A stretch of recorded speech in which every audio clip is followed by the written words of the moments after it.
I would like to highlight, especially the Barcelona Convention, this tool, this the all we have to protect our sea. So the initiative of UNEP is very welcome because it's the way of having together the same route, the same roadmap for us. It's very nice to have here representatives from municipalities. And I always repeat myself maybe, but I like to say that I was a mayor myself 2 years ago, 10 years ago, excuse me. So, not far from here. So I've sympathized a lot with municipal representatives. I know what you suffer and also your joys.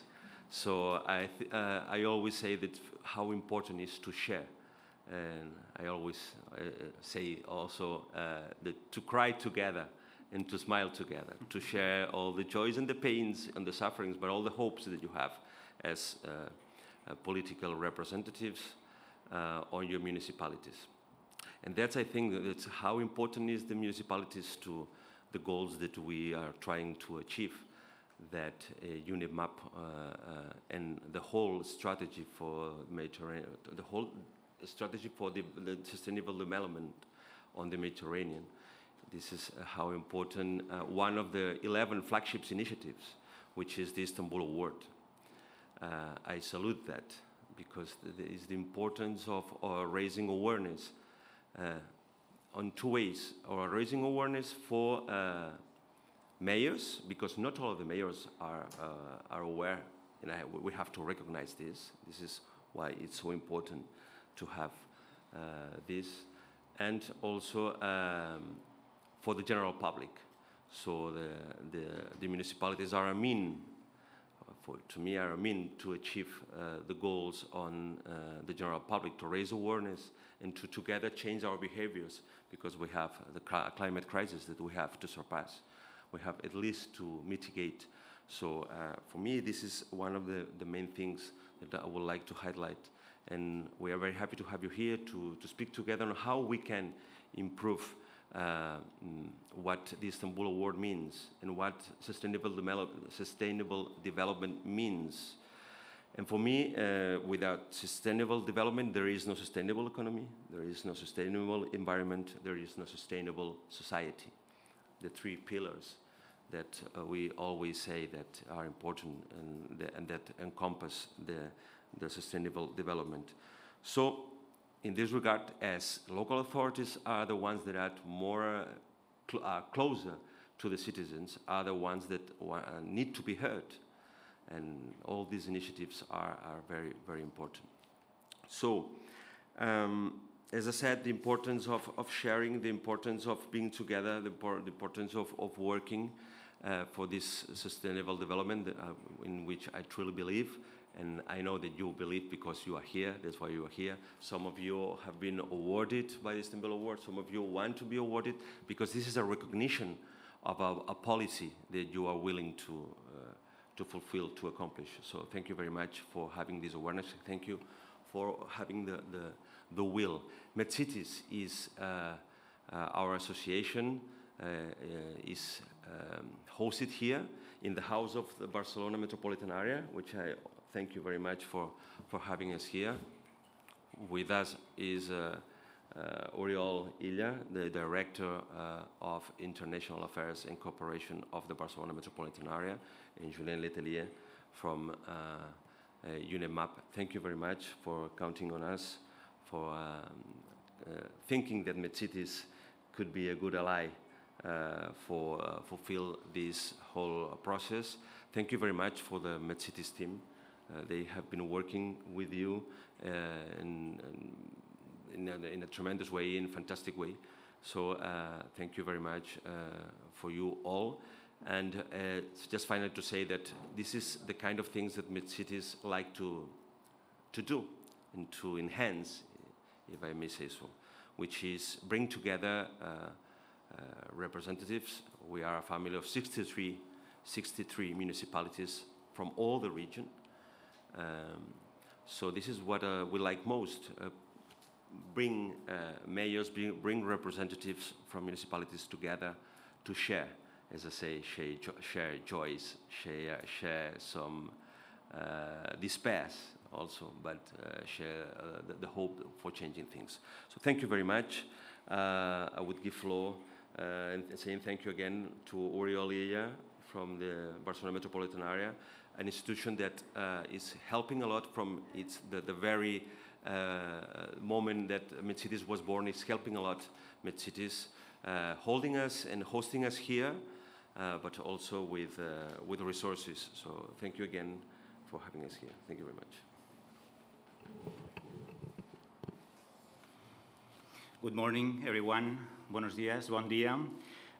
It's a pleasure for me to share an event like this on site, not virtually, not online, but little by little to share spaces like this. And I would like to give you a welcome at the headquarters of Barcelona Metropolitan Area. It's a pleasure for me to receive all of you. Dear Secretary General of MedCities, Josep Canals, dear Julien Letelier, from the Istanbul Environment Friendly City Award in support to sustainable Mediterranean cities. Thank you for being here. Let me say a couple of things, very brief. As you probably may observe, this building is not exactly in the center of the city or in the center of Metropolis. I think that you notice this. And that's not expressly located in the center of capital, and I don't know exactly what's the fact. I don't know whether it was done on purpose or not, but represents very well what wants this institution. One of the goals of the Barcelona Metropolitan Area is to achieve the territorial balance the territory. And how do we do it? Well, we can do it in multiple ways. For example, balancing the distribution of facilities or equipments, or even the investment plan in the metropolitan area of Barcelona is agreed with the local authorities, and this is a tool that this institution offers to the rest of the city councils. But we can do it ensuring the social cohesion through the redistribution of income from taxes. You know that 30% approximately of the budget of the Barcelona metropolitan area is collected from direct taxes of our citizens. And this is another tool to guarantee this balance of the territory. Or I guess, I think the most important point for you, get that the green space and the blue space are areas of well-being, cohesion, and environmental friendly. When I say green space, I'm thinking about urban parks or the Collserola Park of Barcelona that surrounds the whole conurbanation. And as a blue space, I mean the two rivers. On the east side, the Besòs River, on the west side, the Llobregat River, and the sea we share, the Mediterranean Sea. So I think that these tools, improving, for example, their quality, it's also a tool that the metropolitan areas must guarantee through an efficient public transport as a key policy for an environmental friendly city. These tools can and should guarantee this balance in all the territory. The second idea I would like to convey to you is the willingness to work for a climate emergency. The priority of the metropolitan governance, metropolitan area of Barcelona, is the climate change. And we will not have a friendly environment or well-being unless to become aware of the urgency of the changing our modus vivendi. This is the first step to guarantee, to improve the adaptation and the mitigation of the climate change. From local level, this is very important, city-to-city cooperation, and MedCities is an excellent example of this. I think that its essential task has been, for more than 3 decades, MedCities began at the early 1990s with technical assistance in crucial public services such as cycle of water, waste treatment, urban development, and so on. And I think that MedCities is, for us, the main tool in order to achieve these goals. So finally, I just apologize for my absence during the workshop. Every last Tuesday of each month, the Barcelona Metropolitan Area holds its plenary session where we can discuss and approve the policies of this institution, and I have to attend it. I have no excuses for this. Anyway, I wish it a very rewarding day, I'm sure about it. And I also want to thank you, the United Nations Environmental Programme and MedCities for organizing this workshop. Thank you very much, all of you, for being here. Good job, and I hope that you enjoy the metropolitan territory. Good day.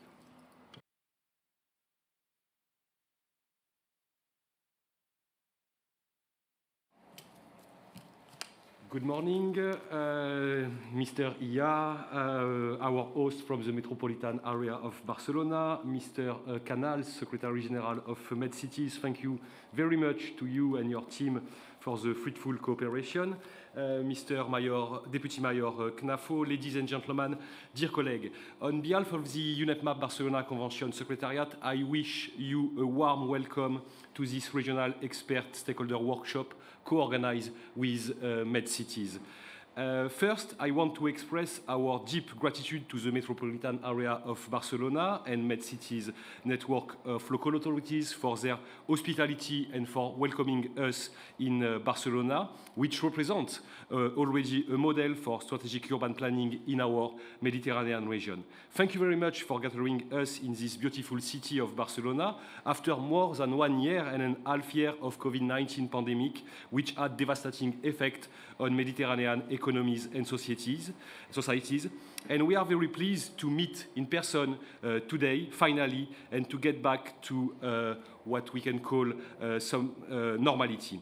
Please allow me to show a short PowerPoint presentation to introduce our workshop objective and expected output. I will do it, no problem. Maybe I should, or I move there, it's not a big deal.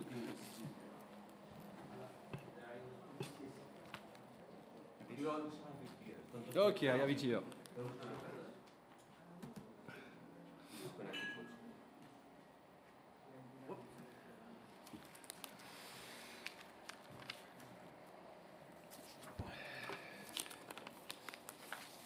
Yes, thank you. It's a quite extensive presentation, but I will try to do it very short because we are already running out of time and we have a very well-packed agenda. Just a few words to present quickly the UNEP Barcelona Convention system, which gathers the 21 Mediterranean countries, the European Union, as contracting parties to the Barcelona Convention, as well as many partners within a unique regulatory and implementation framework for policy and implementation, working together to fulfill the vision of a healthy Mediterranean sea and coast that underpin sustainable development of this extraordinary regional sea. Under UNEP auspices, the coordinating unit of the Mediterranean Action Plan, hosted by Greece in Athens, serves as the Secretariat of the Barcelona Convention for the protection of the marine environment and the coastal region of the Mediterranean and its protocol. The Secretariat is supported by MAP component, regional activity centers, which are represented today. We have one colleague from Tunis here with us in person, and other MAP component representatives are joining online because it's also an hybrid event. For those who could not join us. Let me also mention that beyond the protection of the marine and coastal environment against pollution, which remains our primary goal, UNEP developed relevant policies towards the achievement of sustainable development in the entire Mediterranean region, and some of those policies are addressing urban issues. I am not entering into detail, but we have, for instance, a protocol which is a legally binding instrument, a legally binding policy, a protocol on integrated coastal zone management, which is complemented by a regional framework on marine spatial planning. We have also a regional action plan on sustainable consumption and production. This one is not a legally binding document. And I will focus today on the Mediterranean Strategy for Sustainable Development 2016-2025. Adopted in 2016, this Mediterranean Strategy for Sustainable Development provides a blueprint for green action aligned with the 2030 Agenda, SDGs, and the Paris Agreement. This MSSD, Mediterranean Strategy for Sustainable Development, is a strategic guiding document for all stakeholders and partners to translate the Sustainable Development Goals at the regional, sub-regional, national, and local level. This MSSD is underpinned by the conviction that investment in the environment is the best way to secure long-term sustainable job creation and socio-economic development. Just this slide to focus about the vision on the MSSD. The strategy aims at linking effectively the need to protect the environment and natural resources to economic development and employment. Sorry. The strategy is built around the following vision that you can read in this slide: a prosperous and peaceful Mediterranean region in which people enjoy a high quality of life and where sustainable development takes place within the carrying capacity of healthy ecosystem. The MSSD follow a structure based on 6 overall objectives that lies in the interface between environment and development. They have a larger scope than the SDGs, following an integrated approach to address sustainability issues. I will not enter into details, but just to mention that one of those overall objectives, the MSSD Objective 3, is about planning and managing sustainable Mediterranean cities. And let me also mention that the MSSD is the implementation of this strategy is a collective process, although facilitated by the MAP Secretariat. It is the participation and active role of all stakeholders, including local authorities, that are playing a decisive role for a successful delivery of this strategy. At the end of the day, those global processes, the SDGs or the MSSD at the local level, have to be implemented at the local level, and for that, the local authorities, the municipalities, have a key role. I will not present this slide, which is listing the priority issues which have been identified in the first chapter of the MSSD, and to reply to those challenges, to those issues, they have several strategic directions have been developed. I would like also to mention that this Objective 3 of the MSSD is proposing 3 flagship initiatives. This Istanbul Environment Friendly City Award is one of them. I will provide some detail later. We have also 2 other ones. One is to create a sustainable urban toolbox for the Mediterranean, and I am very happy that it has becoming reality. Thank you very much again. Thanks to the collaboration and to the work of MedCities, which has prepared the Med Urban Tools, which is already available online. And a third regional flagship initiative under this MSSD Objective 3 is about regional assessment and knowledge exchanges of high and low-tech solutions to achieve waste reduction, and this is also ongoing. I am now entering into the Istanbul Environment Friendly City Award to mention that we have a definition.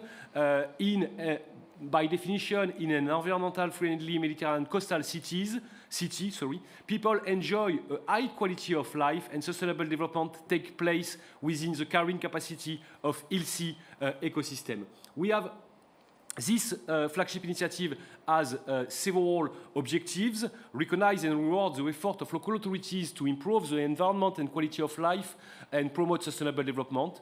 Secondly, encourage local authorities to move toward a more environment-friendly future.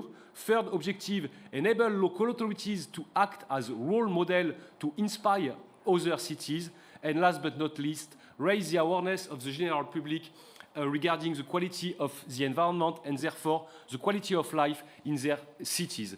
I should also mention that this flagship initiative is financially supported by the government of Turkey. That is why we have this name of Istanbul Award.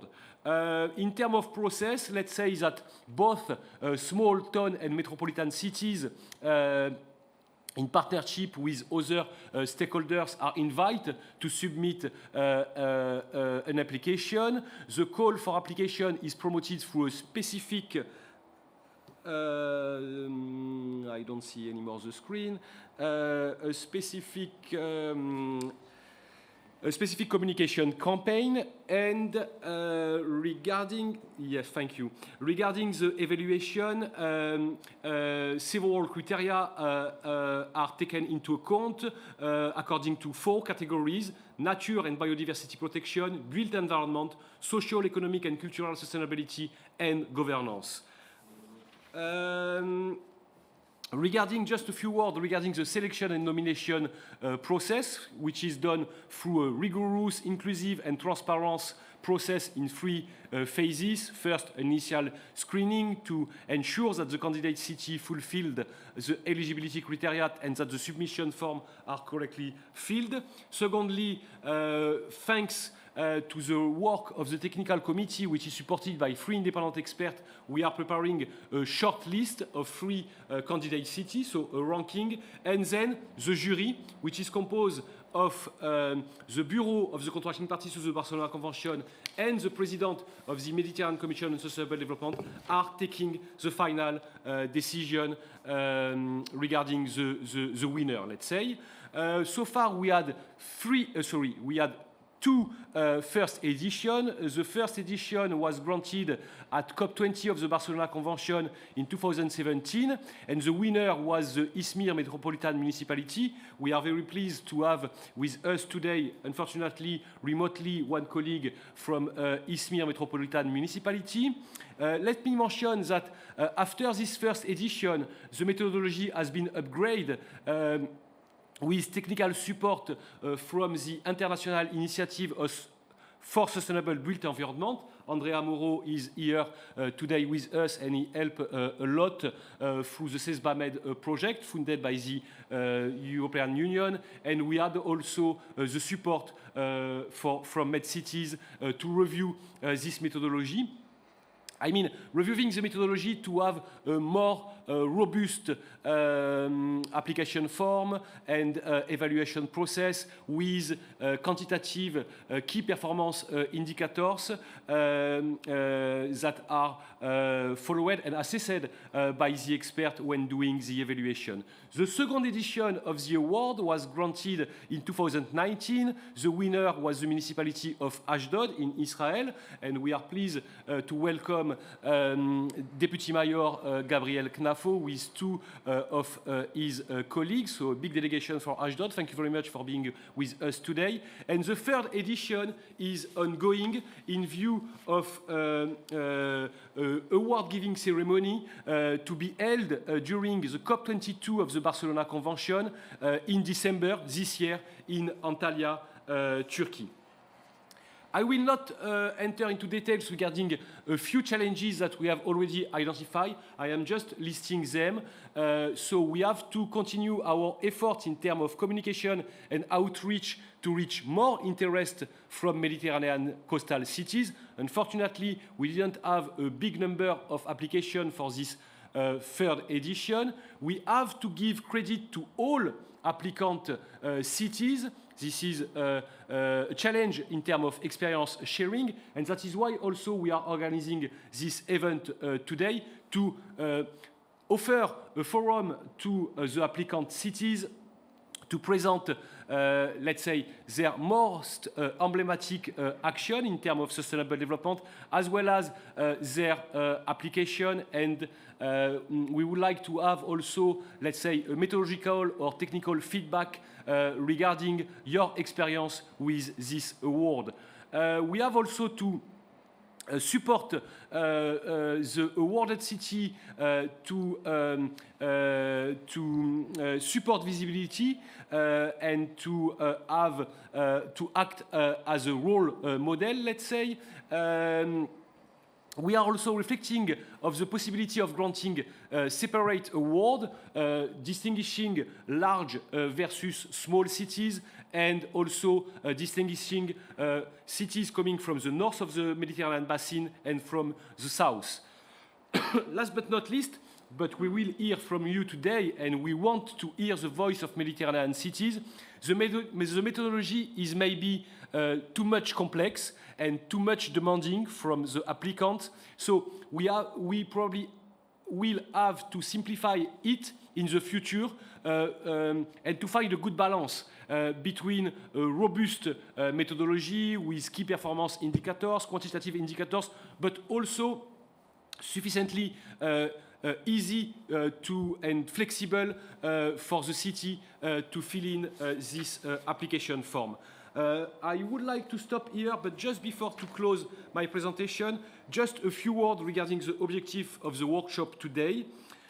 So the first objective is to capitalize on the first edition of the Istanbul Award in view of offering to the applicant cities a forum to present their most relevant initiative and achievement, as well as their perspective for the future.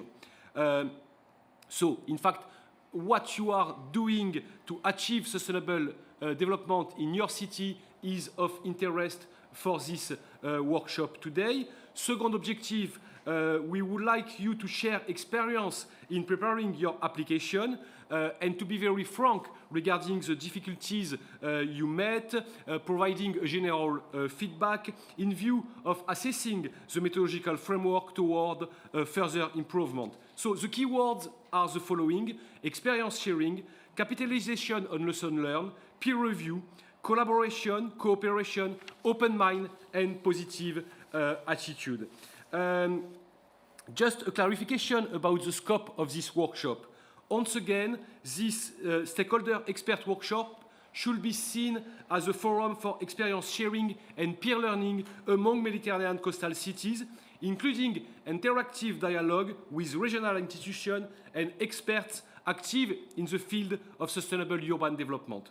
The idea is to build on lessons learned from experiences with the Istanbul Award in view of improving the approach and methodology of the latter in the future. But a very important point is the following: the workshop should not be seen as part of the competition in the framework of the third edition of the award. In fact, for this first edition, the evaluation and selection process is ongoing in view of a decision to be taken soon from the jury and therefore communicated to the applicant cities in view of the ceremony to take place in Antalya in December this year. Maybe just a few words to introduce also very quickly the various categories of participants that we have today with us. So first of all, we have the winners of the previous edition of the Istanbul Award. I told you, Izmir and Ashdod. We have also 4 applicant cities to the 2021 edition: Crikvenica from Croatia, Genoa in Italy that will join us a bit later this morning. We have 1 representative from Malaga and 1 representative from Mezitli in Turkey. We have also invited other Mediterranean cities which are involved in a regional project funded by the European Union and to be launched this first day, so back-to-back with this meeting. Irbid from Jordan. Irbid from Jordan.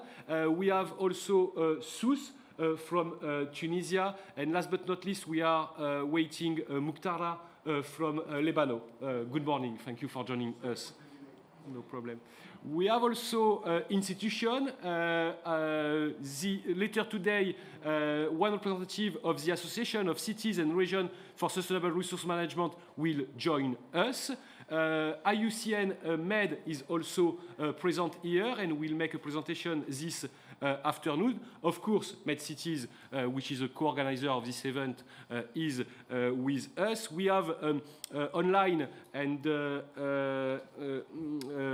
we have online UNEP map component representative, so the so-called regional activity centers.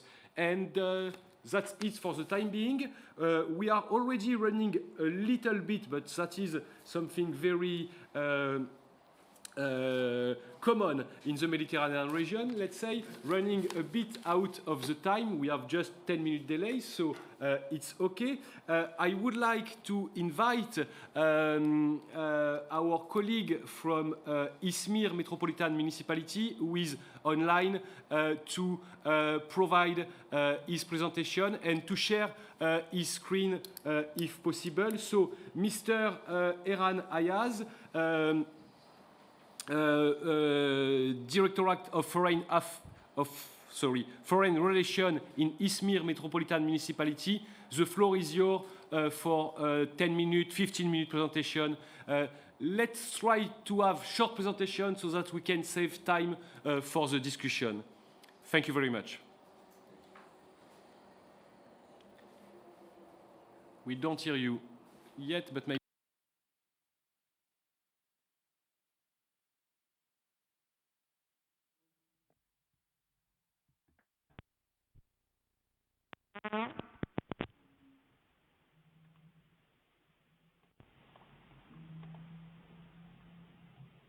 Hello, I can't hear you. We hear you. You can go ahead, please. Okay. Hello to everyone in the lovely Barcelona, which is my favorite city after Izmir for sure. I would like to share my congratulations to all stakeholders for this very valuable workshop. I'm very sure that next 2 days will be very effective for all participants. I want to share my screen, but I can't see the button on my Zoom.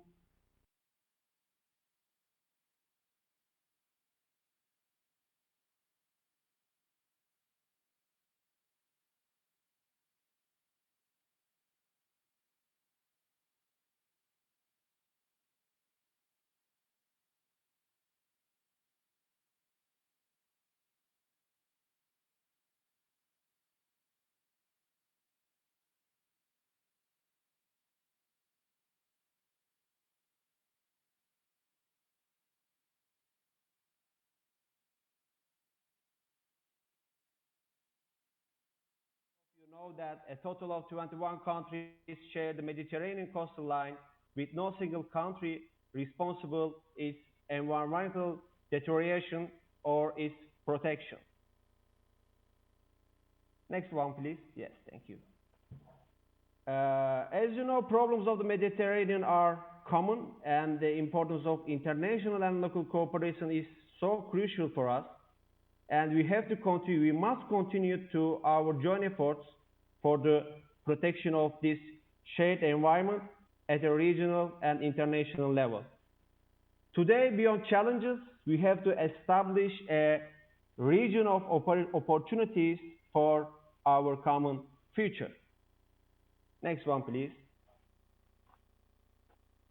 The Mediterranean countries, cities, and regional governments have a long history of cooperation in the field of environment, considered to be a shared value of common interest. Next one, please. Yes, in this respect, effort of the UN Mediterranean Program, the Union for the Mediterranean, and the Euro-Mediterranean Regional and Local Assembly, and also MedCities are so valuable for our joint future and common challenges in the Mediterranean, such as pollution, climate crisis, migration, regional conflicts, and etc. As you know, Izmir is a very important city in the Mediterranean region, and Izmir is located in the shores of the agency, and it is the third largest city in Turkey with 4.5 million inhabitants. By leveraging its geographical position, Izmir is connecting east to west and north to south.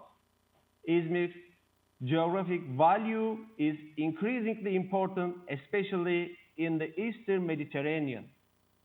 As Izmir Metropolitan Municipality, we always want to improve our cooperation with Mediterranean cities in different kind of challenges we face in the region.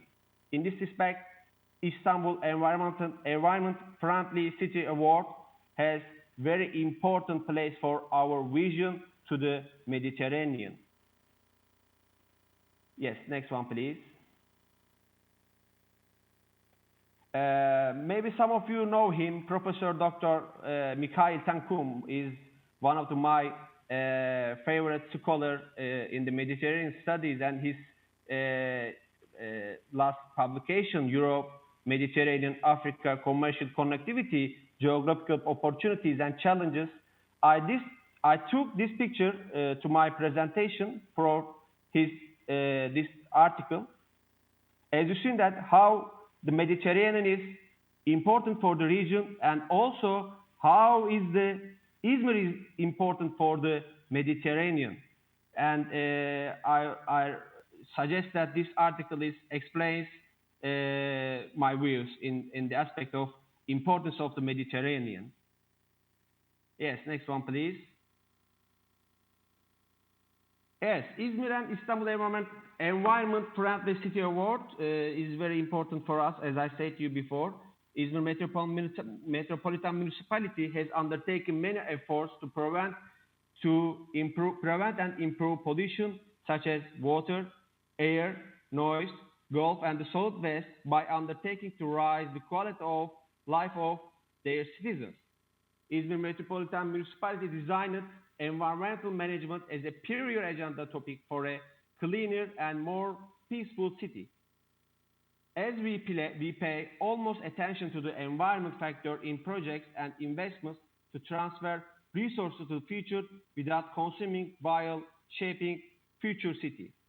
As a municipality, we continue to increase the amount of green space in Izmir for today and for the future. Next one, please. As you know, we received that award was organized for the first time in 2017 under the scope of Barcelona Convention. Environmental dimension of Euro-Mediterranean cooperation is always been a top priority for Izmir Metropolitan Municipality policies and also strategies.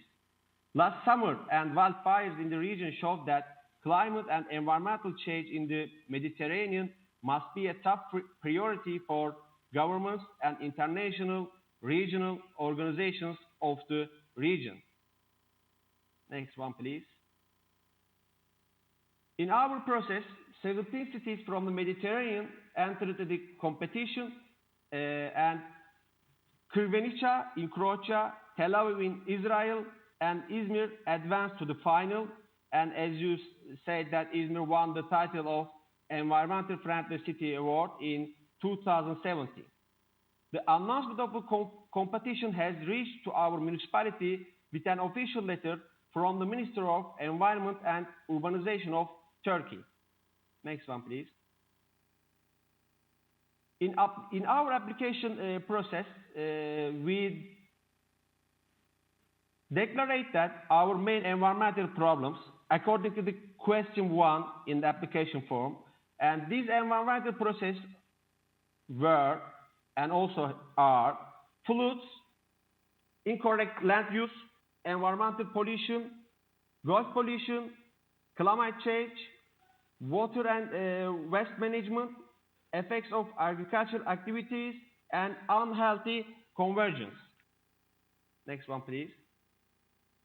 And as you showed in your presentation, there are 4 main questions in the application form, and we answered the questions which are separated in the different categories. And the first one is nature and biodiversity protection. The second one is built environment. Third one is social, economic, and cultural sustainability. And the fourth one is policy and governance. Next one, please. Since the subject of the competition is the environment, the execution of the application process was given to the Department of Environmental Protection and Control in the Izmir Metropolitan Municipality. The Turkish translation of the application form was sent to all units, companies, and affiliates of the municipality in order to include the vision, policies, and all studies and projects of the municipality in the application form. Focus group meetings were held with the relevant units for the questions in the form. Next one, please. And the form was finalized by combining the answers based on all activities carried out by our municipality. Afterwards, the finalized form was translated into the English and the application was made.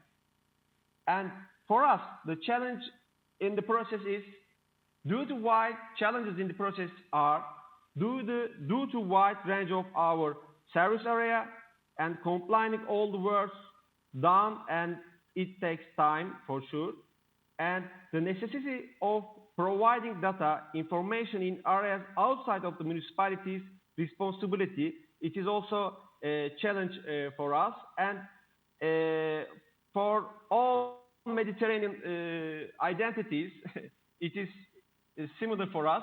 Time management is a huge challenge for the finishing the application process. We due to wide range of our service area and the taking data from our outside of the municipality from other institutions takes time, and the management of this time is a very hard issue for this application process. Thank you for having me. I hope this presentation will help for new candidates for their application process. Thank you for having me. Thank you very much, dear Erlan, for this presentation. I hope you hear me. Thank you very much for this presentation, sharing your experience with the Istanbul Environment Friendly City Award, and in fact with the first edition, and clearly expressing your feedback and also, let's say, the difficulties met or the challenges in preparing this application. We will now, without opening a discussion, we will do that later. I will invite our colleagues from Ashdod to join this, let's say, presidential table to deliver your, I think you have a video, a short video. Then we will go with a statement by Deputy Mayor Knafo, and finally, Ronit, you will make a presentation. But it's important to join here. I will make some place.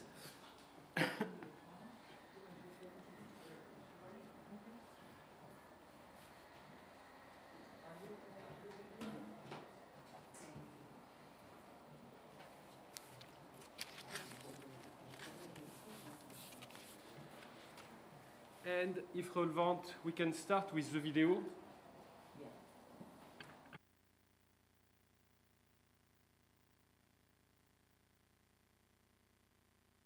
To say it with voice, and then yes, I fully agree with your suggestion, Ronit. Since we have a small technical issue with the video, let's start with your statement, Deputy Mayor Knafo. Okay, they are here. Thank you.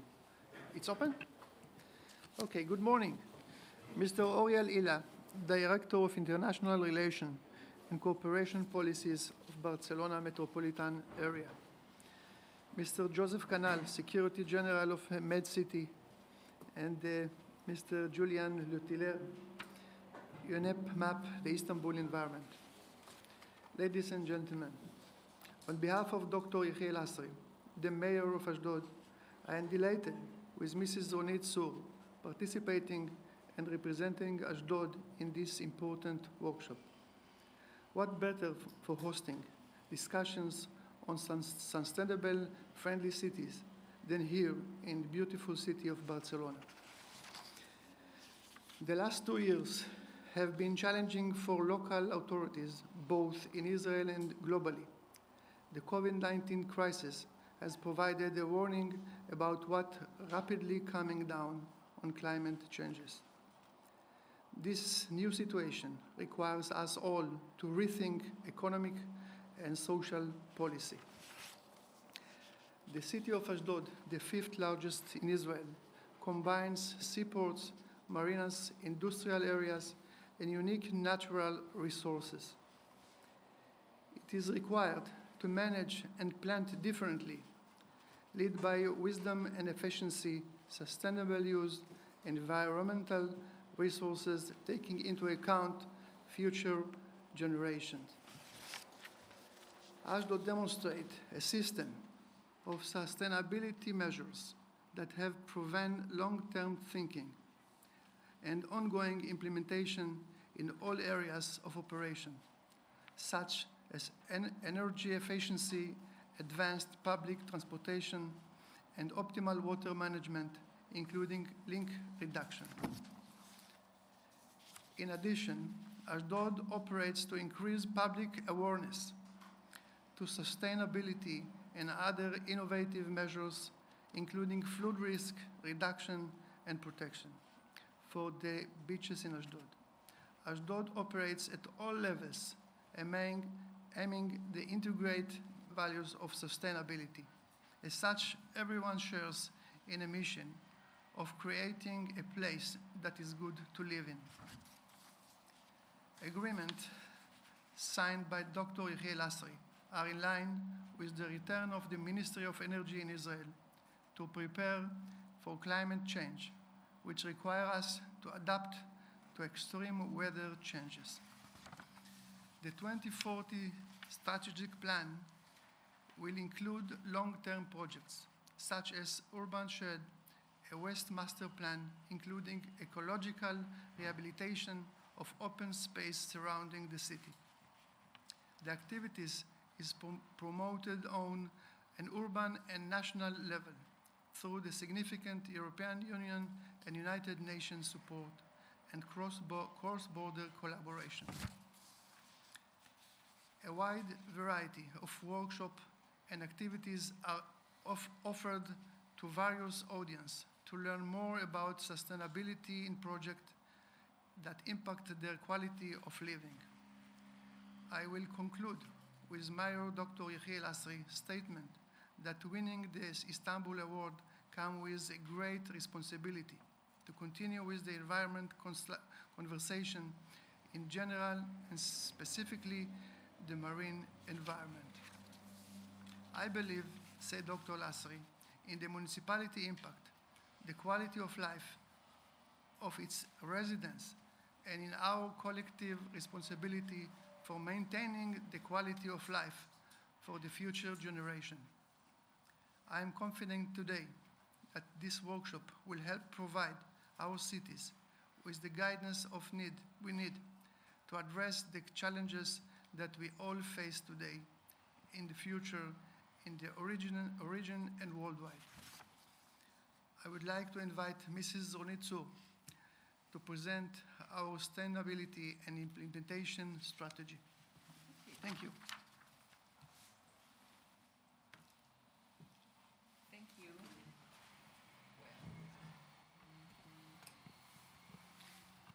Good morning. I am a social worker and director of Ashdod Welfare and Social Services Division. So today I thought that it would be important for you all to get a glimpse of a social aspect of sustainability, of the unique project that Ashdod is well known for nationally and internationally. The first important aspect is the sustainable municipality management conducted by both, and he is modest, Dr. Lasri and Advocate Knafo. Sustainable municipal management. In the global age of social networks, transparency and access to information, resident wants to take part in the city decision and in determine its policies. The division set forth by Ashdod Mayor emphasize high-level dialogue and discourse with the public as a strategic point, increasing its involvement in the city's process, its collaboration on all the topics that contribute to the resident quality of life. The 10-kilometer coastal strips of Ashdod offer a range of activities that serve the public throughout the year and form center for high tourist potential. The southern western part of the city has a nature reserve that was recently developed by the municipality of Ashdod.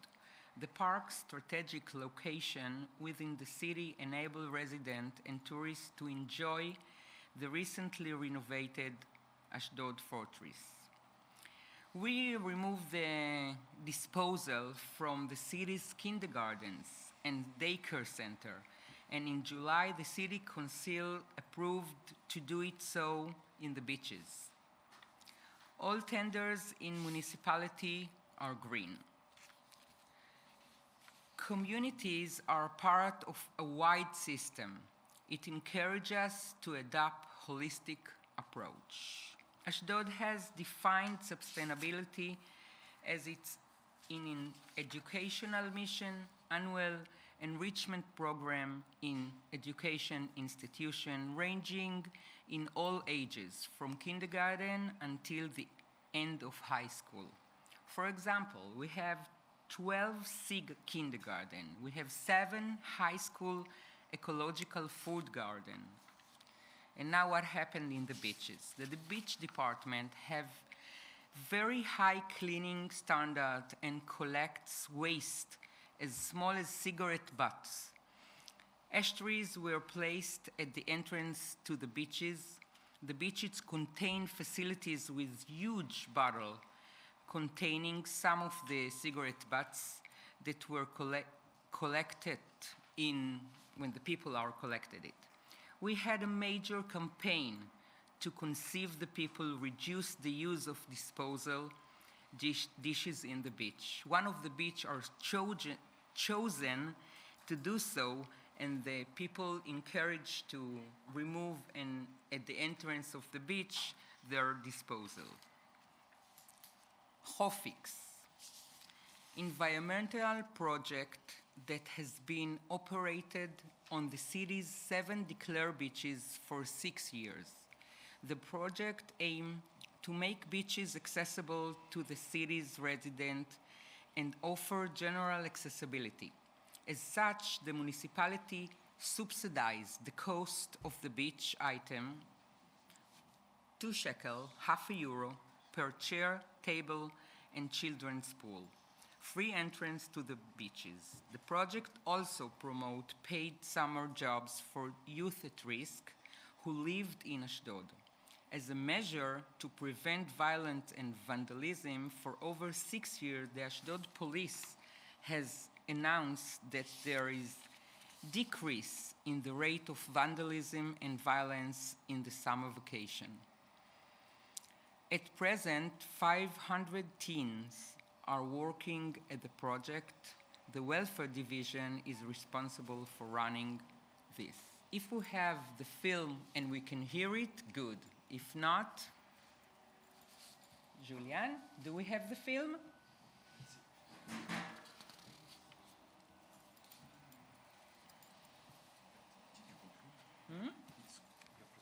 It's the other one. If you have the first one, great. If not, You mean the video? both of them are video. 2 films are video. The first one of Ashdod. If not, so no. And the other one, yeah. Okay. It's okay. It's okay. We have a great film. So yesterday, Julian and I talked, and he said you get both film, but it's okay. Just to show you how it's operated. Well, when we are talking about resilience, we have, in addition to what you see in the slides, the municipality emphasizes encouraging and helping people with disabilities to integrate in the labor world based on their individual needs and desire. We therefore continually develop responsible responses by which all people with disabilities can integrate in a suitable program. Social catering and 5 cafeterias operated by people with disabilities and special needs. Public and private gardening and garden maintenance throughout the city operated by youth at risk, who get special training and are accompanied by the landscape architect and professional gardener. Equal in sports, a combined and integrative football team. The beach division implement a procedure that promote beach accessibility to people with disabilities and help them reach the water like everyone else, using a special wheelchair that's available at all the beaches. Ashdod was among the first cities to promote volunteers' efforts by people with disability, special needs, and weakened population. We have won prestigious award for the government for it. Municipality and urban cooperation employees working for the community during emergencies distribute food, providing medicine for senior citizens, individual and family. The area was successfully operated during the COVID-19 crisis and various military confrontation. What about instructions and resources? The city's impact on the environment comes from the way it consumes and uses resources. The electricity division has developed a unique control and command system for its kind in Israel for managing street lighting by controlling and commanding the lighting exchange and area. The Ashdod municipality has initiated a broad development of panels on the city's public building for harnessing solar energy to generate clean electricity. All profits are directly to the community, promoting resident welfare benefit. Israel is known as a startup nation. In the decades since its founding, Israel has become a worldwide leader in turning water scarcity into water abundance. The tiny country has been making wave in water technology and innovation of drip irrigation, desalination, wastewater treatment, and water resource, among others, have been globally recognized and awarded. Ashdod Municipality and UfM cooperation is an example of smart management and implementation. The municipality planter water-wise plants is gardening areas that are not intended for stepping, which were restored or developed mainly rosemary and lavender. We reduce and separated waste according to the rules of Israel and EU. There are plans for regular and holiday waste removal throughout the city, defining reinforcement measurement for various periods throughout the year. The COVID-19 has forced the municipality to increase the number of containers throughout the city, as the stay at home increased the scope of the domestic waste. The 106 call center is familiar with the various waste collection and recycling plans, and information is also available in the municipality website. Within the frame of the mayor vision to transfer, as Advocator Knafo said, to the environmentally friendly, non-polluting transformation, a decision has been made by the city director that all the active vehicle and motorbike will be switched to electric operated once, and all the company cars will be switched to hybrid. as Advocate Knafo said, Ashdod faced many environmental challenges. Despite and thanks to this challenge, Ashdod won the Istanbul Environment Friendly City Award in the 2019 UN competition. And what happened, we need a plan for 2040. These are the major threats to the city of Ashdod, like all coastal cities worldwide. And these are the topics we are working in and on from now to 2040.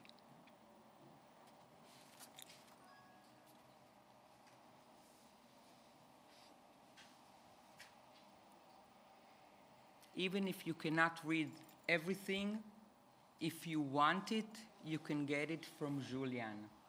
Thank you.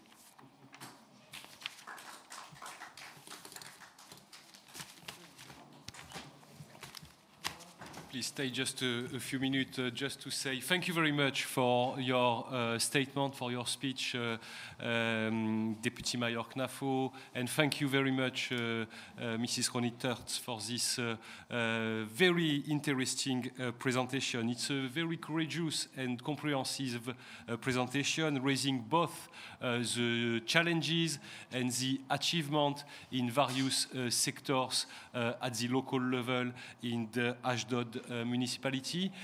Congratulations again to the city of Ashdod for having won the second edition of the Istanbul Environment Friendly City Award. Thank you for having shared with us those experiences, and please transmit also my warmest regard to Dr. Mayor Lasri. I was very pleased to meet him in Naples 2 years ago already at the occasion of COP21 of the Barcelona Convention. If you agree, I will invite you to... So just a few words to say that unfortunately it was not possible to share the video. In fact, we have only the picture but not the sound. It is working only for participants which are online. So maybe there is a little bug because I didn't pay attention to the other one. But if you agree, I could also share this presentation to all the participants of this meeting after the meeting. A link to the video, absolutely. Yes, I will do that. Thank you very much again. Now we will continue with our third presentation of this morning with Mrs. Denise Mandekic from Croatia, Crigvenica.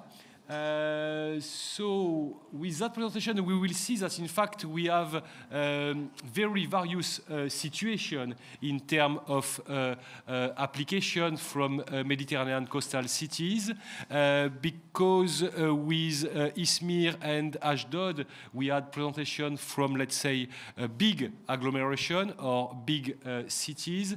And now with Crigvenica in Croatia, it's let's say a small tourist destination, a small city and a tourist destination. I want also to acknowledge the courage, if I may again, of Crigvenica, who apply to the Istanbul Environment Friendly City Award for the third time. And the floor is yours for 10-15 minutes. And thank you again very much for being with us today. Thank you.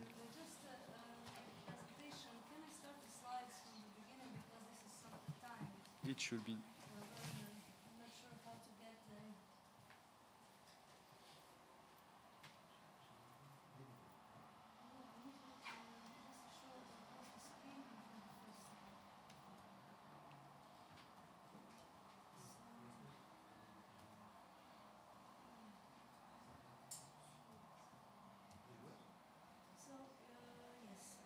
I'm Denise Mandekic. I'm come from Croatia. It's a small city in Croatia. Its geographic position, it's located in, Southeast Europe. I have a problem with the timing. You know, they don't have to be timed. They need to just be. They're moving by Yeah, themselves. they're moving by themselves. Oh, maybe, Yeah. maybe you have programmed it that way? No, You didn't? no. Let me check that. Maybe start from the beginning somewhere. Yeah. I'm gonna... It should just go with the arrow.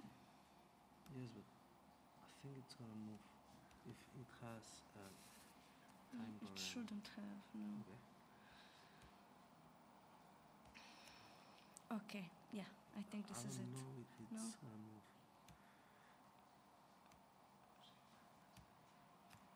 And was it? Okay, so let's start again. I'm Denise Mandakic. I come from the city of Crikvenica. I'm a senior advisor for economy, tourism, and projects. About Crikvenica, the surface is 60 square kilometers and the coastline is 8 kilometers long. It's a small city. It's too fast. I can't. Sorry. I don't know how to get it to be normal. I can stay with you and just doing that. Thank you. Crikvenica is a small city. Its population is only 11,348 inhabitants. And the city dates back to 1412, so it's got over 125 years of tourism tradition. We are a tourism country.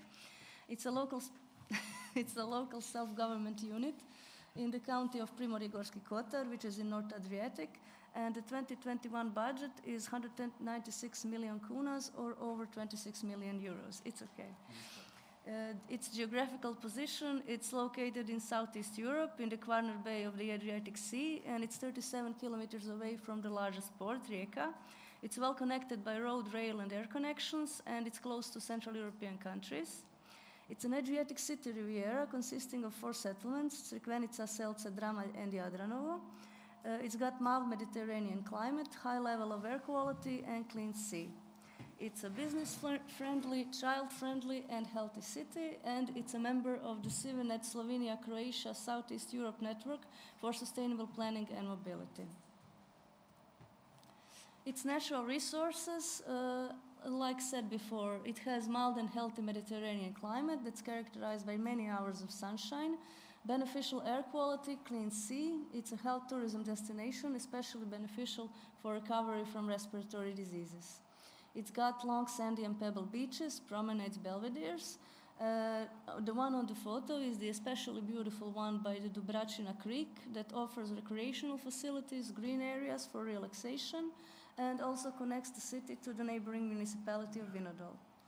It's a coastline promenade that connects all 4 settlements of Crikvenica, and the land is protected from tide by breakwaters, and since the climate is mild, there is no great risk of flooding.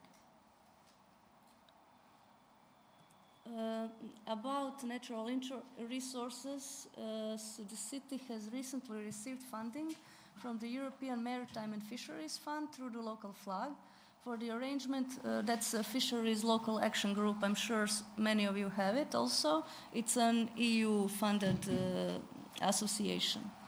For the arrangement of educational walkways in order to raise awareness of the fishing tradition and the necessity to preserve the fish fund and seabed, and project value is over 100,000 euros. Currently, we are waiting results for the application for the construction of a small museum for the presentation of the local fishing tradition with emphasis on environmental protection. The project is also applied to FLAG's public tender, and the expected funding is also 100,000 euros. A little bit about energy efficiency projects that were all funded from the EU structural funds. So you can see here the renovation of the Radost kindergarten, preschool. So insulation, roofing, and carpentry were changed. You can see the difference before and after. So definitely the children now have a much more beautiful place to go to. Also, energy efficient renovation of the Zvonko Car Elementary School. Insulation, roofing, carpentry also was changed, and solar panels are planned to be installed next year. So this is before, this is the building, and this is how it looks now. So it's very well renovated. About energy efficient renovation of the Vladimir Nazor Elementary School, it's another. We have two, so these are the two, and we made it energy efficient. So it's got insulation, carpentry changed, and solar energy. And you can see the building before and after with the courtyard, with the sports yard. Gornji Kraj Ladvić Sports Center. It's the latest building that was built in 2021, powered by solar panels and energy efficient. You can see the huge difference before and after. And the current project, we are replacing the entire energy inefficient public lighting system throughout the city with LED lights. And the estimation of energy savings and maintenance costs is 75%. It's all funded by the EU Cohesion Fund. The biggest project in the history of the environmental projects of Crikvenica is the agglomeration Crikvenica-Novi Vinodolski Selce. That Novi Vinodolski is also a neighboring municipality, so it's a joint effort. Project objective is improving drainage, wastewater treatment, and water supply with the aim of preserving the sea and water resources of the Republic of Croatia and, of course, locally, and protecting the environment. Total value of the project is over 61 million euros. Total eligible costs are over 49 million euros, and EU funding is 71% or over 34 million euros. That's financed through operational program competitiveness and cohesion. The aim is to improve and expand existing public drainage and water supply system and reduce losses in the water supply system. The current phase of the project, the procurement procedure is underway for 4 pumping stations and 2 water purification devices. And the wastewater treatment system will also ensure the protection and cleanliness of the marine ecosystem. About waste management, our waste management model started as a pilot project in 2002 and received many awards for the best practice of local governments in the field of environmental protection. This was in the early days of waste separation, reusing and recycling practice in Croatia, and the novelty was that this project introduced it all into our community. The city's waste management plan in force is in line with the EU goals. And the plan now is to build a recycling facility and a waste sorting plant. Project documentation for both projects has been completed, and we also plan to apply it to EU tenders. Expected increase in recycled solid waste, if all this is implemented by 2023, is up to 30%. We had an interesting project, Recycle and Save Money, that was funded from the EU Cohesion Fund and aimed at educating citizens about sustainable waste management, and it included many educational and fun activities, especially aimed at children and the youth, because it is our belief that children and the youth should learn about waste management, sustainable waste management from very early age. And also we had many fun programs for adults, workshops, we celebrated the International Eco Days with various eco actions, cleaning the seabed, cleaning the environment. So it was a very fun project. I think we all learned much from it. And there are also some publications that are available at the website that you see here. So maybe if you have the time, you can check the link shown on the slide.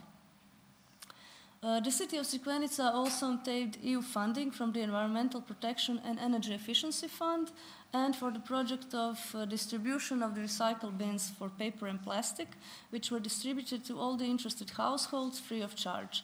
And the use of the recycle bins will be monitored and then reported to the European Union that funded the entire project.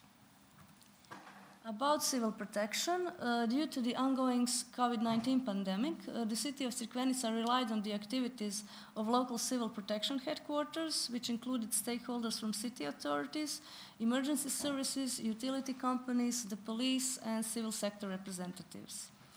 The epidemiological measures taken are in line with the national and county level measures, and it greatly contributed to low COVID incidence in Crikvenica. We really didn't have that many cases, so in these times that is great. Crikvenica also has enforced a protection and emergency rescue plan, which includes protection measures from natural disasters, epidemics, and emergency situations. About environmentally friendly initiatives, there are many, but here we selected the few that mainly reflect the goals of the Istanbul Award. So a few years ago, we purchased e-bicycles for communal officers in order to reduce the use of cars and air pollution in their everyday work. Also, Citybus is a local public transport network that connects all parts of the city. And the idea was to motivate the citizens to use public transport more and cars less and reduce air pollution. Throughout the city, there are e-bike renting points, and recently, and they have become quite popular, e-scooters. These four initiatives that you see here, I have my own three, the Green Entrepreneur, Love Avenue, and Happy Umbrella Pines, are eco-initiatives. For a symbolic fee, the citizens can adopt a new tree, which is then planted at attractive locations along the coastline. They can even choose a message which they want to place by the tree, and then it is their tree, but it's maintained by the utility company of the city. So this is a very popular measure, and especially for Valentine's Day, many couples want to get their own common tree, so it's got very good response from the citizens. So you can see here the beach view of the city. There are often joint public, private, and civil sector initiatives for cleaning the seabed, removing waste from beaches, and cleaning illegal dumping sites. And it's also a joint effort by utility company, Crikvenica Tourist Board, civil society associations, and volunteers. Beaches are arranged in accordance with sustainability principles and the coastal management plan. Activities on beaches are regulated through city decisions, and most beaches are in the system of concessions, which means they are regularly maintained, kept clean and unpolluted. We also had a couple of years ago several beaches with the blue flag. I think 6, and now there's 2 of them. So about environmentally friendly initiatives, also it's important to notice that Vladimir Nazor Elementary School is an eco-friendly school and carries out numerous educational eco-activities with the students. For example, plants green areas, just like this one, produces natural soaps made of olives, teaches the children about the importance of waste recycling. And it's a part of their curriculum. So we hope that the second school will also become an eco-friendly school. The city of Crikvenica collaborates with its 8 twin cities from the EU in joint application in EU projects, various eco-initiatives, and cultural exchange programs. For example, recently a mayor of the Slovenian city that we are twinned with, Kidričevo, participated in planting an old species of vine grape in Crikvenica, so it's like a common tree, Slovenian-Croatian, and it's a symbol of our cooperation, and it's also important because this old variety became preserved. A little about Istanbul Environment Friendly City Award, why we are all here. So Crikvenica applied for the Istanbul Award in 2017, 2020, or 2019. And in 2017, we were also one of the finalists, so we are very happy to be among the cities who are best practice examples in applying sustainable development principles. And we are very happy to be here in person to share experiences. We identified some of the benefits of the application process. So the opportunity, of course, to gather all relevant statistical data on environmental protection, urban planning, energy efficiency, and green initiatives in one place. Obtaining a detailed analysis of the energy efficiency results and the overall green identity of the city, identification of problems and weak points in sustainable governments at the local, regional, and national level, improved networking of the city administration with local utility companies, civil society, stakeholders in tourism, county and national level institutions in the process of data collection. Of course, promotion of the city of Crikvenica as an environmentally friendly city and raising public awareness of the climate change issues and sustainable development. And events like this, peer-to-peer experience sharing at the international level. We also identified some of the difficulties faced in the application process. First of all, it's our city size. Since Srikanica is a very small city, many indicators are inapplicable since the reference value is 100,000 inhabitants. So it was very hard to calculate, and some of them were completely inapplicable for us. So a large number of data from various fields were required, and databases at the local, county, and national level are often incomplete or do not collect such data at all. So it's sometimes hard to collect all the data that we need.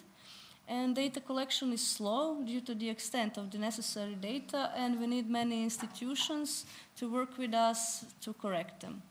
So I guess this is it from me. Thank you for your attention. And if you have any questions, feel free.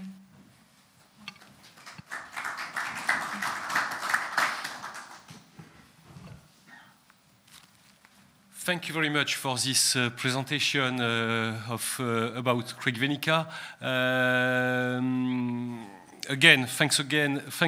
Thanks a lot for having submitted for the third time the application of Crigvenica. I know that you had a very active role for this preparing this application. I like very much your two last slides, which are providing feedback regarding this your experience with the award. It can be a good basis to launch the discussion. In fact, we have in front of us, let's say 20-25 minutes before the coffee break. I would like now to open the discussion. So please, we are a small committee. Feel really free to take the floor, to raise your hand. We would like to have a quite interactive and meaningful discussion.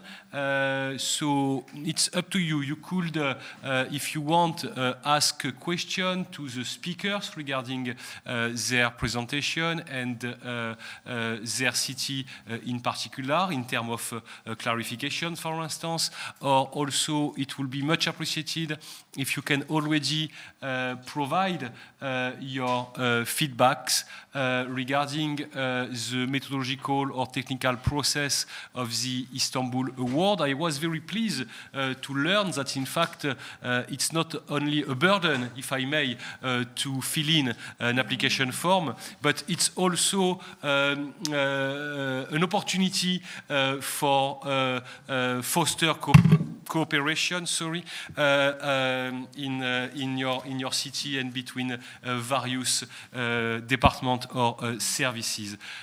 We have with us two of the independent experts, senior experts, who are supporting UNEP MAP Barcelona Convention Secretariat for the nomination and selection process within the Istanbul Environment Friendly City Award initiative. So the floor is yours, and please raise your hand and let's have this discussion. Thank you. Thanks a lot. Andrea, please. Thank you very much. Okay. So first of all, congratulations to the 3 cities that have done really important efforts in improving the sustainability of their communities. So concerning your question, Julian, the first consideration that comes in my mind is that it seems that the main problem is the data collection. And this difficulty can be the lack of data available, like it was showed by the Crigvenica representative, that sometimes you don't have the database, or the data are owned by different authorities, maybe at regional level and not at municipal level or country level, or the data are not available at all because you don't have them. And another difficulty could be the fact that probably in the same authority, the data are owned by different sectors. And so this could be a problem of horizontal multi-level governance. The application form of the award asks data that are of environmental, economic or social type. So that could be owned by different sectors, and probably one sector is taking the lead to prepare the application form. It probably is not so easy to interact with the other sector and collecting the data. So probably in the future editions of the award, we should address this issue, probably in providing more guidance in the data collection, and also to assure the quality of the information. Maybe we can prepare an additional tool for data collection that could also support the preparation and of the application form, the calculation of data. There could be maybe an online tool that could facilitate this collection. And another issue is to consider if it is the case, maybe to reduce the number of indicators requests in the application form. Maybe to focus on the ones that can be considered sort of key performance indicators in the way to facilitate also the work done by the applicants. So probably one strategy could be to reduce the number of indicators, but assure a higher quality of the information provided by the participants. Of course, this selection of key performance indicators could be done collectively, maybe involving the former participant cities or the actual participant cities in telling us what in this list of indicators can be considered a priority. And then so that in the new edition to concentrate the effort on those key performance indicators, providing guidance on the data collection, providing data to assure the quality of this information. Because as experts in analyzing the application forms, we see the effort done, but sometimes the quality of the information is poor. Maybe this not done depend by the will of the municipality, but this can depend on the availability of information. So the first suggestion that came in my mind could be reduction of indicators and more support in the data collection process, and also a protocol for the quality of data, support in the calculation of indicators, maybe with online tools, automatic calculation.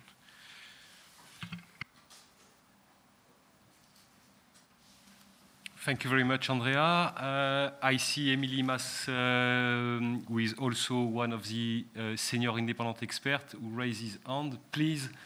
Thank you. Good morning to everybody, and thank you very much for your presentations. I have gone through all the presentations with a lot of interest because I've read all the proposals when they were presented in the award. I'm a bit astonished because some of the presentations lack information about strategy. And this, for me, is one of the key aspects to evaluate a city for the award. Strategy is the key point to know when a city is doing well or when a city lacks a bit of consistency in their proposal. Related to the strategy, there are the indicators of the strategy. If a city has a strategy, it has indicators about the accomplishment of its strategy. So many of the indicators that are collected in the forms for the award are related to the indicators of the strategies of the city. And these strategies of the city show us if a city is doing well or not. On the other side, we have all the indicators that Andrea was talking, all the indicators about facts and figures that we have in the city. But I will point that some cities forget that the strategy and the way of obtaining the results that the award is inspiring, it's a key factor. I just wanted to point that. Thank you also, Emily, for this intervention. What I am I am taking some note, from your intervention. First of all, what you have suggested, Andrea, is to reduce the number of indicators regarding the difficulties for filling in and calculating all those mandatory indicators in the Istanbul Award application form, and also to ensure a better quality of the data which are provided. The interest also of having, if possible in the future, the support from experts to calculate the indicators, and maybe having, if possible, an online calculation tool for those indicators. Your point, Emily, was related to one of your points to the local strategies and their own indicators, in fact. My question about that, but it's not me to raise question, maybe we could also hear from the other participant, and in particular from the city representative, is that how can we use the local strategy indicators in the Istanbul Environment Friendly City Award application form, keeping, a common denominator, an harmonization in terms of application form and assessment criteria. Please. That's the threat. Actually, that's the threat. Because, you know, many strategic plans have indicators of achievement. And these indicators of achievement must be taken into consideration when filling the form. And I don't know how to include that, but mostly all the cities have strategies. And departments of controlling if the strategy is going well or not. This is a whole world that we need to go deeper, in my opinion.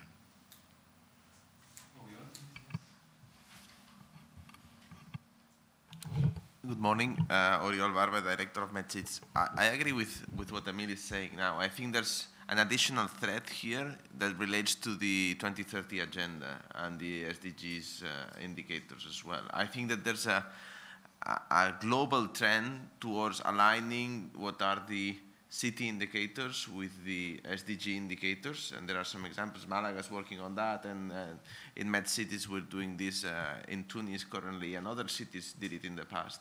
So I think that one of the challenges, and taking into account that we still have 9 years ahead until 2030 of the award, is try to generate these synergies, not fully. I mean, you cannot do it in one edition to change suddenly the application form, but I think it would be interesting to start a path towards this alignment between SDG indicators and all the KPIs that exist on the UN framework, and then the city indicators that normally relate to a city development strategy, as you were saying, and the award could somehow compile those two in a single way. It's not an easy process. But I think it would be rather challenging and interesting in order to raise the interest and to align it more with the agenda of the UN. That I think it's also part of the interest of UNEP, right?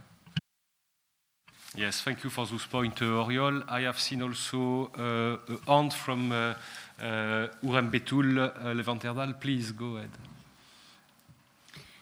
I would like to add one more point.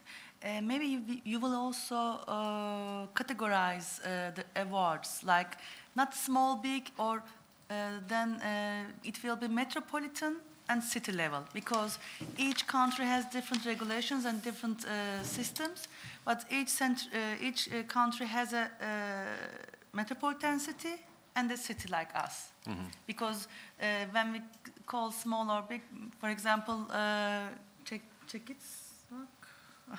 I couldn't pronounce. I'm sorry, but my colleague from Croatia, yes, they were just maybe 12,000, but they are not so small in their country. Do you understand what I mean? But they are a city in their country, like us. Our population is almost 212,000, but we are not so big in our country.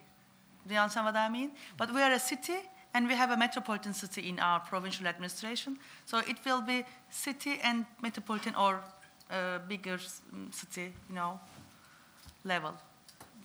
This is my suggestion.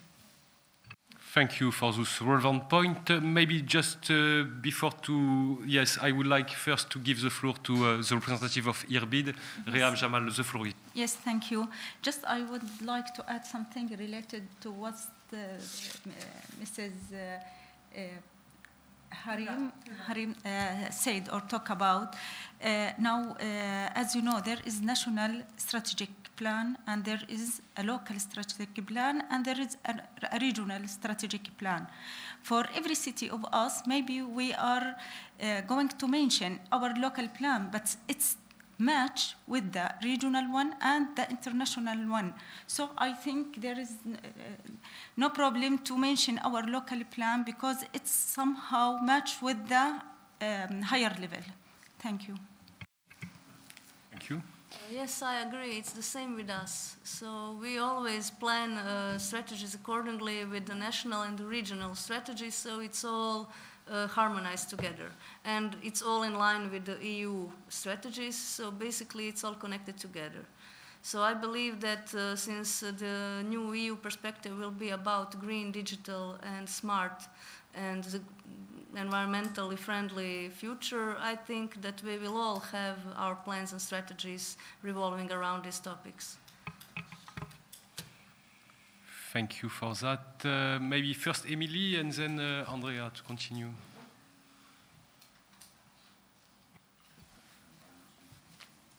Well, we have here another topic, that's the metropolitan area versus local cities. Then I agree. Later in the evening, when I will give you my presentation, I will discuss about that, because metropolitan scope is very important and to know. But I don't want to talk about that, but going a step back and say, well, all this conducts us to another issue. That's the cooperation among institutions between the local level, the metropolitan level, the county level, the regional level, and the state level. Yes. And many of the data that you have to collect belong to other administrations, and the difficulties are here. And how to reach a good candidacy with the data that belong to the others. And here we can discuss that the strategic view and the coordination with the other administrations are key issues in the candidacy of the award. Thank you, Emily, for this point. Andrea, please. The floor is yours. Yes. We mentioned the SDGs, and of course, the award is correlated to the SDGs, of course, concerning the evaluation of the sustainability of cities. The fact is the SDGs are very broad and generic, are really top level indicators like share of renewable energies in the country. The fact is this global indicator depends on sub-indicators, because then you have to see what is the share of renewable energy used in mobility, in buildings, in several sectors, agriculture, etc. So probably one contribution that the award can provide is to create a sort of, to promote a sort of a harmonization concerning the indicators used at city level for measuring the contribution to the global SDG. Promoting a sort of common language that could be used by the cities in the Mediterranean to share also best practice, to share experiences. And the application form is a step in this direction, because we have defined a set of indicators, a wide set of indicators today, that is a sort of common language, because all the cities that apply in the world are calculating the same things, And it's possible to compare the performances reached in the different cities. So in my view, we should progress in this direction for the next editions. Maybe we can more detail the calculation methodologies, we can reduce the number of indicators, we can support with the online platform, etc.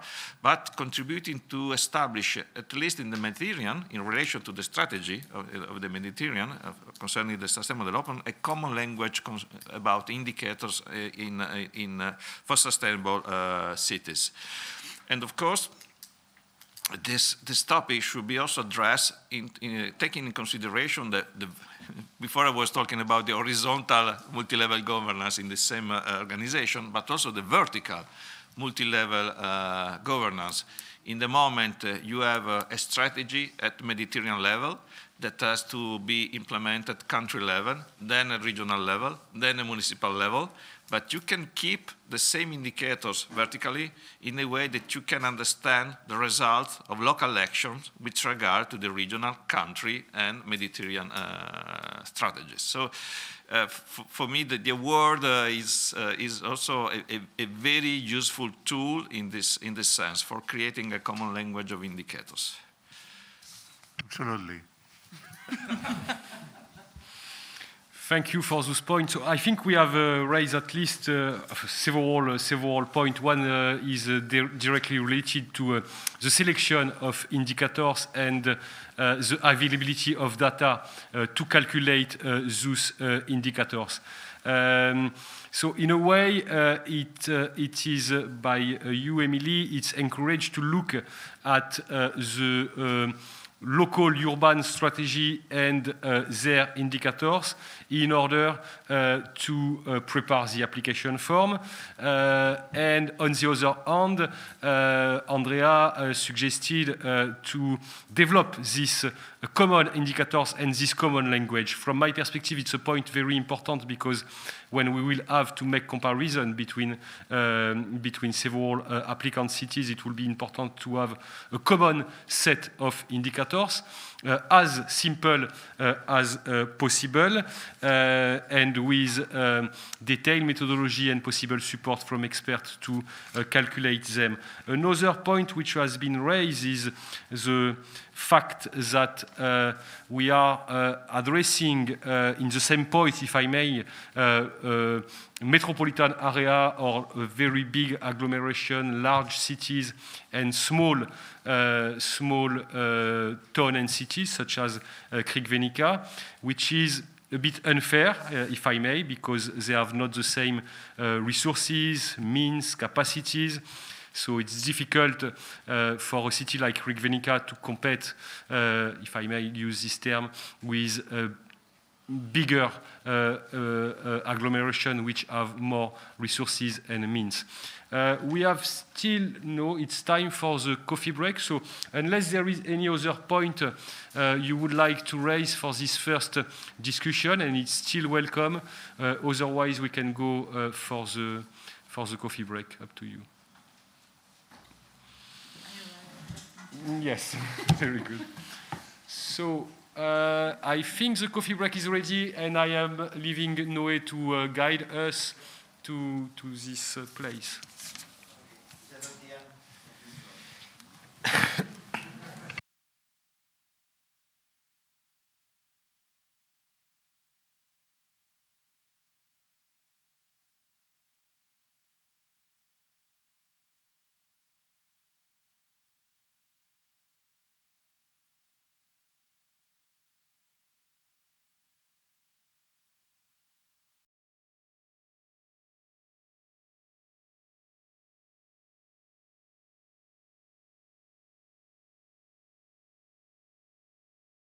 Colleagues, hello.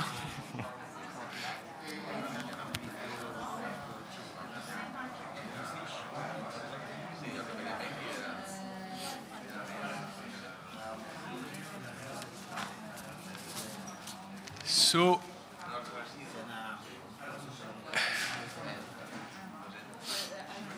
if I may, I would like to invite you to join your place to resume our second part of this morning session. I hope you enjoy this coffee break. It's always a good time for breaking the ice, if I may. We will change a little bit the order of the intervention in the agenda because Mrs. Simonetta Censi, Deputy Mayor of Genoa, is on her way from the airport to the meeting venue. So we will start with Malaga, with Carmen Garcia, who will provide first a short video about Malaga, and then a short presentation. So thank you very much for being with us today. Thanks again for having supported the municipality of Genoa to prepare this application to the third edition of the Istanbul Environment Friendly City Award. I know that you have prepared a very good application, and what is key from my perspective is that this application receive the support from both MedCity network of local authorities as well as from the foundation. I think it's a very good development, a very good spirit to develop also in the future. My feeling is that the applicant cities need support to prepare their application from an NGO, from a foundation, or from another actors, or maybe from a senior expert. The floor is yours, please. Thank you very much, Mr. Letelier. It's a pleasure to be here. I bring the salutation of my mayor. He's also the president of our foundation. And it was a really hard work to complete the applicant form because it's a very integrated vision of sustainability, and maybe also for that our foundation decided to intervene and to help the municipality to stay here and to present the application form. So I want to share first a video because that is a lack for, in my point of view, of your applicant form, because we can't put some image, and an image is very important to to understand the territory and the city and the reality of our city. So I'm going to begin my presentation with this little video. It's only image and music, and then I'm going to explain something about the principal point, I think, of our application form. But as I said, it's so big, so broad that if I put many time explaining things, you can cut my speech because maybe. Okay, so first some image of Malaga.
So Malaga, as you can see, is a large city, medium city in Europe of 570,000 inhabitants, and is the center of a big metropolis with the Costa del Sol, the sun coast of the south of Spain, and it's an ancient city. We have almost 3,000 years of history.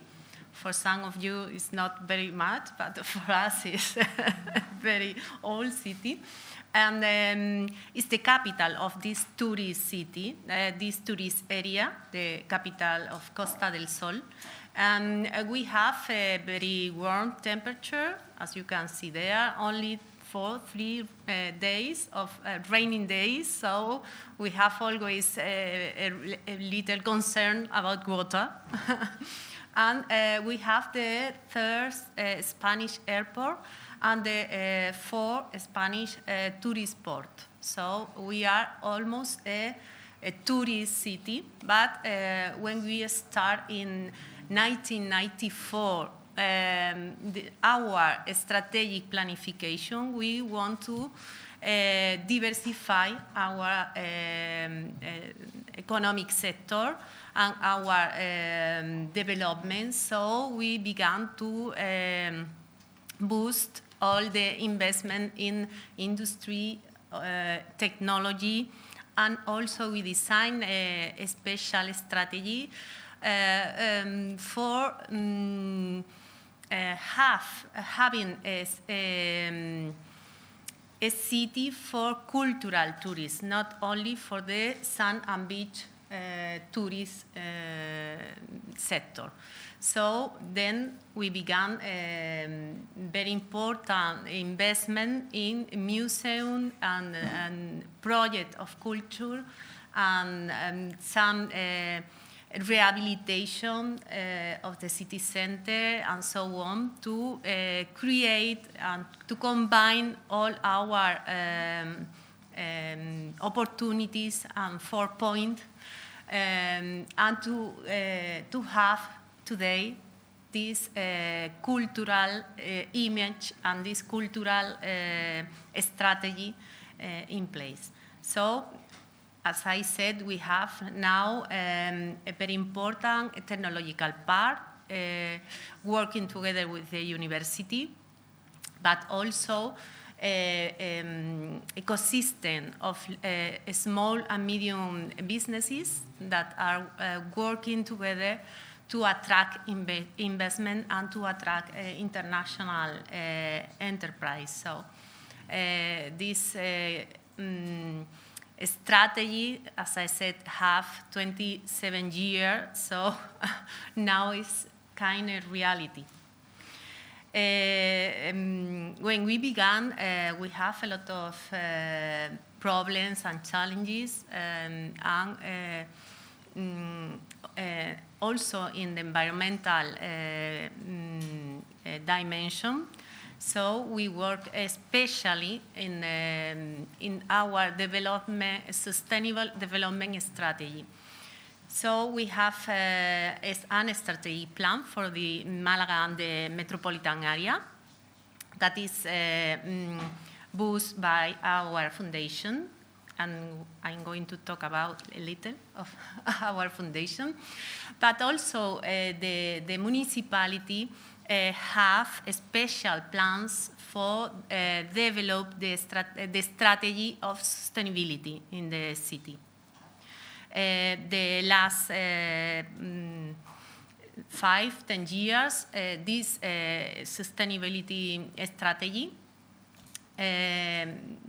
began as an urban agenda in the same way of the international urban agenda 2030, but also have a little boy. He said it's the climate plan. This plan is a Alicia plan. It's focused in 2050, and especially for building the different projects and strategies for the change that we need, the transformation that we need to implant in our city to achieve the objective of the 2050, not only 30, also 2050 international agreements. So, who are we? We are a foundation created in 1994, especially for develop the strategic planning of Malaga and the metropolitan area. We have a very complex partner in our foundation, public and private partners, but we are a private foundation and without lucrative objective, non-profit. We have in our foundation all the levels of administration, not only the municipality, the mayor is our president, but we have also the representatives of province, regional and national level of administration, and the enterprise with the Chamber of Commerce or the Confederation of Businessmen. Also, we have the unions, the university, some private enterprise, the neighborhoods, the Federation of Neighborhoods. So we work with a very complex group of agents, and we are all time thinking about our city, studying our city and the tendencies of international movement that can affect our city, and trying to establish a common path to develop our territory to have a better development, sustainable development. So for that, when we saw the application form and we saw that this integrated vision was present in the application, we decided to present the Malaga experience, because we consider that this kind of integrated vision is very important for this type of hour. So, since 1996, we decided to develop the model of development of Malaga must work in 4 different axes, and we stayed there.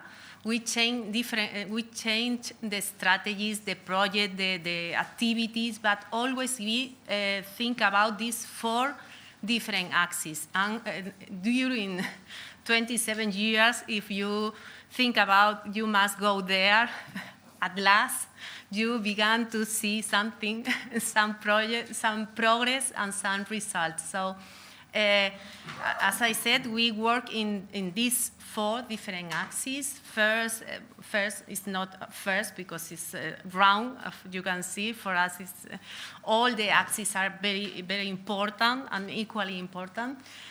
We work in an economic growth based on knowledge and technology, in social justice, and integration of people in the city, visitors and inhabitants, but also integrate the city in the territory with the different municipalities of the metropolitan area. We work also in environment and stability, because we are a city between the sea and the mountain. We have a very rich ecosystem around us, so we work a lot in maintain and develop these spaces, natural spaces, and biodiversity. And also we work in the commitment of the public administration and most of the commitment of people. We think that if every citizen is convinced that they must to intervene and to fight for the city and for these 4 axes of development, we are going to go far away. So as I said, when we began, we established some problems and challenges that is in progress. With the years, we analyze always, we have some diagnosis of where are we, what we need, what are our weakness, and what we have to go with that. So when we present the application form, we decide to talk about this challenge, especially the pollution and noise, because we are Mediterranean tourist cities, so we have a lot of noise, and that is very conflicted in the city center with the inhabitant, the relation between inhabitant and visitors. So we were in this problem, and the accessibility and security of the green areas, for us it's also very important. The bathing and beach water quality, the mountains that are, the soil is erosionate for the different historical treatment of these areas, so we have problem with this erosion. Also the atmospheric pollution, or the efficiency of our system of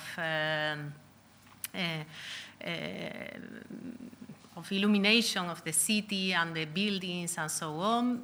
As I said, the climate change, we have some rivers and streams inside the city, so we have floods, and we need to control that all years.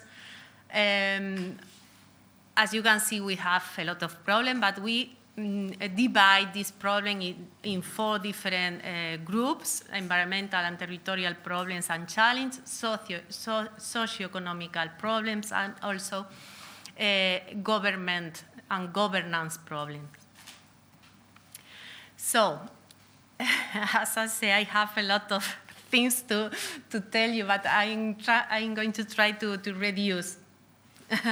So, in the nature and protection of the biodiversity, I want to talk about the importance for us of the green area.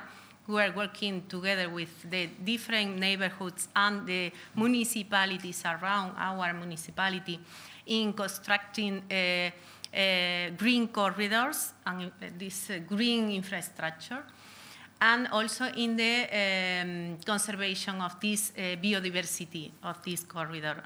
Here is Andrés Alcántara. He works in UCN, and we work together in a lot of projects of solutions based in nature. So for us, as I said, it was very important to increase this green area, the trees in the city, and with that we try to control also the floods that I said it was a problem in our city. Okay. You have there some picture. We also work in sensory in the city, introduce the technology in all these kind of projects and so on. Also, we are working in the mobility. It's the principal problem of the pollution of the air in our city. We don't have a lot of industries or I don't know, others kind of pollution enterprise. So we have the port, the airport, and the traffic of the city. So we are working in peatonalization, in reduction of the velocity of many streets in our city, creating the ideas of super manzanas. I don't know, you know this term, is the creation of, yes, thank you.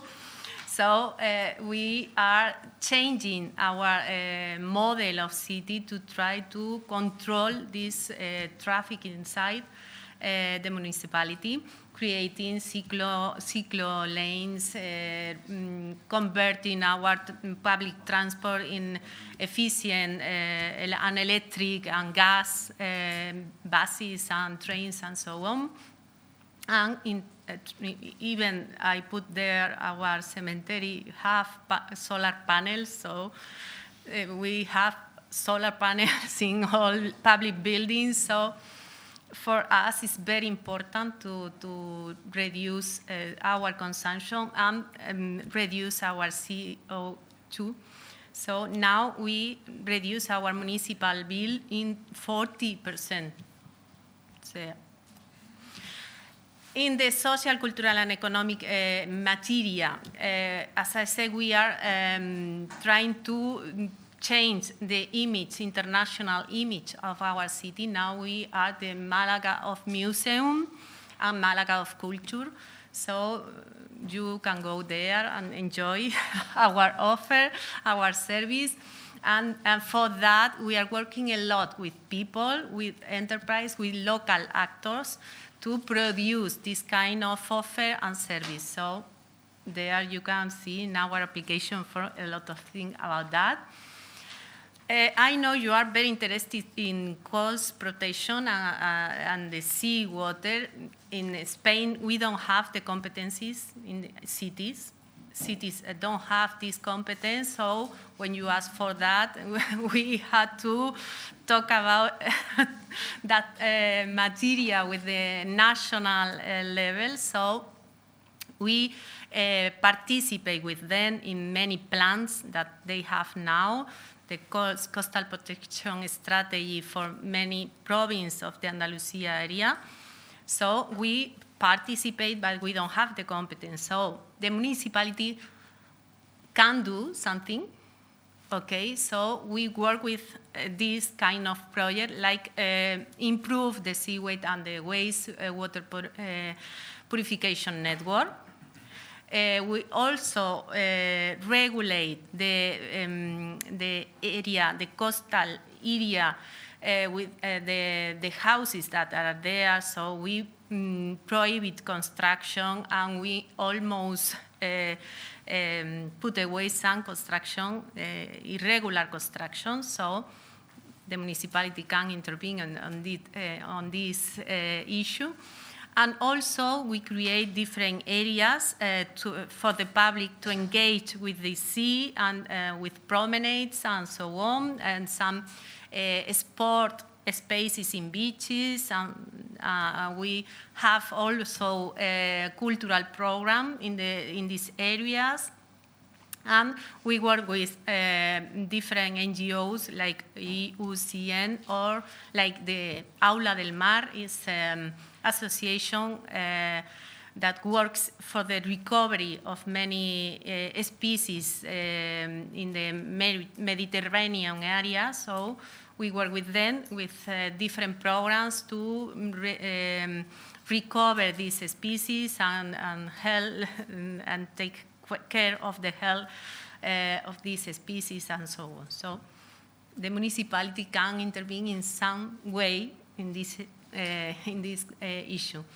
And I want to insist for the last point in the localization of the SDG. For us, is the principal strategic planning now.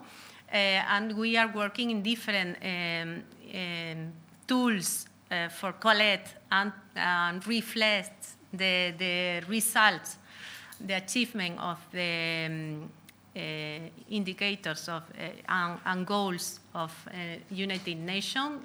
We create this tool you can see there. And we have all years the voluntary reports. We have yet 3 different local reports. And when the COVID arrived, we use this work to orientate our recovery plan. So we use the planification of the SDGs to focus the recovery plan. So now we have a mix between these different tools. And finally, our recommendation for the prize for the hour. Well, we work with, we create a leader group with the foundation and the mayor office and the different department of our municipality to cover all the points of this application form. And with this group, we discuss the focus, the vision that we wanted to transmit you.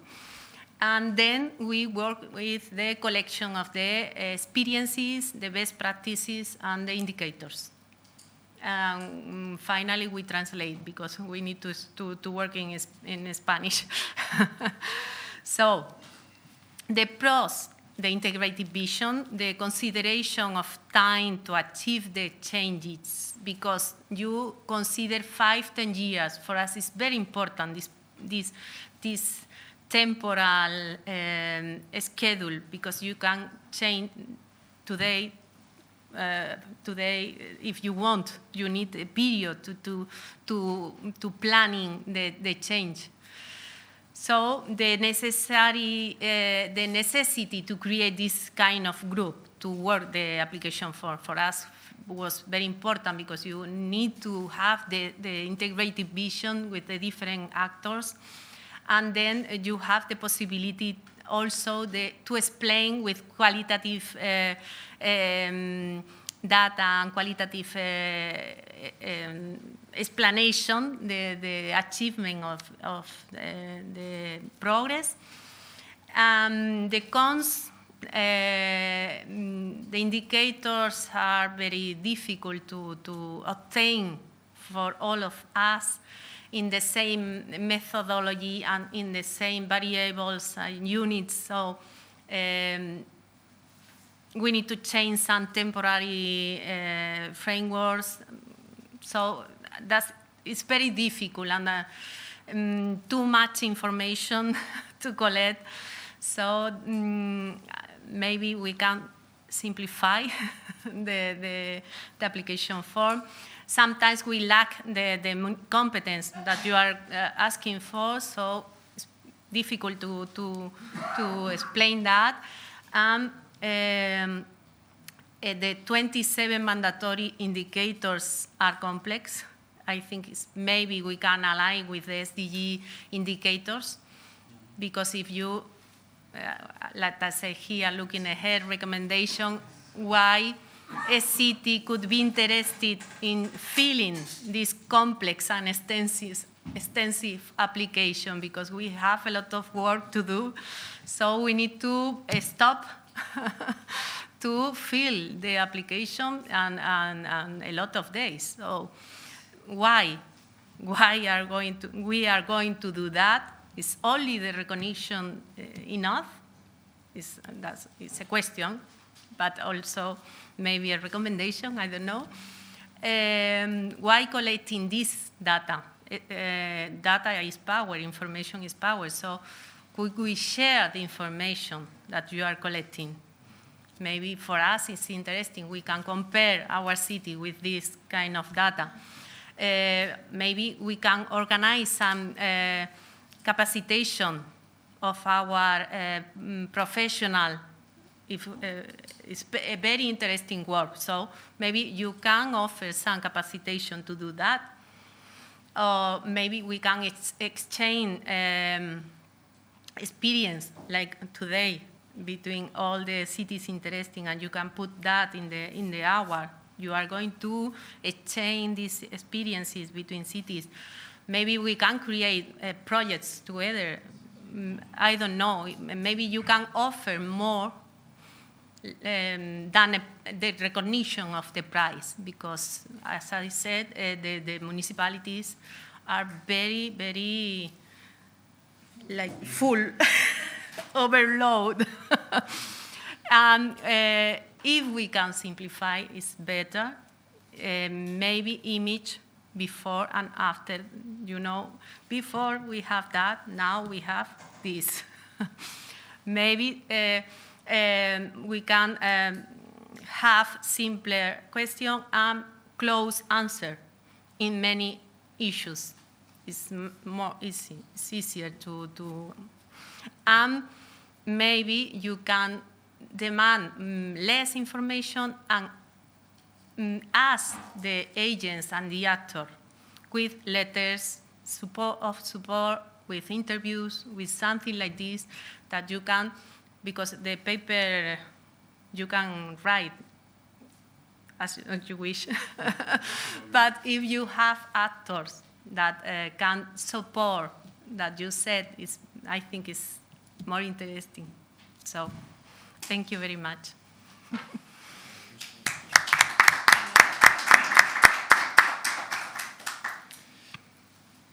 Thank you very much to you for your presentation, for the video and for this presentation, as well as for your feedback on this experience with Istanbul Environment Friendly City Award. Thanks also for this focus on marine and coastal issues, which are of primary importance for us at the UNEP Barcelona Convention system.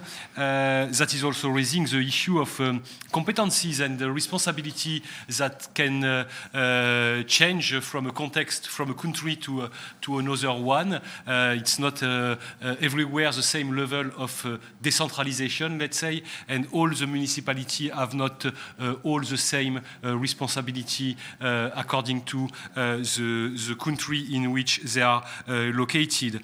I was really impressed with this ownership of the 2030 agenda and SDGs at the local level and all the actions that are implemented by Malaga to achieve those SDGs.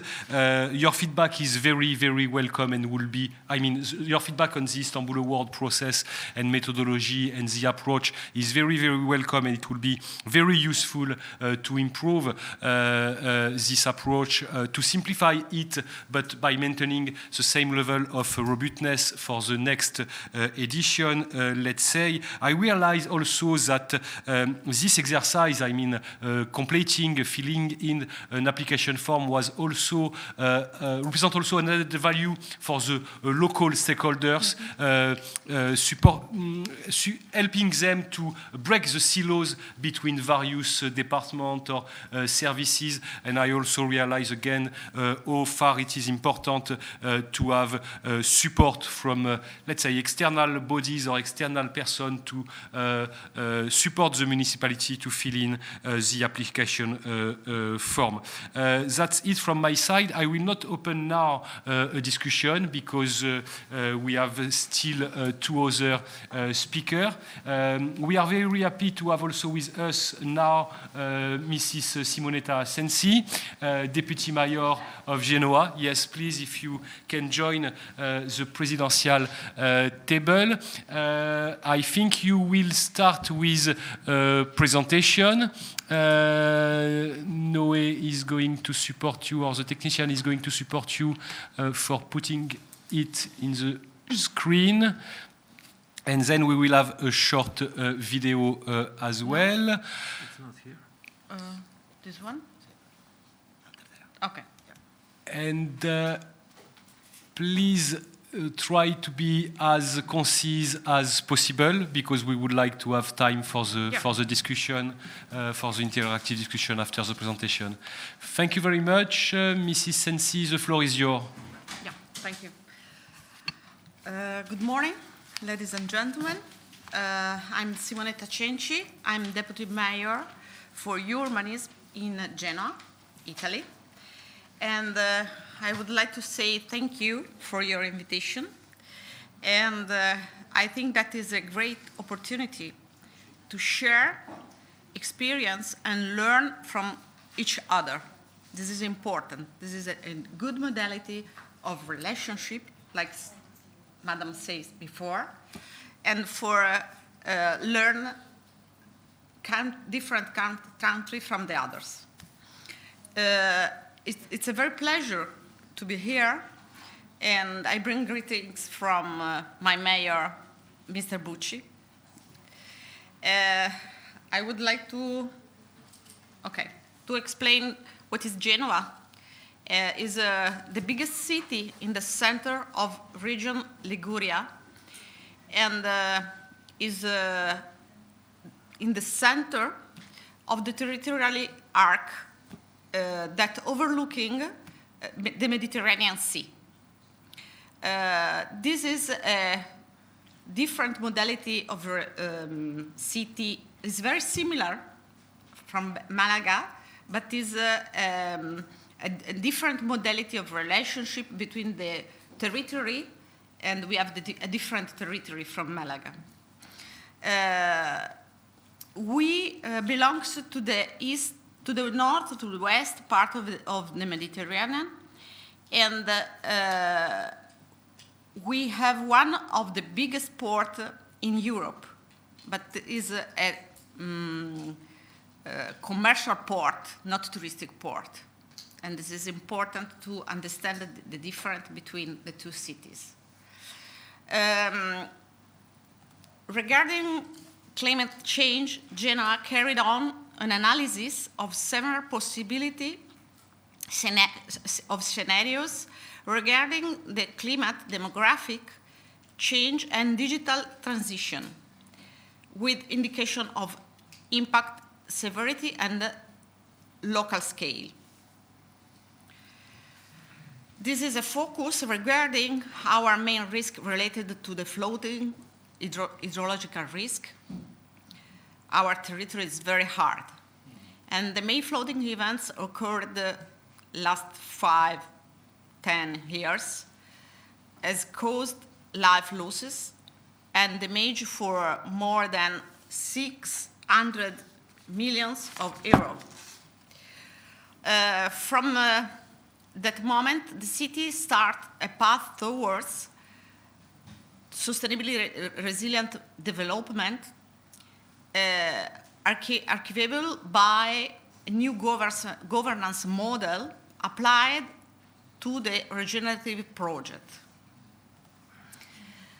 These are the plenty of visionary documents approved at EU at the local level, which enable the concrete transformation of the city in a human sustainability ecosystem, where the governance and the different communities works together and redraw the perspective through small and big projects with co-working methods.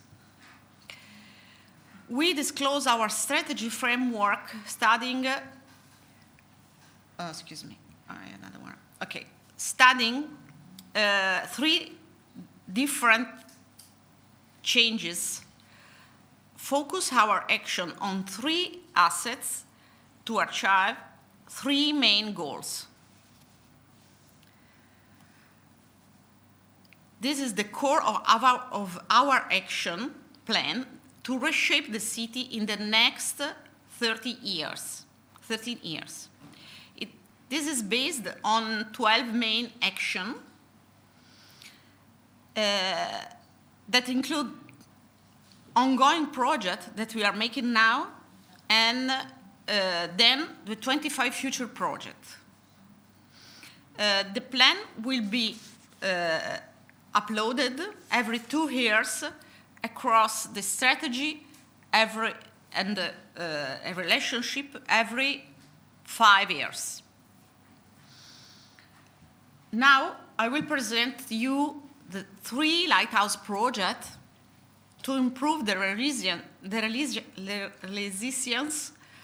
of the Genoese territory for the next few years, and I will tell you something about our main result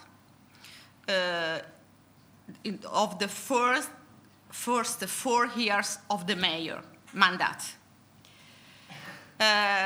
These are projects that are referred on strategic areas of urban scale, and are the largest operation in progress in Italy now. And Genoa now is a city where the investors are interested. But for arriving in this modality, we work for 3 years to communicate, but to also to do project. And this is the most important thing. We have worked from 2017 to 2020, 3 years in silence, working on the project. And we create a new modality of thinking in Genova that is named genovameravigliosa.com. We create a website running that works with us and that we go to upgrade each 3 months, and where we go to put every project that we are making in the city. It's something like a vision for the rehabilitation and the renovation of the city.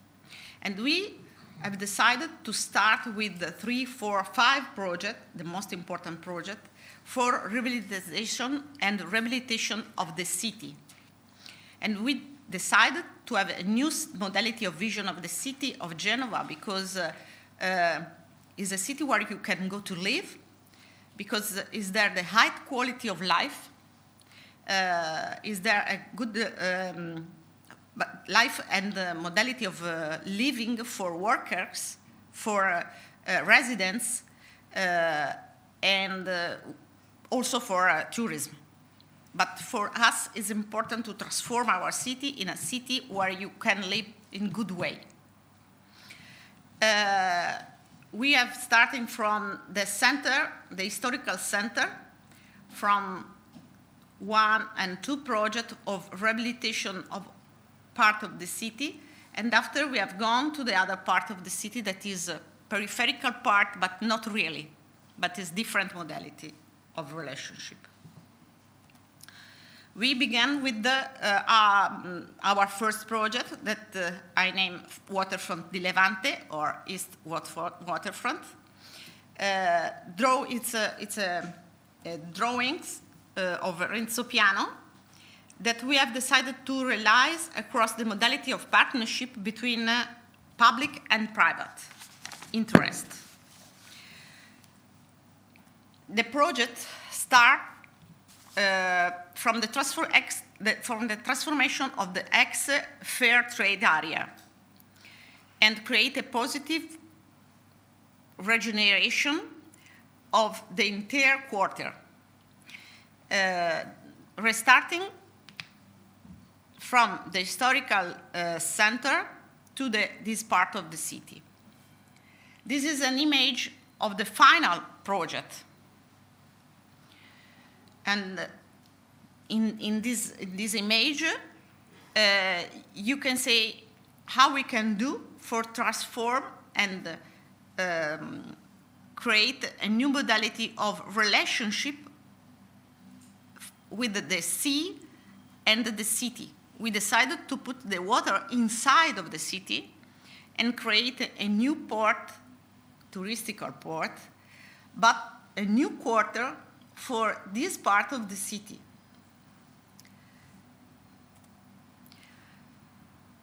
On March of 2018, we launched a call for project procedure, and we go in MIPIM Fair to explain what we want to do in Genoa. This is the image, the future image, like Madam said before. We have to think about a vision of the future. And the first image will be finished with the canal in 2022, and the other with the building, I hope that will be finished in 2023, 24 at the least. This is the second project that is very important because it's in relationship between the other along the waterfront, but is a different modality of relationship between the renewable energy sector that is for us an important part of the urban generation of the city. We have to work with this. Our city is a old city have a good modality of relationship between the land and the building. We have a lot of building to transform. We don't have to rebuild. We have to transform the whole building. And also in this case, the private and the public partnership have worked for the relance of the energy assets, and we will build and will renovate an efficient building and an efficient city. The silos complex will be restored, and we can make restart the part behind of the building and back of the building with a mixed use of cultural, public space, and also private space. This is the last project, and in 14 August 2018, the Morandi Bridge collapsed, and we lose 43 persons. And our heart stopped, but we decided that this tragedy has to be the modality for the relance and the rebirth of our city. And we work for this. For us, it was important to build a new bridge, but a new territory around the bridge. And so we decided to work with the rebuild of the bridge in 2 years, but we decided to re-give the territory to the citizen and work about the territory down of the bridge. We create this master plan, and we decided that the master plan, architectural master plan, has to be a territorial infrastructural project for the citizen, not only for the bridge, because the stop of this disaster has to be a modality for rebirth. And so we create this project, and this master plan have to be created with innovation, sustainability, green energy, new business model, regeneration, smart mobility, and circular economy. And these are the base of our project. We work with the modality of relationship between water, territory, and hydrographic problem. And these are some example of like the nature can re-begin the relationship between the territory. This was a whole territory, an industrial territory, and nobody was interested in this. And we create this master plan that solve the problem to climate change effect, such for example, the rain and the flash flooding, that in this case was very hard. This solution answer to grow the biodiversity and the biodiversity and the ecosystem services for the territory. The big circle that you see is an energy system where you can walk and produce energy for the quarter, for the citizen, and for make light for this part of the city. you walk on the bridge that is only bridge for pedestrian and bicycle, and you walking produce energy. And we create a new modality of relationship between two parts of the city. This part is an industrial part. This part is city part, and here was no one place. There was no identity. And so we decided to create this circle to connect this different part of the city, creating energy and creating future. And so, at final, I suppose that the challenge and the opportunities that in this award is important are this point. And I can assure that has been an amazing experience for us stay there and put in this occasion a different modality to transmit our project, because is the possibility to compare our vision with the other city and with the other modality of collaboration. Thank you very much. I can send the video, please. Yes. Can you do it directly? Yes, excellent.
Thank you.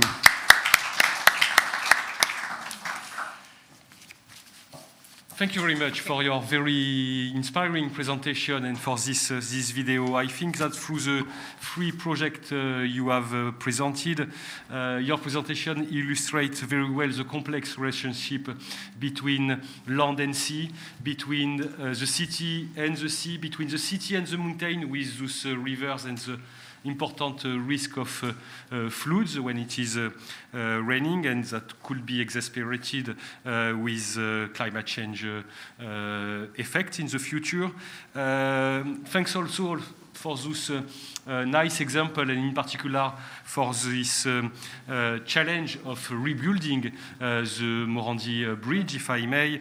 It's a very interesting example of urban resilience, urban regeneration, and also thank you very much for having shared the feedback regarding the Istanbul Award process approach. Some points are common with the other participants that we have heard this morning. We will have to make the synthesis of everything with the senior expert as well as with our colleagues at MedCity. I thank you very much. I will invite the last intervenant, thank you, of this morning session. So Mrs. Urem Betul Levanterdal, I'm sorry if I am not pronouncing well, about an application to the third edition of the Istanbul Award from the municipality of Mezitli in Turkey. And so I am just anticipating to say that after your presentation, we will have also the pleasure to see the video from Ashdod, because it was not possible to see it this morning. Unfortunately, we will not have enough time for a discussion after the presentation, because it will be the time for the lunch. So I would invite all the participants that will take the floor this afternoon, that will provide the presentation, to be as concise as possible. 10-minute presentation is enough, so that we can save time to have an interactive dialogue and a discussion. And also, I would like maybe to excuse myself or ourselves to our colleagues who are connected online. It's not easy for me to see if they have raised their hand or not, but they can do it. And I think that we will give them the floor this afternoon. Thank you. The floor is yours. Thanks. Thank you very much. But we don't see your presentation for the time being. Yes, it's here. Sorry, please go ahead. I'm sorry. First of all, I would like to thank you, Noé and Julian, and the whole team from all levels of MedCities and UN, who did great work for our journey from our cities and to Barcelona on behalf of MedCities and UN Environment Program. And my presentation is more about what we do for creating and development of an environment-friendly city as Mezitli municipality. Our municipality tries to create a circular system for reaching all sustainable development goals, and its targets with volunteers and localers and civil society. Women Producers Market, Organic Agriculture, Women Producers Cooperative, and Healing Mezitli, and waste management projects are a few of our projects which are ongoing in Mezitli. And if I need to give you some information about Mezitli, is one of the Mediterranean seasides located and with lovely archaeological sites and 300 days sunny and central cities of Mersin province in Turkey, where citizens from different cultures and religions are living together in peace and respect since Clisia time. Our population is almost 212,000, and 51% of them are women. And nowadays, since 10 years, we have 40,000 registered and almost 40,000 more unregistered Syrians, Iraqi, Afghan, and other nationalities are living with us in Mezitli. The whole provincial administration's hosting is more than us, of course. But almost this is a big amount for us too. And our city's summer population will be more than that because we are a summer city and we have second house owners from all over the country and also from east side and middle side of Turkey. We have 40 neighborhoods from seaside to the Toroslar Mountains. Our city, central city, is located parallel to the Mediterranean Sea, but we have mountains where our second houses are also located because in summertime our city will be very hot. So we are escaping towards mountains. And our land is almost 416 kilometers squares and almost 30 kilometers is parallel to the Mediterranean Sea. Maybe I will share a short video from my city. Could we volume also?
the women producers market model and physical environment established by the needs of and abilities of women living in Mezitli as an accessible construction.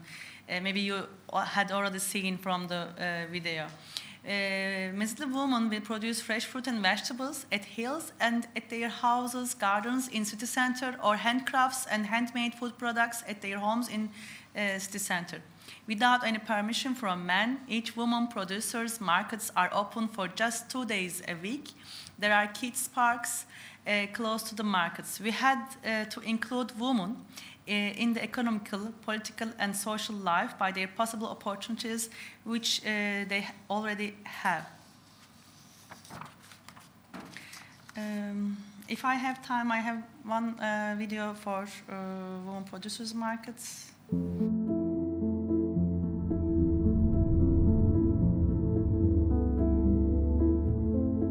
There is life in Mezitli.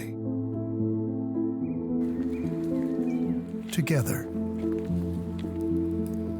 careful, efficient, strong, resistant, fearless, ready, practical.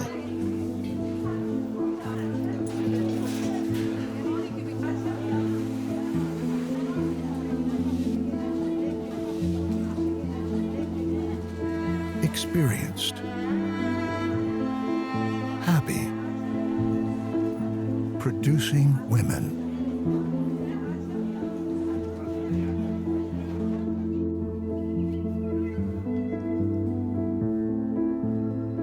Self-confident,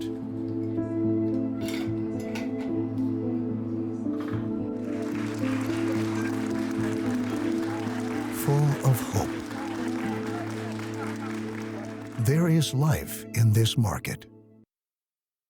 Yes, and after these markets, we encourage our women for developing their own cooperative. It's Mezitli Women Producers Cooperatives called Solinova. And members are all women and mostly producers from urban lands located at city center. Volunteer landlords let women who wants to produce fresh fruit and vegetables at the center. The landlords and our mayor did assignment until they start their developments in their lands. Our women producers should use these lands for just producing fresh fruit and vegetables. And also, these urban lands are the ones with high-level development rights, and landlords won't lose their rights on their lands during women producers do agriculture. Women producers at urban agriculture lands sign assignment with the women cooperative and being a partner of the cooperative. They will sell their products at free markets without any cost, and Mr. Municipality's role at that process is like a catalyst. Women producers calling seasons for planting seeds, harvesting seasons, that made seasons to develop belonging and ownership on urban agriculture and products. And so, you know, Mezitli Women Producers Cooperatives partners are women and mostly producers from urban lands located at city center. Cooperative members produce fresh fruit and vegetables, producing high value-added products by those like marmalade, pomegranate juice, or citrus syrup, or dried tomatoes, dried fruits and vegetables, flowers, and etc. And also they are calling seasons of the city for harvesting processes. With another stage, we are, since this August, we developed another project with volunteers' request and willingness. We as Mezitli Municipality and our volunteers, almost 150 people. They are professors, they are entrepreneurs, they are housewives, they are moms, youths, kids with parents or grandparents from not only Mezitli, but also neighbor cities of Mezitli. A group of volunteers from Mardin, an influencer, environment engineer and staff also joining us, and we are working together for biodegradable food for green and agricultural areas. As my colleague mentioned about this summer's forest fires, after that forest fires, our citizens are more sensitive for environmental issues. We can feel it really. And these volunteers are just going to the fresh fruit and vegetables markets after 8 p.m. until 9:30 p.m. They are just separating plastics or other papers and other wastes from organic ones, and then the organic ones are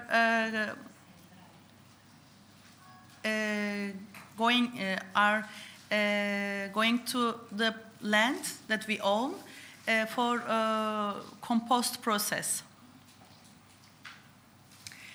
And then these organic wastes are collected in a certain compost area, as I mentioned, belonging to Mesle municipality, and our professional staff and volunteer engineers working together for developing available compost for agricultural areas and also forest areas.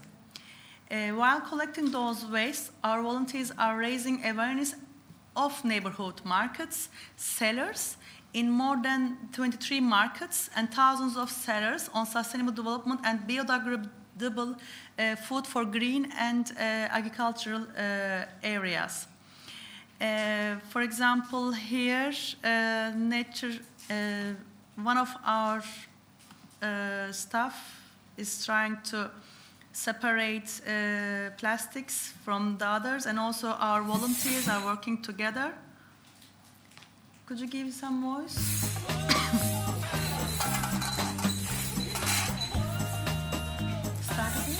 Merhaba, ben Selda Bukur. Okay, they are just... Ben Sema Olgun, kimyagerim. Merhaba, ben Filiz Yetik, hemşireyim. Ben Ali Düdükçü, emekli akademisyenim. İyi akşamlar. Ben Mezitli Belediyesi'nden Gece Pazar ekibinden Mustafa Elmalı. Topraklarımızı iyileştirmek için gönüllü olarak çalışıyorum. Mersin Mezitli'deyim. Topraklarımızı onarmak için gönüllü olarak çalışıyorum. Mersin Mezitli'deyim. Topraklarımızı onarmak için gönüllü olarak çalışıyorum. Mersin Mezitli'deyim. Topraklarımızı onarmak için gönüllü olarak çalışıyorum. Mersin Mezitli'deyim.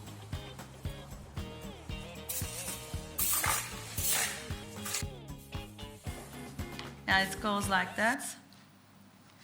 And there's another project. We are also trying to work with volunteers on seaside coasts for Carita's bird areas. We are trying to protect these areas from outer things. This is our staff, and also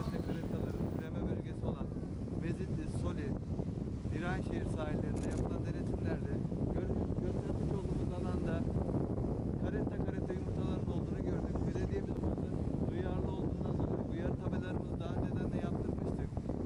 Çevre gönüllüleriyle beraber şu anda bulunduğumuz alanda yaklaşık 70-80 tane karetta yumurtası var.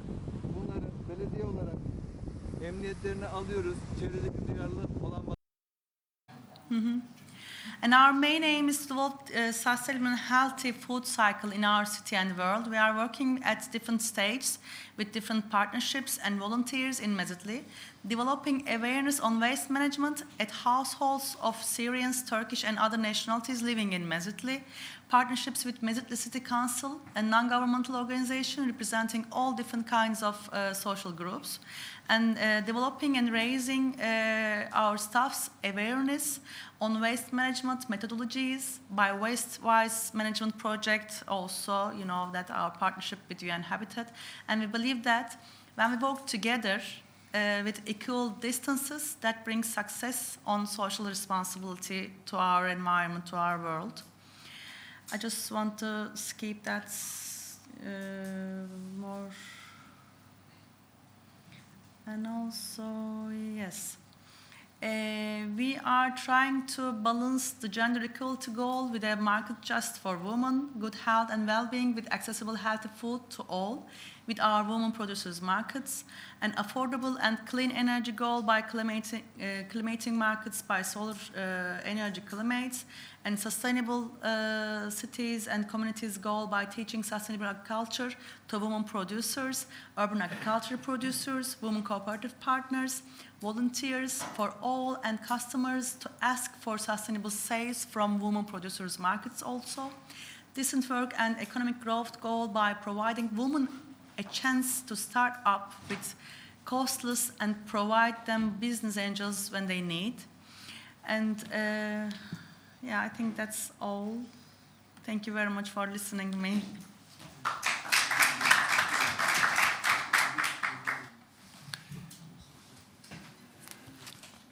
Thank you very much for your presentation and again for the application of your municipality to the third edition of the Istanbul Environment Friendly City Award. In fact, I like very much, all those videos that we have seen this morning, and we are going to see a last one before to lunch together. I like very much those videos because although they are showing cultural diversity in our Mediterranean region, we can also perceive a kind of common identity through those videos. Let's see what we could do after those days and this meeting, if we can manage to have a kind of common video for all the cities which have presented today. It will be something very nice. Just before to conclude this morning session and before to go to the lunch break and before to see the video from Ashdod, I would like to mention that we have with us today Ananda Alonso. She's here and she is coming from SCP RAC. SCP RAC is Regional Activity Center of UNEP MAP, working on sustainable consumption and production. And they have also launched during this biennium, 2020-2021, and they managed to launch another MSSD flagship initiative. This one is not under the Objective 3 on Sustainable Mediterranean City, but on the Objective 5, transition toward green and blue economy. So they launched the We Made Sustainability Award. So with the first pilot edition targeting only southern Mediterranean countries, which are also the beneficiaries of the SwitchMed program, with two categories, I think. First of all, businesses as well as local authorities. And in fact, this award is promoting sustainable businesses and green circular economy in our Mediterranean region. Maybe if you want to say a few words about that, Ananda, we can give you the floor so that we can arrange during that time the video for the last moment of this morning session. Thank you. Okay. Is this working? Yes. Thank you so much, Julian, for this presentation. Really, you introduced it so well. But yes, so this is a new award. This was the first edition. And we just, actually, the award ceremony was last week. So we just announced the winners. But we were very surprised because we had different categories. And in every edition, these categories will change. So for this first edition, one category was the sustainable businesses, and the other category was public authorities at many levels, so local, regional, national, because the idea was to encourage these sustainable businesses in the region, but as well the other actors in the business ecosystem that support businesses. So the idea, for the case of local authorities, for example, the idea was to reward public initiatives that support circular businesses, from funding really any kind of initiative. But our surprise was that very little public initiatives applied. So we had like 120 applications for sustainable business, but only 3 or 4 applications for public initiatives. So we are curious to know if this is an issue that maybe, you know, the similar issues that we are discussing here, maybe it's also interesting for us to know, because maybe we have to incentivize in a different way the public authorities. In our case, the award was recognition, but also an exchange mission, so up to 3 representatives to go to any other country or city that they want to learn more. And finally, the winner is from Jordan. It's the Jordan Renewable Energy Fund. And we are now discussing with them where do they want to travel, depending on their needs. And yes, so for us it was a very interesting experience. In our case, it's a different format. The award it was very short. We tried to make it very simple, so only 3 questions. But in any way, it was a challenge for us to encourage people to apply. So we're hoping to learn more, and I will be also curious to know if any of you knew of this award, because after seeing your presentations, I see that some of you have initiatives to support green entrepreneurs, and so you could have totally applied, no? But maybe it's a matter of, it's just a very new, so it's a matter of communicating more and getting more cities and authorities to know about it, no? So if you have any tips or you want to know more, I will be happy to tell you more. Thank you. Thank you very much, Ananda, for those words. Yes, indeed, it's true that the UNEP Barcelona Convention system is investing in those, let's say, sustainability award. We start with the Istanbul award. Now we have this WeMed Sustainability Award. In the next biennium, there will be another award on specially protected area of Mediterranean importance. Is a very good way to reach, let's say, local stakeholders which are implementing sustainable development at the local level to reach, to diversify our target audience. It's not easy because we are doing that with very modest means, but we are also relying on the support from partners and from you. So before to go to lunch, I just want to launch this video from the city of Ashdod. Thank you very much.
Without wasting more time, I am giving the floor to Mr. Javier Chana, who is Head of International Relations at the Area Metropolitana de Barcelona, and who will present us, let's say, challenges and achievements in terms of sustainable development at the local level in Barcelona. Javier, the floor is yours for 10 minutes, please. Okay. Thank you, Julian. Thank you, UNEP organizers. Thank you, MedCities, for inviting us to the event. Thank you all for keeping and remaining here. This is the worst time to give a presentation after the lunch, so I'll try to be as brief and as direct as possible. Sorry. So this morning, you had my colleague, Oriol Illa, from the Barcelona Metropolitan Area. I couldn't be here, so just to give a small snapshot on what the metropolitan area of Barcelona is. The metropolitan area of Barcelona is the only metropolitan area existing in Spain. We have our own legislation and more than 40 years of supralocal cooperation. This is a very particular government which gathers a territory of 636 square kilometers, 36 municipalities. Barcelona is the capital. And we have a different size of municipalities. Barcelona, as I said, the biggest one. We have some municipalities between 100,000 inhabitants and 1 million. But the most of these municipalities have more than 10,000 inhabitants. So there are small municipalities that need special support. This organization covers not all the metropolitan region. This is a metropolitan institution having 36 municipalities, 3.2 million inhabitants, but the metropolitan region is bigger than that. The metropolitan region has around 100 municipalities and 5 million inhabitants. Why? Because here there is, as I said, a long tradition of cooperation. And we had the achievement of this legislation, which was approved in 2010. As I said, it's the only metropolitan area existing in Spain. Our legislation doesn't come from the central government saying you will be organized as metropolitan areas, like it could happen in France, in Italy, or in other parts of the world. This belongs to a will of the politicians to have these supralocal services. The metropolitan area has very specific services in 3 different domains. Land planning, public space and housing, environment, that means waste and water management, and mobility and transport. These are the main powers of this institution, so we provide these services for the 36 municipalities. At the same time, we have other powers like strategic planning, social and economic development, and international relations that have coexistence with other administrations. So other administrations, whether at local level or at the supralocal level, has these powers. But as I said, land planning, housing, public space, environment, and mobility and transport are our main powers of that. So, Julian, I was not very sure what to share with you in this presentation. I spoke also with Oriol. When I got this invitation, I said, okay, why applying for a Mediterranean award? This is a tough procedure. I mean, we have an experience of a UN system award, which is organized by a UN agency that we got a very good result. We are in the final list. But the procedure was very tough and long. So because we needed a lot of data, a lot of indicators, and some of indicators in many times were not attached to our department, and even they were not attached in our administration. So sometimes we got forms which were thought for cities, mainly for cities, and we are a metropolitan government. So the kind of indicators that a city can have are diverse to the indicators that the metropolitan area can have, because sometimes or you don't have these indicators, or you need to take all the indicators at the local level and make a single indicator. So if metropolization is something that could be prioritized in this prize in the future, I think that that should be taken into consideration. That comes to me to another important aspect, is that preparing or submitting an award requires time, and requires time and political support. This is not something that can emerge from a department, from the International Relations Department, from the Environmental Department. No, this is a decision that has to be taken to the top of the organization. So if this decision is taken at the top of the organization, things are taken more easily. Another important issue that I think it's important for submitting these awards is the support. The support you can have from the Secretariat. I mean, I know that this is an open procedure, that there are rules, but at the end of the day, you have many doubts, and it's important that you can have a kind of help desk for you to get the main answers to some of the questions that this prize require. And at the same time, and here I got the experience, I was evaluator of a European prize called EPSA, and at that time, for the EPSA awards, the organizers, and it was an award which was promoted by the European Commission and different member states, and there, one of the success stories of this prize that we were having not only winners, we were having winners, finalists, and nominee. That meant that every mayor, every political representative, even if he was a nominee, he was happy to be joined by this award. At the same time, at the end of the award procedure, there was a publication. So you could see all the main awards, all the main candidatures in a main publication, which was, from one side, was good for the submitter of this prize, but at the same time, it was a good tool of good practices, having this kind of publication.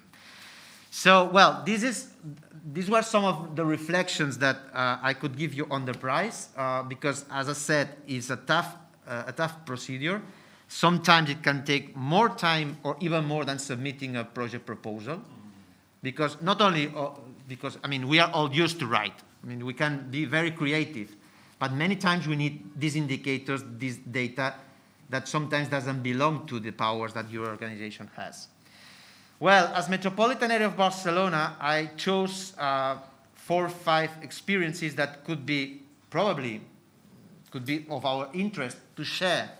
I mean, because when you are submitting a prize, it's not only a question to win a prize, it's also an auto-check of if you are doing something, it's competitive or not, or it's outside of the market. So among these experiences, the Barcelona Metropolitan Area has a long tradition in managing, as I said, public space. So here we have a network of 51 urban parks, which are split between the different municipalities. Some of these natural urban parks have an heritage value. So we are in charge of doing the maintenance of these urban parks in a shared system. So we maintain these urban parks on behalf of the municipalities, giving the same services and support to the municipalities, and very clear, generating economies of scale. So it's cheaper to maintain that in a longer extent than every single municipality maintaining these urban parks. And this is also linked to the smart cities procedure that we do for the maintenance and so on. Another experience, very much aligned with the Mediterranean. We are responsible for the maintenance of 40 beaches, of 40 Mediterranean metropolitan beaches, covering a territory of 8 municipalities, 42 kilometers of coastline. This is not only a question to maintain beaches, provide furniture, provide services.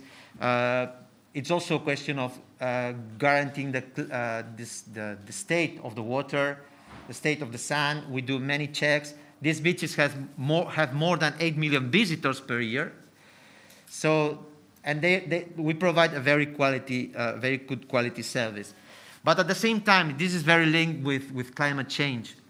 Every year we suffer storms. That are creating the disappearance of some of these beaches. the size of the sun is decreasing. So many times we act in advance of the storm. So there is we check weather, we prepare with these big cars, I don't know how to say them in English. So we are getting prepared in order that avoiding these beaches are disappeared. These beaches belong to the green infrastructure strategy of the metropolitan area of Barcelona. This, for us, the green infrastructure, nature-based solutions, it's something which is highly prioritized by our government.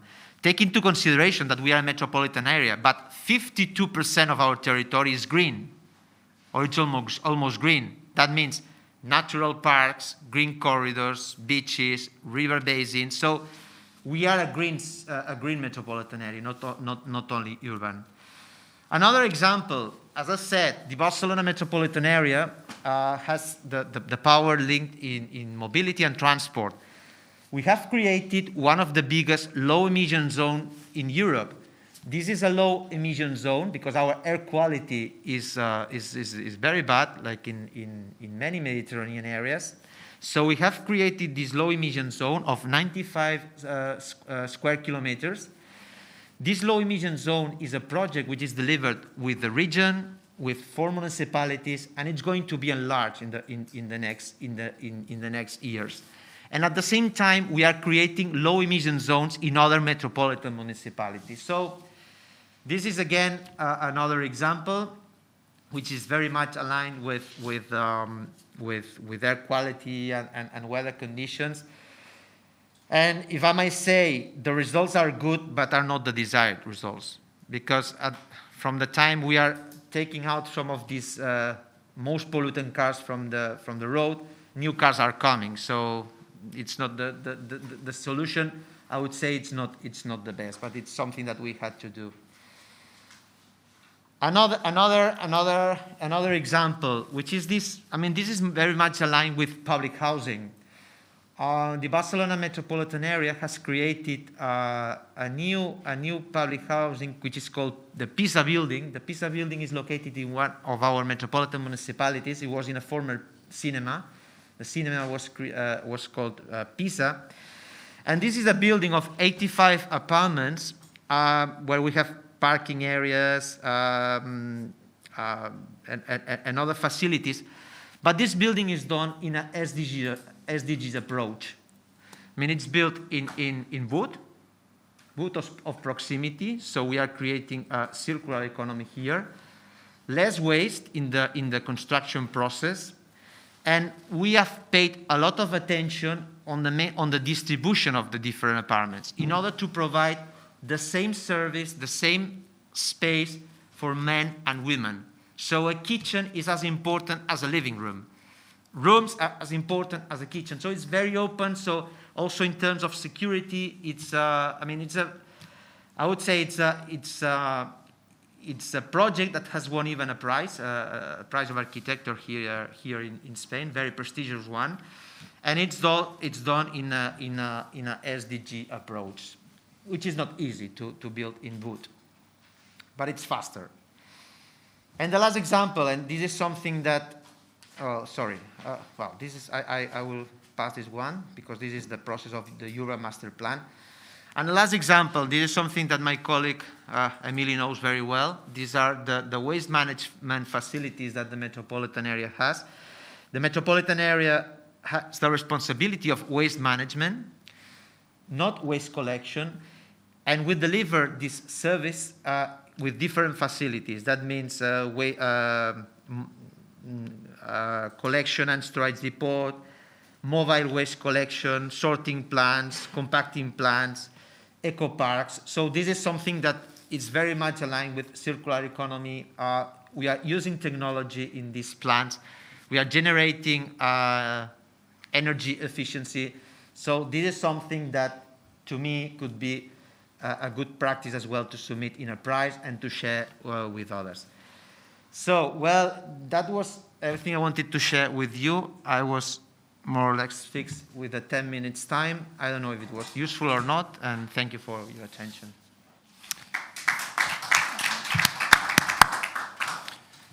Thank you very much, Javier. It was really to the point, first of all, because your general consideration regarding previous experience with those global or European awards or prize are really relevant as a source of inspiration to improve our Istanbul Environment Friendly City Award. You also put the emphasis on several good practices. Just before to give the floor to the following speaker, maybe we can quickly open, not a discussion, but if you have any point to be asked to Javier Tiana regarding matter of clarification, or if you want to ask him a question, please take advantage because he is here with us. The floor is yours, colleagues, otherwise we can continue with... Break the ice? I can break the ice. Yes, please go. No, just to point out, to thank Xavier for the intervention. I think it's very practical, and it helps to understand the award also as a process. And I think this is relevant. It's not only a contest among cities, but I think that the spirit of this workshop is also to allow the process of submitting the award and to get feedback, to introduce practices. And this, I think, it's very relevant to cities beyond the final winner of the award, which should be maybe less important.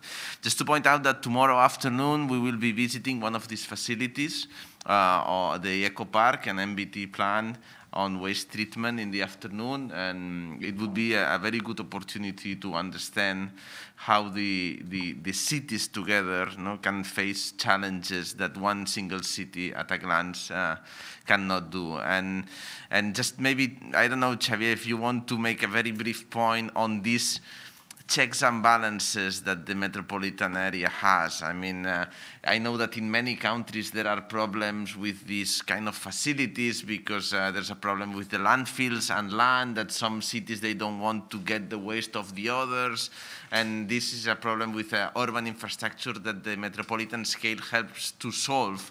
And I think that the experience of the metropolitan area of Barcelona helps to understand how cities win and lose in different aspects. There are balances. Some cities, it is true that they receive the waste, but at the same time they receive money in compensation for their urban experiences. And these balances of municipal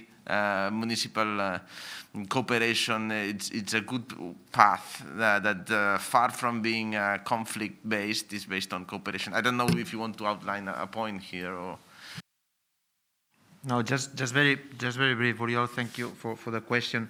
No, I think one of the things I didn't mention was the question of governance. The question of governance of this metropolitan area means that, I mean, as I said, we have a board. Our political board has 36 municipalities.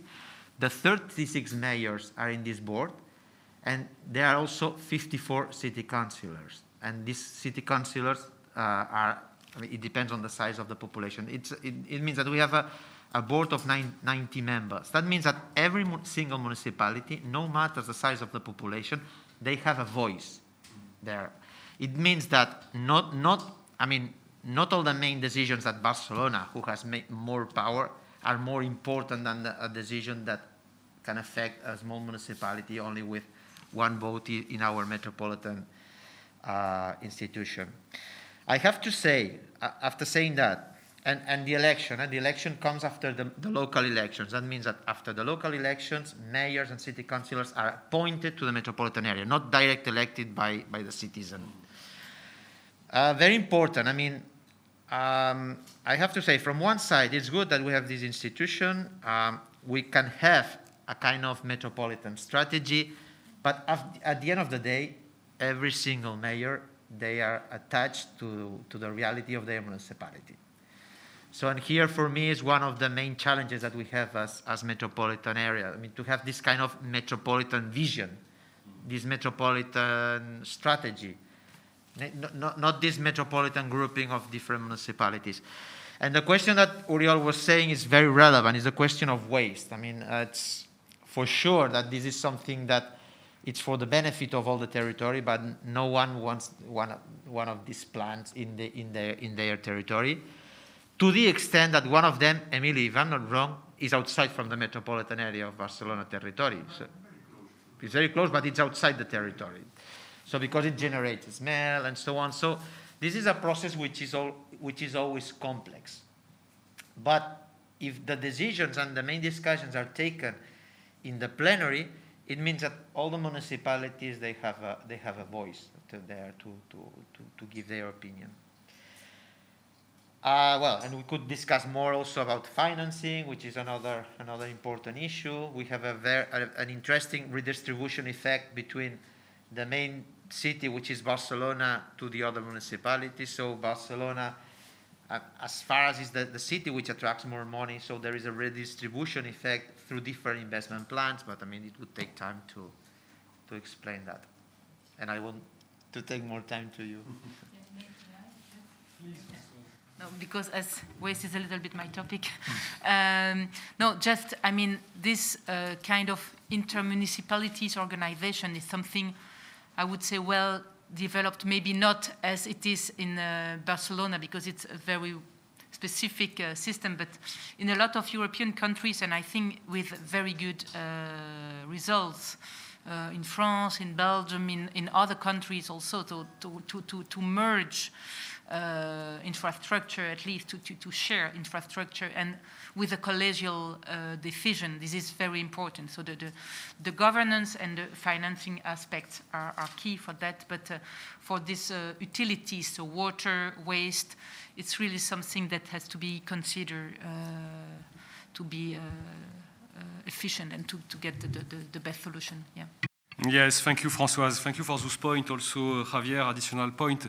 Yes, definitely, together we are stronger, if I may. And you point out the interest of this multi-stakeholder, but also multi-scale and multi-thematic governance approach versus, if I may, fragmented management, both from a thematic perspective, but also from a geographical perspective. So reasoning at the level of metropolitan area is something which is really of interest for improving our award in the future. Thank you very much again for your contribution. I hope you keep this metropolitan view in the future award, because it's very relevant. Yes. Thank you.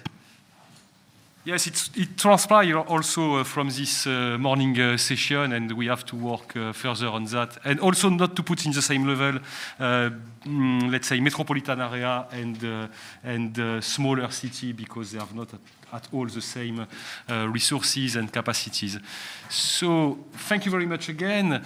And we will now hear from our colleague Andrés Alcantara from the International Union, IUCN, International Union Cooperation for Nature. No, I don't remember. IUCN. But OK. Je vais le faire en français, Centre international pour la coopération de la nature, quelque chose comme ça, n'est-ce pas? So, welcome Andrés Alcantara from IUCN Center for Mediterranean Cooperation, which is based in Malaga, in Spain. And you are going to present, to make your intervention on the IUCN nature-based solution standard in Mediterranean cities. If possible, in 10 minutes, so that we can have time for the discussion. Thank you. Okay. Thank you, Mr. Chairman. Thank you for MedCities AMB for the invitation of Mediterranean Cooperation Center, IUCN. Well, the first issue is that I will explain to the participant what is IUCN. Well, because, but I haven't got there the presentation of the web.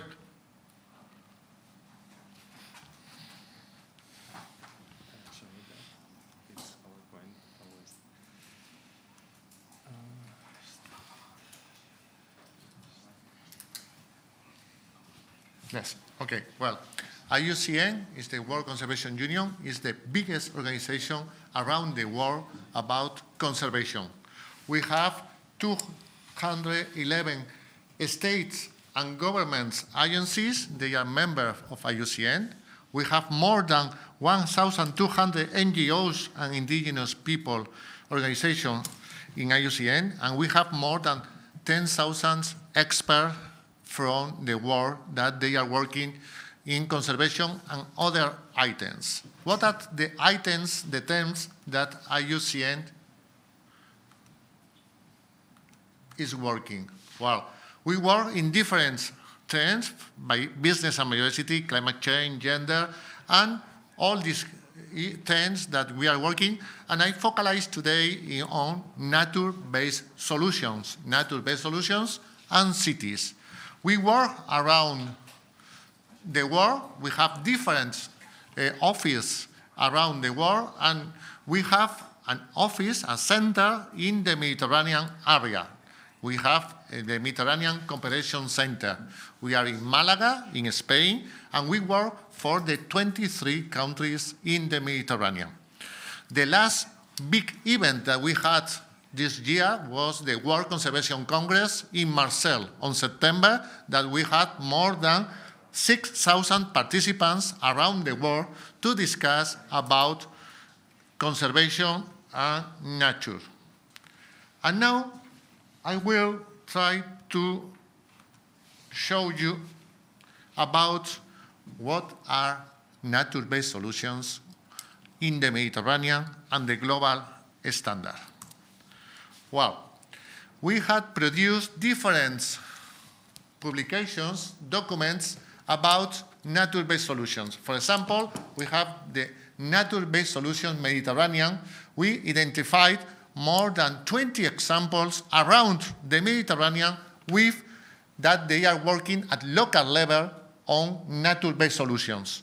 We have another publication with a nature-based solution about examples, for example, in province of Malaga with different examples of nature-based solution.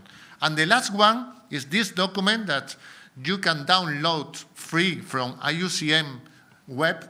That is the Planning and Delivering Nature-Based Solutions in Mediterranean City.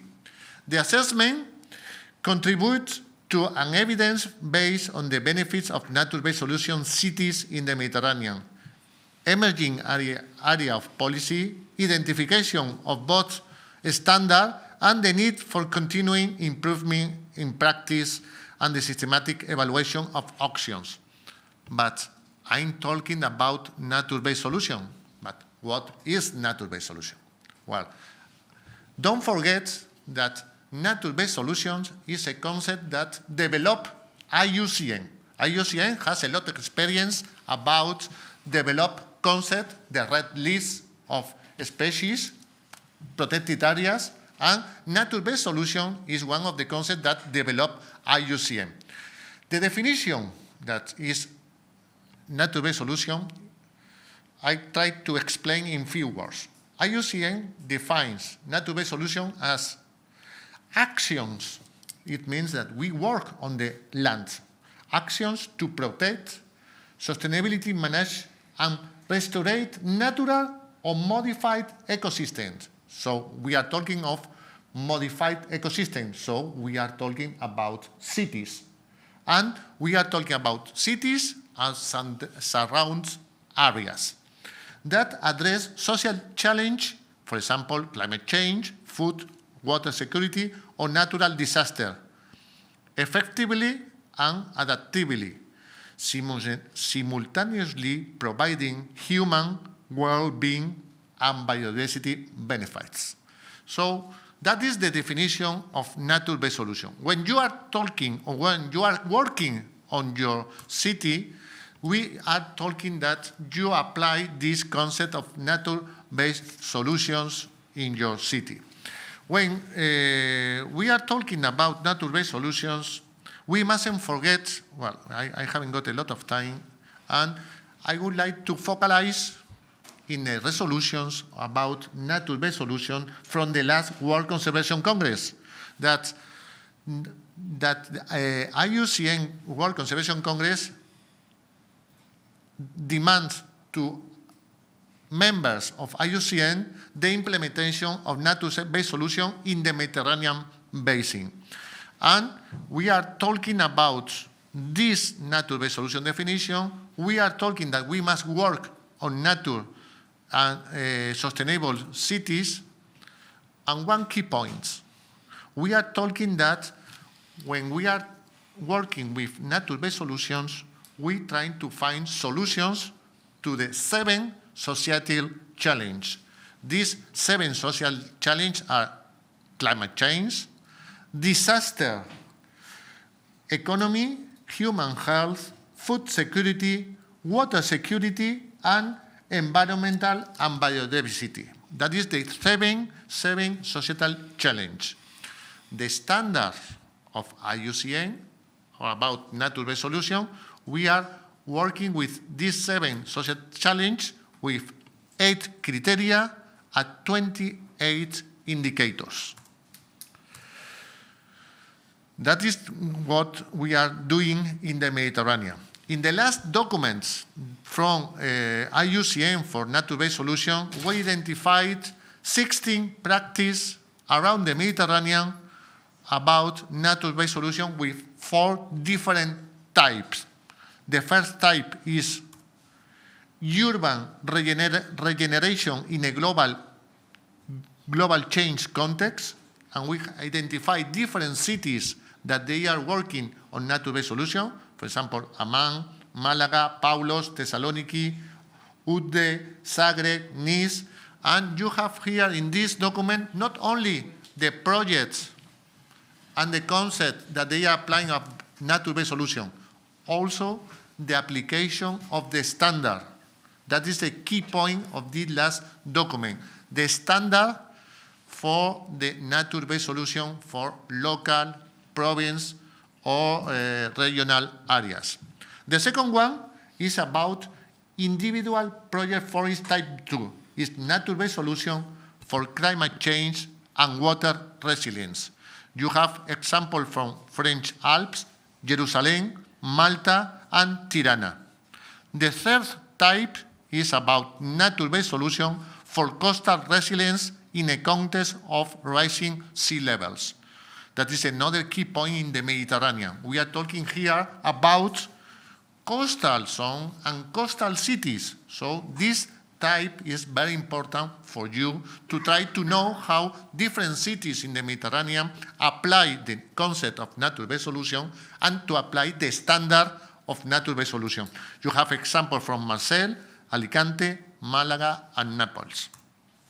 And the fourth one is about mature projects. They are well-known projects around the Mediterranean that they have experience about conservation and nature-based solution. The best examples that we have identified about mature projects that they are working on nature-based solution and we can apply the standard are Barcelona, the Green Infrastructure and Biodiversity Plan, that is one excellent example. Slovenia, about connectivity in the Ljubljana River and Green Parks strategy. And the third one is Vitoria-Gasteiz, is the well-known urban green infrastructure system. So you can obtain all this information in this document. The objectives of this assessment of this document is, it was identify good practice and examples, identify gaps, identify lessons learned, and the fourth one is give value to the adaptive capacity of the standard.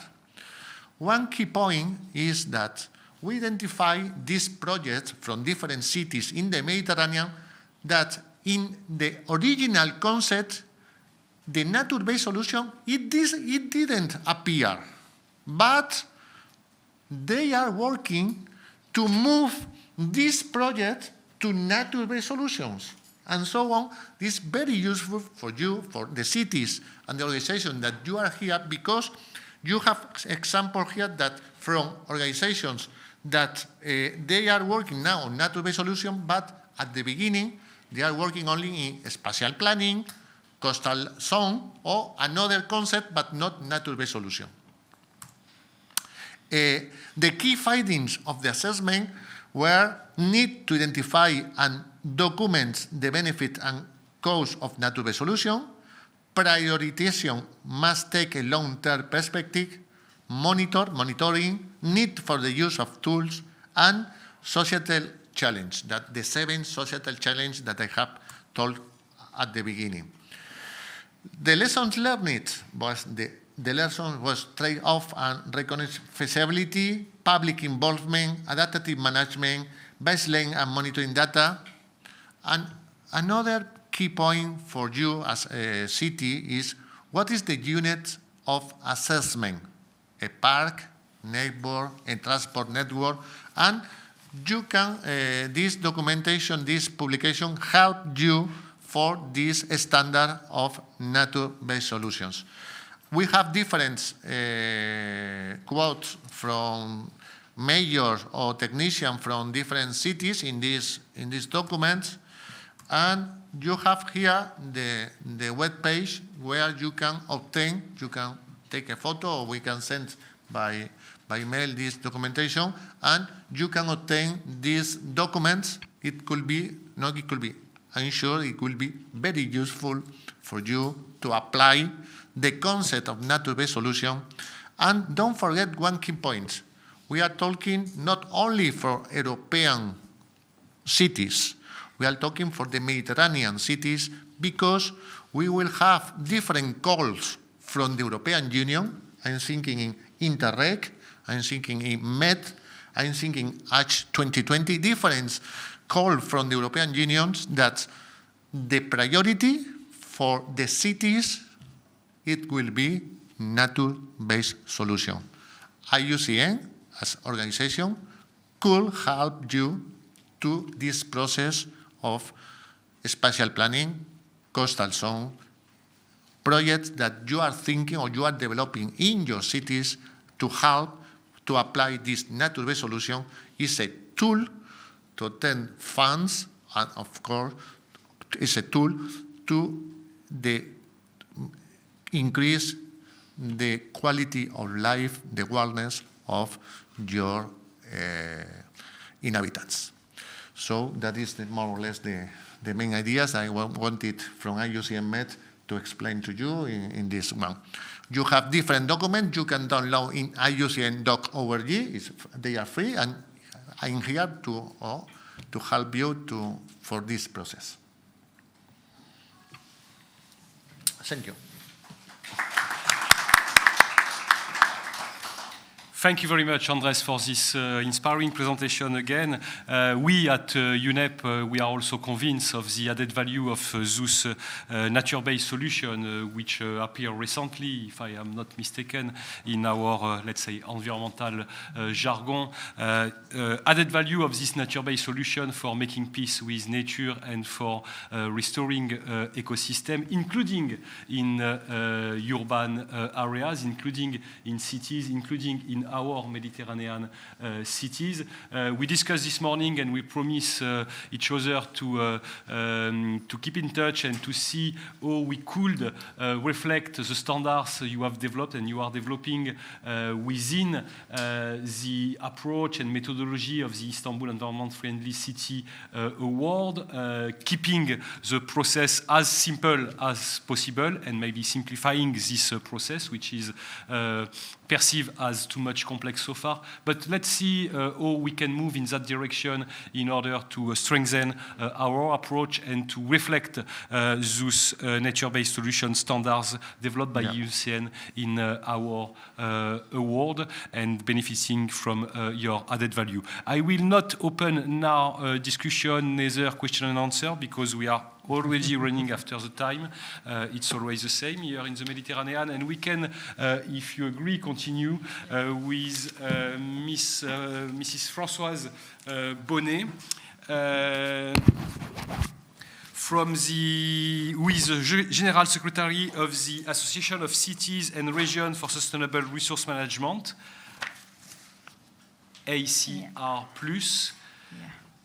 I think that your association is located in Belgium, in Brussels, yes, but you are personally located in Morocco, and you will have as well 10 minutes to share your experiences with the participants.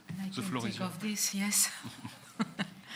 So thank you for giving me the floor, and I will try to give you maybe some key points that can help in improving this award, because I think this is the topic of this workshop. And first of all, I will give you some info about our network. So the network has been created a little bit more than 25 years ago, and mainly with European members, but now more than just European, and we have been working in the Mediterranean area since 2009. And we are an association of an international network of cities and regions for sustainable resource management towards circular economy. So we help our members to implement their circular economy strategy on their territory. We have cities and regions because we think that it's really important to always combine different administrative level of powers, because in different countries you have different situations also. So we try to really combine and push people to collaborate together in a certain area. We have also this multi-stakeholders approach. So only representative of public authorities can be members, and they can vote at the board, and at the General Assembly, and be member of the board of directors. But we host also other kind of membership, like academics. So we work with university, we work with the private sector, like Suez, for example. And we work also with NGO like Zero Waste Europe or European Environmental Bureau, etc. Yes, we really try to help our members also. I think it was mentioned before, not to work in silos, so not in silos within their administration, but also with other stakeholders, to really have a collaborative implementation of their strategy. We have several activities. But the most important one are that we try to develop European projects with our members. So we try to find fundings, and like that they can implement pilot projects thanks to EU and other international programs. We have technical publications, because what is important for us that we really work on a peer-to-peer basis. So we work really with the administrations and the technicians in order to share best practices and gaps and problems and solutions. And that's why we try always to benchmark the different solutions and problems in order also to help our members to have a kind of indicators, because when you can compare, you can see where you have your results, if it's good or not, or if you are in the middle or not. So it's, and of course, like that, you can also learn a lot from other practices, and of course, networking and expertise sharing. And what is our mantra is this slide. We really try to help our members to be aware that they have a key role to play towards circular economy, because they can play on the demand side and on the supply side, and they are facilitator and also regulator. Of course, you have the national level, you have the regional level, and you have the local level, and it's important to collaborate and to see. I mean, you know, a little bit like the Russian dolls, that you combine the different pieces of the puzzle, but it's important to be aware that you are one of the pieces, and it's not always well perceived. And you can really work on different levels, and it's not that you have only one instrument in your hands, and you can see the large possibilities that you can use in order to boost circular economy on your territory. I don't want to go more in details, but we can maybe speak about that later on. What we also try to do with our network is really working with others. So we know that we have a real expertise in circular economy and material resource management, but we know also that we need to connect with other technicians, not only, of course, at your territorial level, so in your administrations and with all the actors, but also at European and international level with other topics. So, for example, we work a lot on sustainable buildings. And when you speak about sustainable buildings, you speak, of course, about the energy performances of buildings, but also more and more about this cradle-to-cradle approach. When you try to build and restore buildings with material that can be dismantled or they are recycled, etc. So we try to combine the different aspects of a sustainable strategy. We are also a partner of this climate change initiative. We are also partner of the European Circular Economy Platform. And I think it was mentioned this morning with our Turkish friend regarding the UN Habitat Program, the Waste-Wise Cities program. We are member of the board, the board, the advisory board of this initiative. It's a very, very good initiative and trying to have trainings, and I think this could be a good way to develop something. And of course, we work with MedCities recently in Tunisia with Oriol and his colleagues, COMR, Eurocities, Zero Waste Europe, and Zero Waste International, because we think that it's really important to not to reinvent the wheel and to collaborate in order to have this puzzle completed with different aspects and different competencies within the different networks and administrations. And so, as I mentioned before, what is also key for us is that it's important to make local and regional authorities aware that they need to have this multi-stakeholder approach when they implement strategies. So they need to connect with civil society. They need to connect with the private sector. When you speak about sustainable buildings, of course, you work on the demand with what you put on your criteria in the tender, but if you do not have the offer, if the market is not ready, you won't be able to do anything. It's really important to work all together.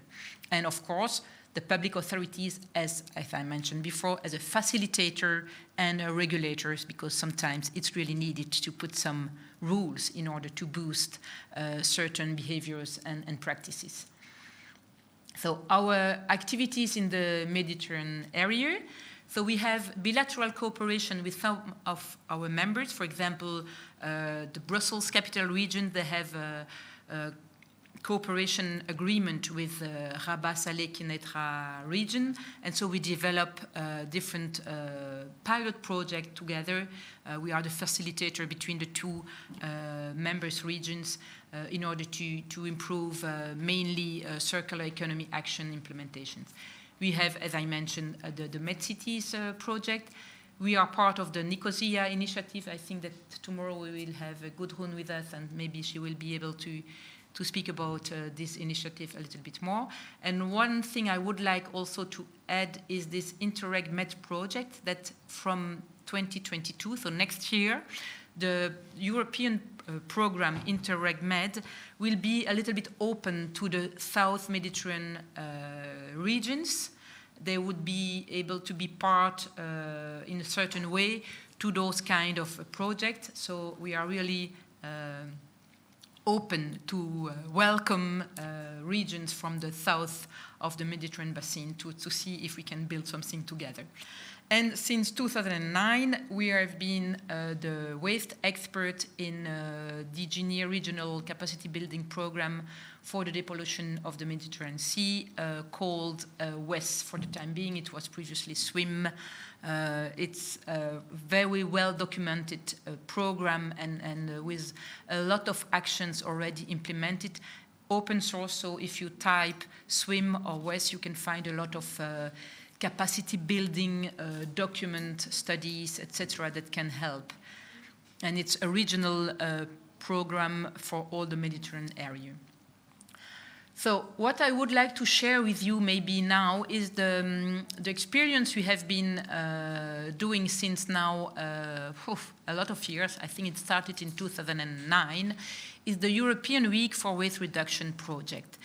It's a project that was financed initially by the LIFE program, the European LIFE program, and it was managed by the French environmental agency, ADEME. And in 2013, we took over this management, so the coordination of this project.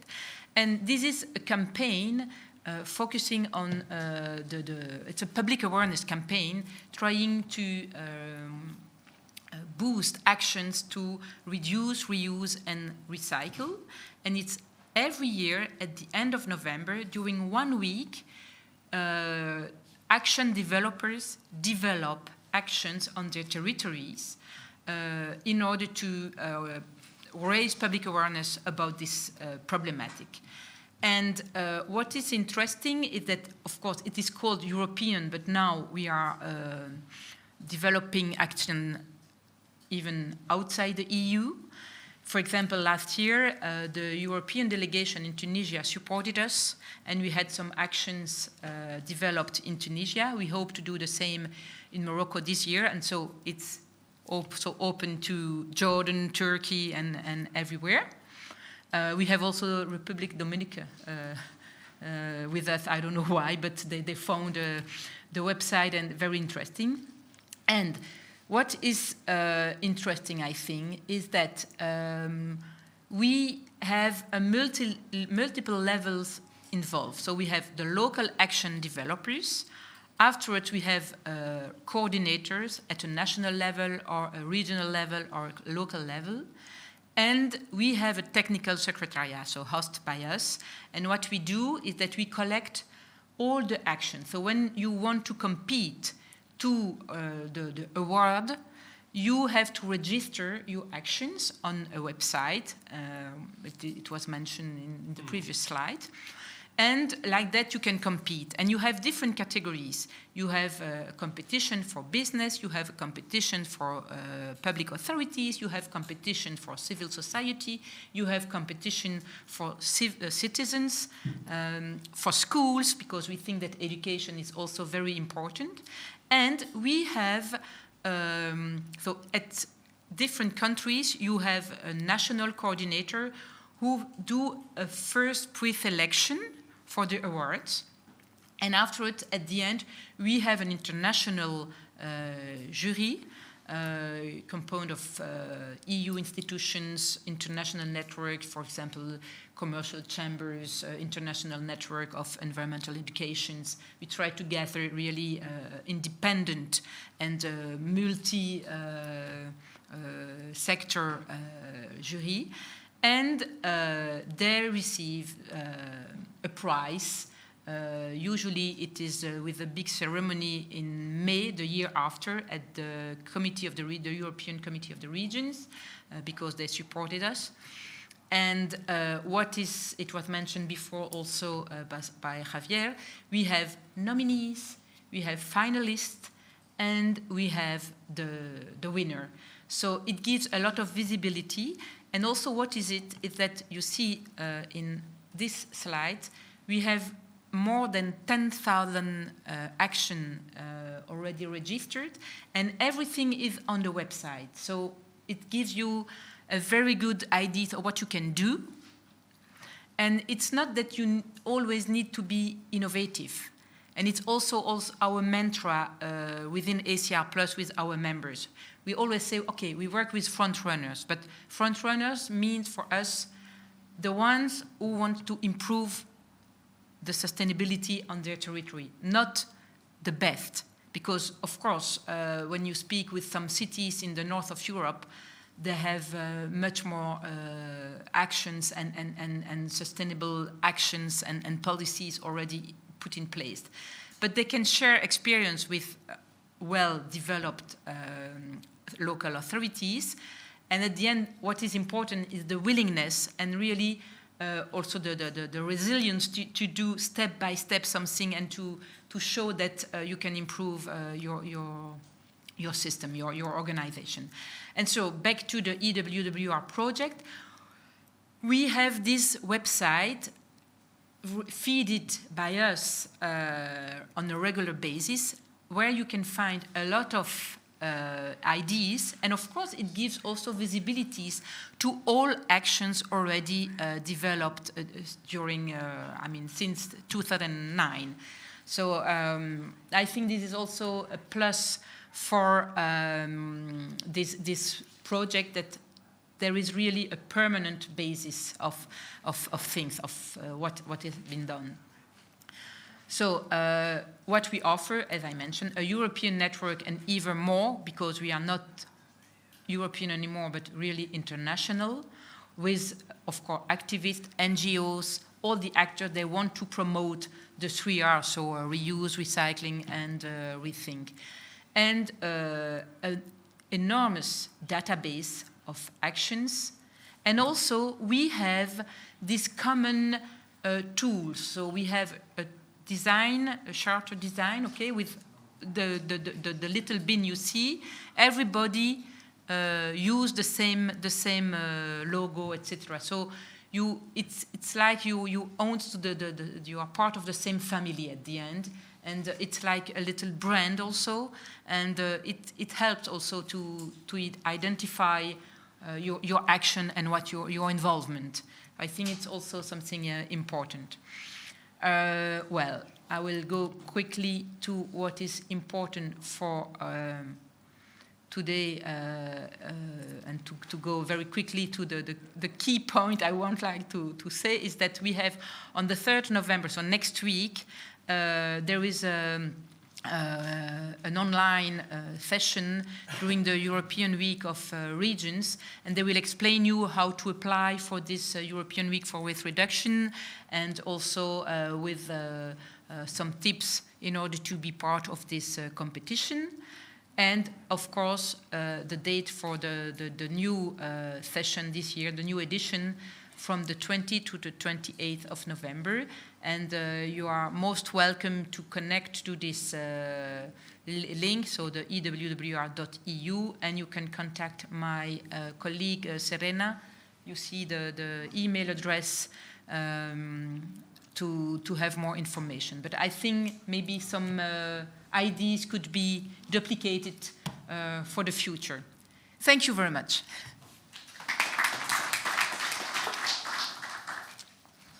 Thank you very much to you, Françoise, for this presentation.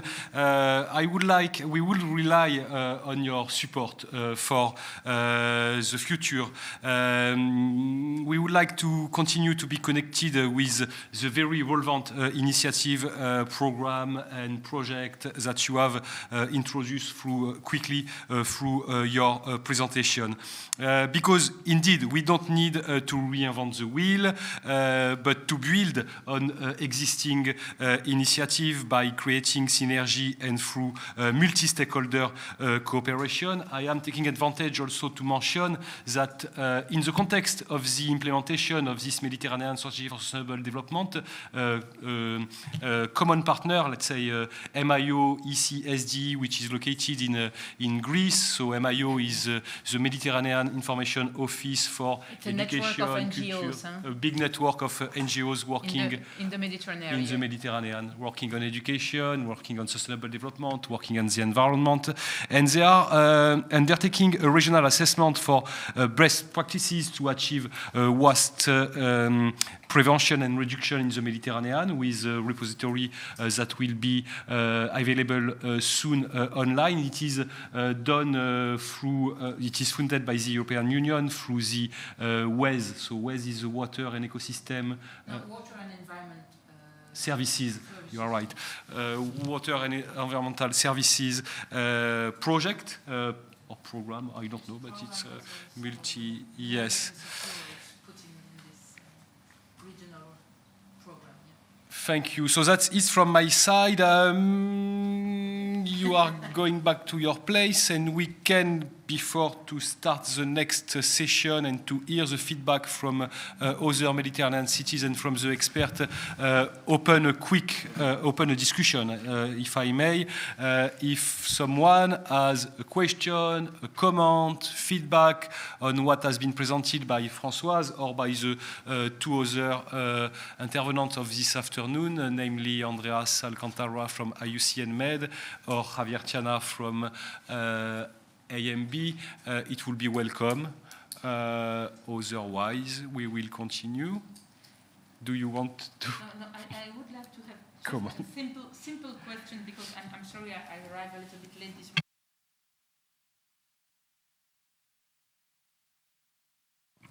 I wanted to know exactly what was the purpose of this award when you created it. Because maybe I missed a piece, yes, important piece, because it's of course coastal cities, yes, Mediterranean, yeah, yes. But because you know that you have other awards, similar awards, maybe not limited to this area. So I suppose that it was why, but yeah. Yes, thank you for this question. I don't want to repeat what I have said this morning, just showing this few slides, if that is working. Colleagues will help us. I'm sorry. No, don't be.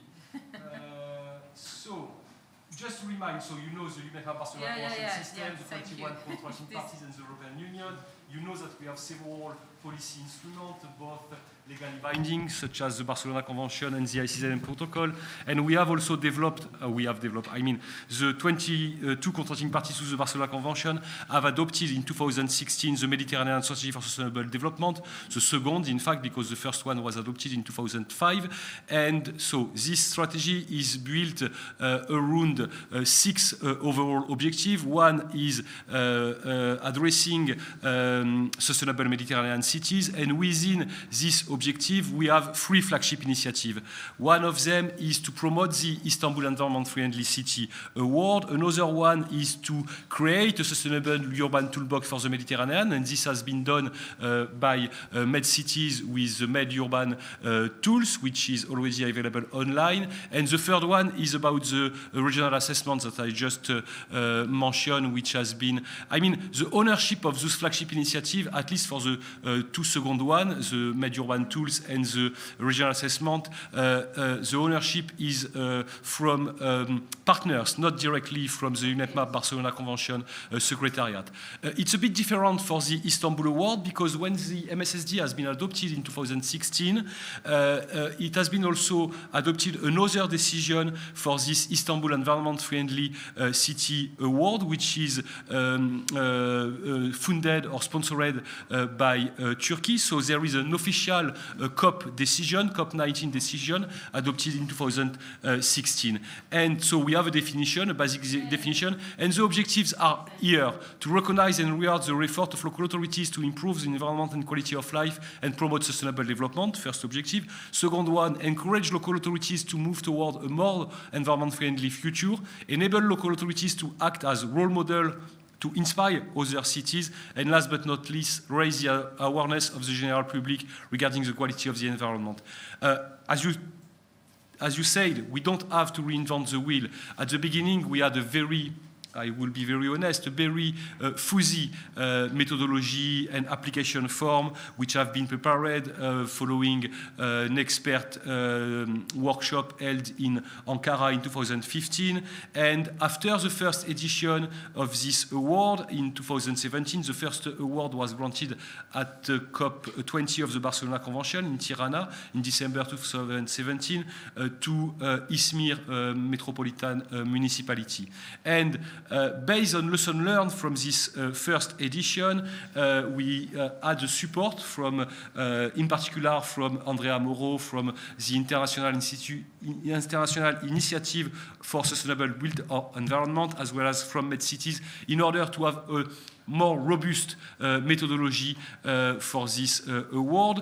Now we have more or less the opposite. I mean that this methodology, the approach is becoming too much complex and can be also a source of discouragement for possible applicant cities. That is why we have today this workshop together in order to capitalize on, so first of all, to offer a forum for to applicant cities to present their initiative, best practices, and share their experiences, and also to share their experiences with this approach, this methodology, this process, in order to improve it in the future. But definitely, you are right.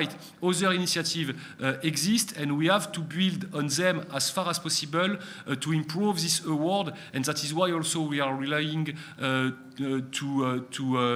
partners and to actors which are involved in other initiatives such as your organization. Thank you. Just maybe two things I would like to add, and afterwards I give you the floor. But first of all, of course, I mean, I'm a European, and I think most of you, I mean, not all, but you have the north and the south Mediterranean part of the Mediterranean basin.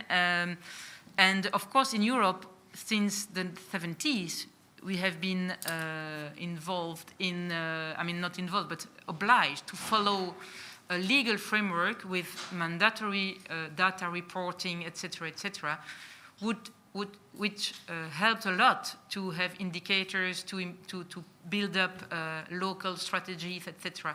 So in the south, you do not have this common basis. So of course, when you compete on the same level with completely different background, I think this is really tricky and difficult. Second point I would like to mention that I didn't, and maybe I forgot it. ACR Plus launched in 2019 for this its 25th anniversary a big campaign called More Circularity, Less Carbon. And what we try to do is helping our members and others with a specific indicator that was invented by one of our members, the Scottish public administration Zero Waste Scotland, called Zero Waste Scotland. It's an important national body in Scotland. They measure how much CO2 emission saving you have when implementing your sustainable consumption and production strategy. And what we do at the Secretariat, we accompany the member who wants to measure, and of course we have the first data collection at T0, and afterwards we will monitor year by year. And for example, we have just done it with Genova, with a little publication of benchmarking also with the others. But what is important is that someone is with them, because for everybody it's time consuming to collect data and to enter data in a correct way, etc., etc. So maybe what is most needed is also a kind of capacity building, or let's say, I don't know how to say, helping, monitoring, well. So. Yes, thank you very much. Definitively, I mean, we are also organizing this workshop in order to identify those weaknesses, let's say, in order to address them in the future. First of all, definitively, both, we repeat that this morning, we cannot put at the same level cities from the north of the basin and from the south of the basin, because they have not the same resources, both in terms of funding, but also in terms of human capacities. It's also it's not relevant to have only one award which is merging large agglomeration and small cities. So here are areas for reflection for the future, and the need for this kind of support from experts or from NGOs or from foundation or from senior experts is something on which we have to reflect for the future. I mean, having this kind of support. Thank you. Any other point, remark, comments? No? So in that case, we can continue. Now we are going to listen, if possible, feedback by other Mediterranean cities on what has been said today, on what they have learned from this initiative and from our exchanges of today and of this afternoon. I will give the floor first to you, Mrs. Kauter Sheban Medoui, sorry. You are coming from Sousse. You are Deputy Mayor of the municipality of Sousse. And you are involved in this NECBC Med project as well as in this UN Habitat West WISE campaign. Yes. So the floor is yours. Please speak freely and provide your feedback and comments, and maybe also a suggestion to improve the process in the future. Okay, thank you. Thank you for your hospitality and for this day. And something I see more for the future of cooperation in Sousse. Sousse is a port city in the east of the Tunisia. It's an historic town, and the Medina of Sousse is a UNESCO World Heritage Site. Our city has always opted for policies in favor of the environment and the climate. We mobilize it by integrating institution and organization like MedCities and some other institutions, and initiated and implemented several projects in partnership with different stakeholders. With the signing of the Convention of Meyer, the city of Sousse intended to harness the dynamism around the energy-climate issue and convert this into concrete and quantifiable action. This process was crowned by the action plan in favor of renewable energy financed by the Union European, which is an ambitious action plan with 35 projects affecting municipal heritage, including building as well as in the territory.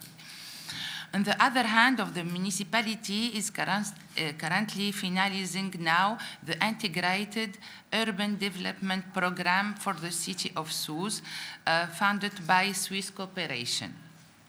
This program includes 4 axes: urban sustainable, durable mobility, geographic information system, and sustainable energy, with a range of steady and quick wins, which aim on the one hand of the energy efficiency of municipal building, and in particular through energy audits, and on the other hand of the promotion of renewable energy and energy efficient energy in the territory. Through the integration of this energy aspect at the level of the urban development plan and the urban displacement plan of the city, it is an important point out that the city has worked within. What to say? We have the framework of this project of the publication of regulation in favor of eco-district and energy efficient building, still concerning building the municipality of Sousse benefits. Within the framework of its cooperation with the city of Marseille, from technical and financial support to educate its elected official and municipal officials on the control of energy in their homes and on the workspace. Part of this mission is delegated to association in the SOUS region so that they strengthen their skills and intensify partnership links between association and municipality. Indeed, the city wishes to better understand and enhance the potential of association in terms of mobilizing and raising citizens' awareness of sustainable energy. We have also taken into account this rich and ambitious activity led by the municipality. The Interreg project offers effective tools with the program of tools and SN tools and SB tools allowing to follow up monitoring and evaluation of all the action within the framework of the energy strategy of municipality. This program efficient building community. The municipality of Sousse has been selected to participate into the twinning program of the efficient building community. Yes, this for and we will participate one of those municipalities, 6 from each side of the Mediterranean, which will exchange between peers on energy efficiency in public building with the support of the twin city, our twin city, Nice. Also, in the same context, municipalities included in the program that you know, Sustainable Med City with ISB Italia and our partner from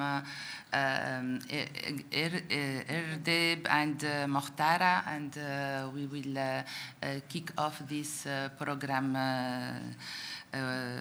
Tuesday. We have also several programs, and thank you. We don't prepare short for this intervention. I think that for tomorrow. Thank you. Excuse me for not. No, thank you very much. Thank you for your intervention. Thank you again for your intervention and welcome in this group of the Istanbul Environment Friendly City Award. I hope that you have been inspired, if I may, for the future, and we would like very much to have Sousse as an applicant city for the next edition as far as possible, with the support of the Sustainable Mediterranean Cities project funded by, in the context of the UNEP Med program. Thank you again. I now give the floor to, yes, please, you have a presentation, to Mrs. Reham Jamal, who is Director of Planning Department in the municipality of Irbid in Jordan.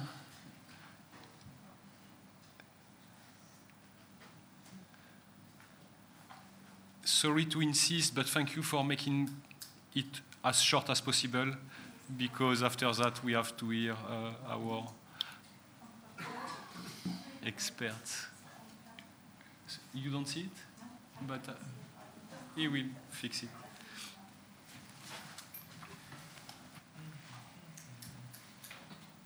Zoom from here. I cannot see. Ah, you cannot see it. Oh, the fonts. There is more. I'm going to put it on the down screen, okay? This way? Yes, welcome. Good afternoon, everybody. Of course, first of all, I would like to thank MedCities for your invitation, and I am glad to take part of this workshop. First of all, I would like to give an introduction to Irbid municipality. Irbid municipality is located in the northern of the kingdom of Jordan, of course. It was one of the 10 decapolis cities and the oldest municipal council in Jordan with an elected council since 1881. It is the second largest city in Jordan, including 23 districts and the governorate center. Greater Irbid municipality encompasses over 359 square kilometers with 186 square kilometer zoned area. In regard to the population, it is around 1 million and over than 200,000 Syrian refugees. The municipality provides various services within the modest budget that doesn't exceed 45 million JD.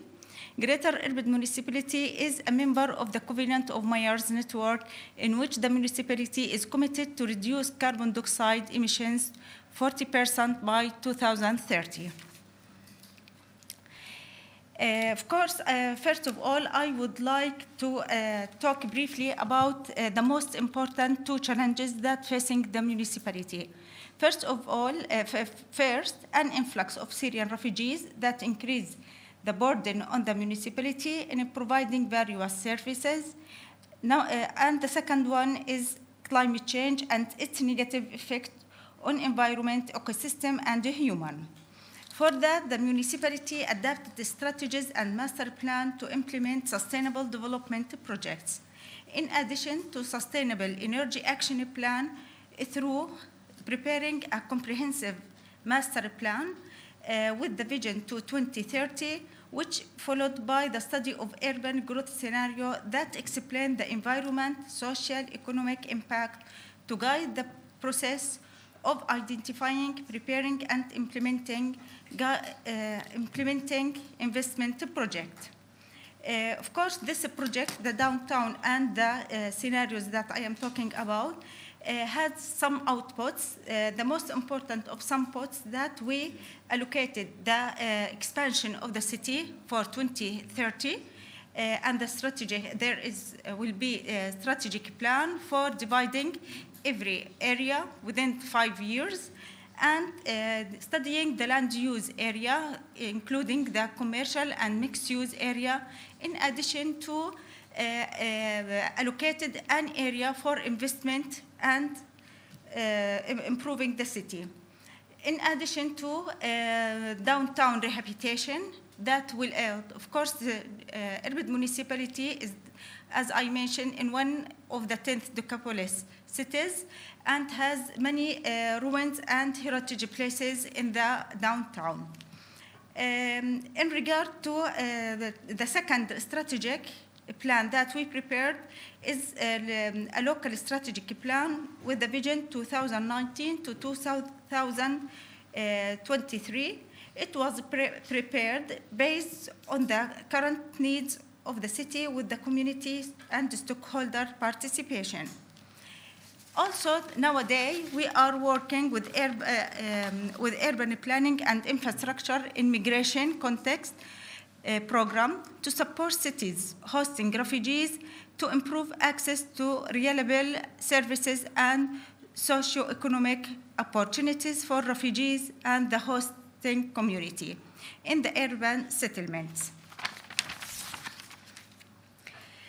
Also, the output of this strategic plan or these plans included developing services, economic, social, cultural, and environmental sustainable projects. Now, I am going to mention these sustainable projects as a field of energy and waste towards e-municipality and sustainable mobility in addition to urban planning. First of all, I would like to mention that the municipality has prepared a sustainable energy action plan, SICAP, within the SISMED project and has initiated the implementation some measures of this plan to reduce emissions and energy consumption in the following municipal aspects. Energy, replacing existing street lighting units with LED units. Also transforming the municipality main building into the green building, which is funded from EU, and I think the mayor of Al Mukhtara or the Al Mukhtara municipality is one of our partners. And the third action, installing PV panels towards buildings and park. And Asterian wells was dredged in order to increase and sustain the green area. In regard to the field of waste, rehabilitation of transfer stations to increase the operational life of the landfill and reduce air pollution, establishment of a sorting station for solid waste, establishing a compost plant, which was patented, the Innovation Product Certification by Innovation Institute, establishment of recycling station for paper and plastic, providing training courses and raising awareness for citizens, students, and local community organizations, making change in their behavior patterns. Of course, most of these actions is funded by the GIZ organization, and also there is another project, it's funded from EU, which concentrates on how to change the behavior of citizens in order to start sorting from the source and to promote the loyalty to the environment better than having sensitives. In regard to e-municipality or towards e-municipality, achieving 70% of the municipality's documents and transactions, preparing a ACQR tracking system for the municipality's transactions, installing automatic control cameras in various locations on the traffic lights and roads to control traffic violations.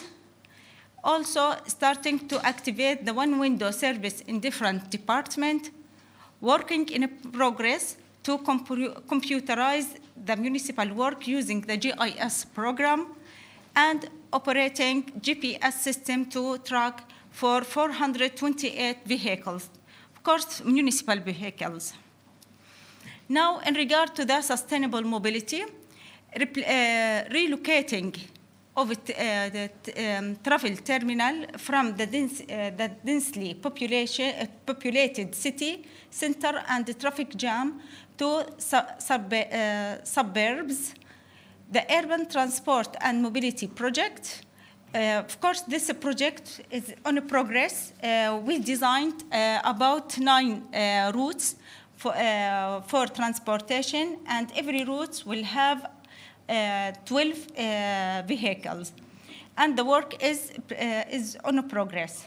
Implementing of the auto park project in high traffic sites, developing and rehabilitation of Amman travel terminal, which is served with PV panels also.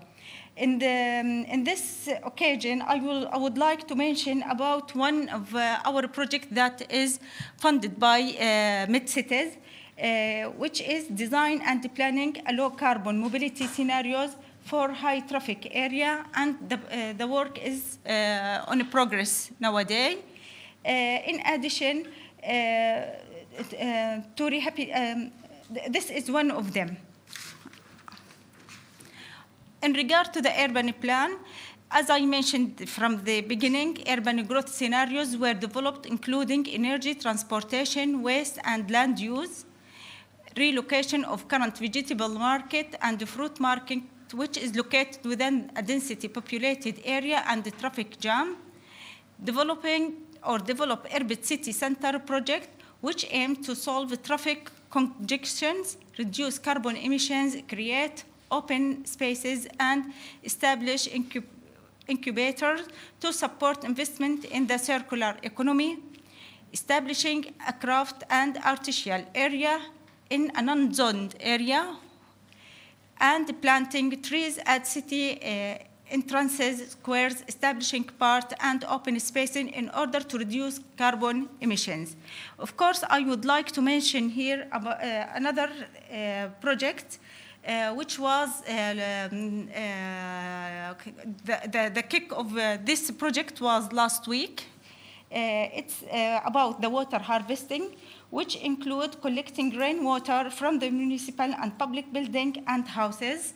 It is an important here also to mention the importance role of the municipality in issue of gender empowerment, community integration, and creating job opportunities for both gender. Of course, all the mentioned, or most of the mentioned projects that I have already mentioned, including these objectives or match with our objectives and the SDGs objectives, establishing permanent exhibition and project licensing from the home, incubators to market the local products for women and disabled people. Thank you for your listening. I hope I will take 10 minutes. Thank you very much for your contribution and for your intervention, for this presentation. I am sorry, but we should continue without any transition unless... Just a very brief comment here. Thank you, Mrs. Reham and Mrs. Kauthar, for your presentation. Truly, Susa and Irbit are two of the most vibrant and dynamic cities in the region, and that's a fact. I mean, the degree of projects that they are implementing and the commitment of their very limited municipal services to the city transformation is really, really impressive. And when you visit them and you see what they're doing with the resources they are doing, it's something outstanding. Just a point to say that the award of this Environment City Award needs to have in mind this reality, because this reality is something that is very important. We had examples of two, in my opinion, two of the most dynamic cities in their countries for sure, but also in the region. And I think that we need to be able, all of us, to conceive an integrative award that can also acknowledge the efforts that these cities are doing, that in terms of scale are tremendous. So just this point, because I think it is very important to keep this in mind. Thank you for your thoughts. Thank you. Thank you. Thank you very much, Oriol, for this additional point. And in fact, yes, acknowledging the effort done in the recent past, I mean, through an historical perspective and in cooperation with relevant stakeholders, was at the core of this Istanbul Environment Friendly City Award at the very beginning, in its TOR, term of reference. Maybe it's true that when we have implemented and the way we have conducted, when we have developed the methodology and the way we have conducted the nomination and selection process, maybe we had a deviation. I mean that at the end, we are more awarding, let's say, champions of sustainability, or cities which have huge means, financial resource, human capacities, and without looking enough to the effort and progress which have been achieved in the last 5 or 10 years. But thank you for this point, which is really well noted, and we have to improve that in the future. But maybe it's time now to give the floor to the first expert, Andrea, please, with Andrea Moro, from International Initiative for a Sustainable Built Environment, IISBE Italy, who support a lot the UNEP Barcelona Convention Secretariat to improve the approach, the process, and the methodology of the award. I know that you want more time that initially. Yes, we were contracting at lunchtime. Thank you. Just waiting for the... Okay, thank you very much. So I would like just to present myself very, very rapidly. As mentioned by Julien, I represent a transnational organization, ISB. The acronym means International Initiative for a Sustainable Built Environment. In particular, I am the president of the Italian branch, Italian chapter, that is ISB Italia, that is located in Torino. What we do? Basically, we promote the adoption of built environment sustainability assessment systems by the public authorities. We start to collaborate with Italian regions in 2002, and I personally led the development of what today is the national standard public for sustainable building assessment, named Protocollo Itaca, that is also an Italian standard, the UNEP DR13. We develop assessment systems through European and transnational projects, and then we transfer those systems to the public authorities, not only at building scale, but as you will see very soon, also at urban scale. So we talk a lot today about data. Data is power, it was mentioned before. Data are necessary to take good decisions. Data are necessary to measure the sustainability of urban areas of cities. Because if you cannot measure something, it is very difficult to improve it.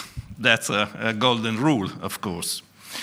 So indicators, sustainability indicators are really important to raise the impact of policies, action plans, programs.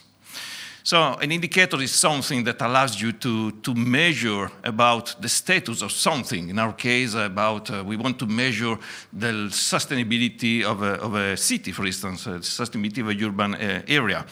So to have assessment tools to provide this kind of information based on the use of indicators is something real important. Why?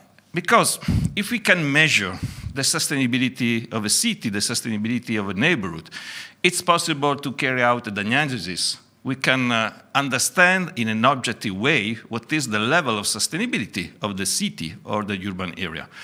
If we have the possibility to measure the sustainability, it's also possible to set targets, and targets that are measurable, verifiable, that are credible. So the targets is the direction towards we have to go. Measuring the sustainability means also to improve the decision-making processes, because in this way it's possible to identify the best scenario. In the moment we want to improve the sustainability of a city, the sustainability of a neighborhood, probably we have to choose among different scenarios, possible actions, and an assessment system is very useful to provide information to understand which is the most effective scenario. Then the system can be used during the planning phase, and then to monitor the implementation of the plans, actions, and programs. Well, in a recent InterAgMed project, we have defined probably the first open source sustainability assessment systems for neighborhoods and cities. This project was concluded in 2019, and we had the government of Catalonia involved, and also another city in Catalonia. It was Sant Cugat del Vallès. And the project was led by an Italian partner, that was the city of Torino, and there was another city in Italy, Udine, that was also part of this project. And what has been the objective of this project? Basically, we have defined a common transnational assessment system for measuring the sustainability of cities and neighborhoods. SN tool means Sustainable Neighborhood Tool. This transnational system has been developed in connection with the SDGs, the Sustainable Development Goals. But the principle has been to define a common transnational assessment system, but you need to contextualize it to be applicable. So it's like to share a common source of local assessment tools, because each city is different. Each city has different priorities, environmental emergency, different climate, different history, different methodologies. So it's impossible to share the same tool for all cities. But in the same time, we have to speak the same language, because we are cooperating at transnational level. So if each city uses a system of indicators different, we are not able to share, we are not able to compare, we are not able to aggregate the results of local action. So how to do? Well, the solution we propose is to define a common transnational assessment system that through contextualization process can generate local specific tools that are able to measure the sustainability of that particular city. We have developed 9 tools in the project that have been applied in the different cities. And we also define a sort of a core set of common indicators. The transnational tools is very broad because it covers all the possible sustainability issues. And it contains like almost 200 criteria and relative indicators. No one city will never use 200 indicators. It's not possible for many reasons. So when the contextualization starts, each city has to select, like in a library, to select the criteria the city intends to use in the local tool. But we decide that a core set of indicators is mandatory. So each tool for each city must contain that set of indicators because are the ones related to the Agenda 2030. So are the ones that allow us to understand how much the local actions are contributing to the global targets. And the contextualization, by the way, also concerns the fact that each city decides the weight of the parameters, because water can be important in a South European city, but is less important in a northern city. So it's also meaningful that each city decides what is more important, depending on the context, and also the performance scales. So we work to identify the KPIs, and the KPIs are also a useful mean to support the multi-level governance. In this picture, we start from the world level, the Agenda 2030. We can define the red dot. The red dot is the core set of common indicators. And then when you move from the top to bottom, where the bottom here is the municipal level, and you go through the national level and maybe the regional level, moving from the top to the bottom, you will add more specific indicators reflecting the local conditions. But if you keep the red dot to all levels, you will move from local to global, and it's possible to understand what is the impact of the local action towards the global challenges. So the tools we have developed is able to, let's say, find a compromise, to find a way to allow the use of local tools, but in the same time preserving the possibility to compare, to aggregate the results transnationally. It's a way to establish really a common language for measuring the sustainability of neighborhoods and cities. The tool, as I told you, is quite complex. It is structured in 7 macro areas, and the macro areas are structured in a series of categories, and then there are 193 indicators in the different categories. Here you have an image about the structure at the level of macro areas and categories. The system is addressing the urban morphology, social issues, economic issues, energy, environment, etc. We have tested the system on 9 cities, carrying out the whole process, diagnosis. We have simulated the selection of the best scenario. We have identified the best concept. And we have produced those analyses, also somehow working on the visual identity of the results. And during the SESBA-MED project, the SN tool, this transnational system, has been used to improve the application form of the second edition of the Istanbul Environment Friendly City Award. So the indicators that you have found in the application form are coming from this system. And we have introduced quantitative indicators for making the assessment more objective. And we also have produced a calculation guideline for the indicators. And this same set of indicators are being used in the current edition of the award, so in the third edition. Now the good news is that in 2 days, so not tomorrow, but the day after tomorrow, there will be the kickoff meeting of a new project that will expand this assessment system to be usable in the whole area of the Mediterranean, because it has been produced in an Interreg-Med project. So it means it's applicable to the European Mediterranean cities. We want to expand the system to be applicable in all the cities that are in the Mediterranean area. And the lead partner of this project is the government of Catalonia. And there are two technical organizations that are participating. One is Italia, the other one is the National Observatory of Athens. And we have three partners that are the ones that will receive the system to our year. So are the municipality of Sus and the Greater Irbid municipality. And we are very happy to have them here because, as Barbara was saying, they are very active, very committed in this field, so are the right partners in the right moment. There is also the municipality of Muxtara, and we have two associate partners. One is MedCities, and the other one is UNEP MAP. And because, let's say, our main objective is to create an assessment system that could really act as common language for measuring the sustainability of cities and neighborhoods, would be able to support implementation of the sustainable strategy in the Mediterranean, and that could be integrated in the toolkit of MedCities that is supporting the strategy. So the general objective of this project is exactly to expand the use of the system to the whole basin of the Mediterranean, and so to provide tools and methodologies for raising the capacity of public administration in delivering programs, action plans for improving the sustainability of cities. It's not only concerning indicators, but is also concerning the use of the assessment tools.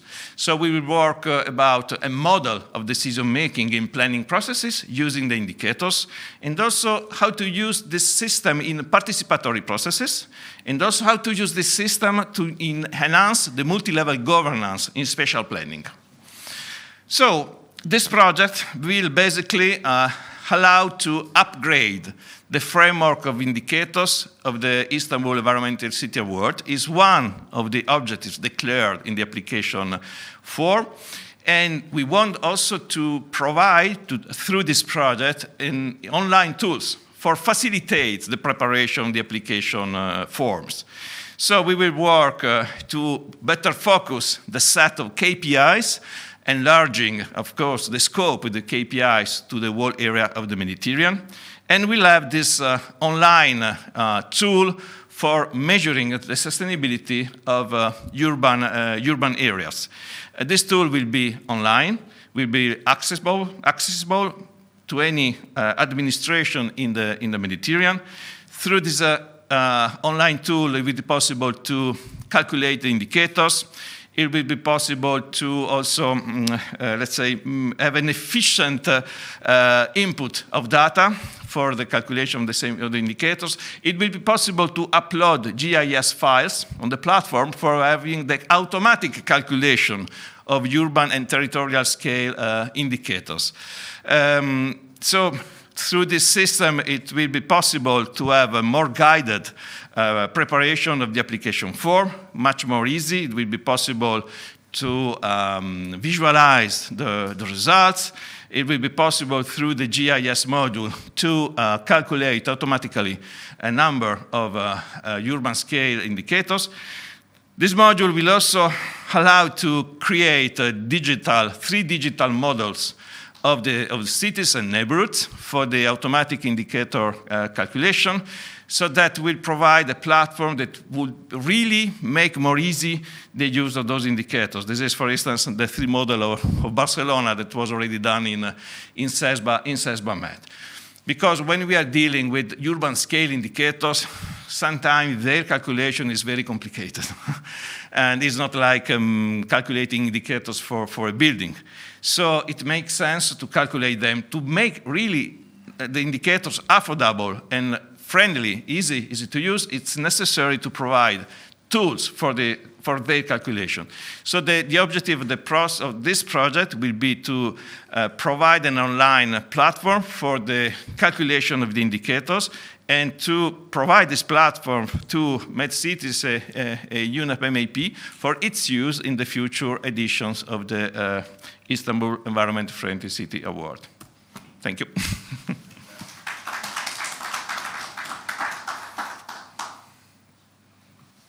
Thank you very much, Andrea, for this presentation, which is based both on the past, what has been done, but also the perspective for the future in order to support Mediterranean cities to improve their local environment, but also to support their application to this award.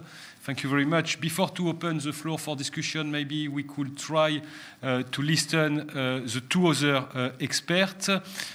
If you may, we could try Noé to connect with, so it's another expert supporting the nomination and selection process of the Istanbul Award. Her name is Najet Arwa. She is located in Algiers. She is an assistant professor at the University of Polytechnics of Algiers.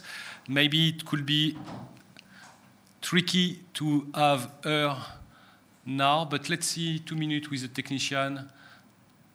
Yes, Najet is here. We can see you in your screen.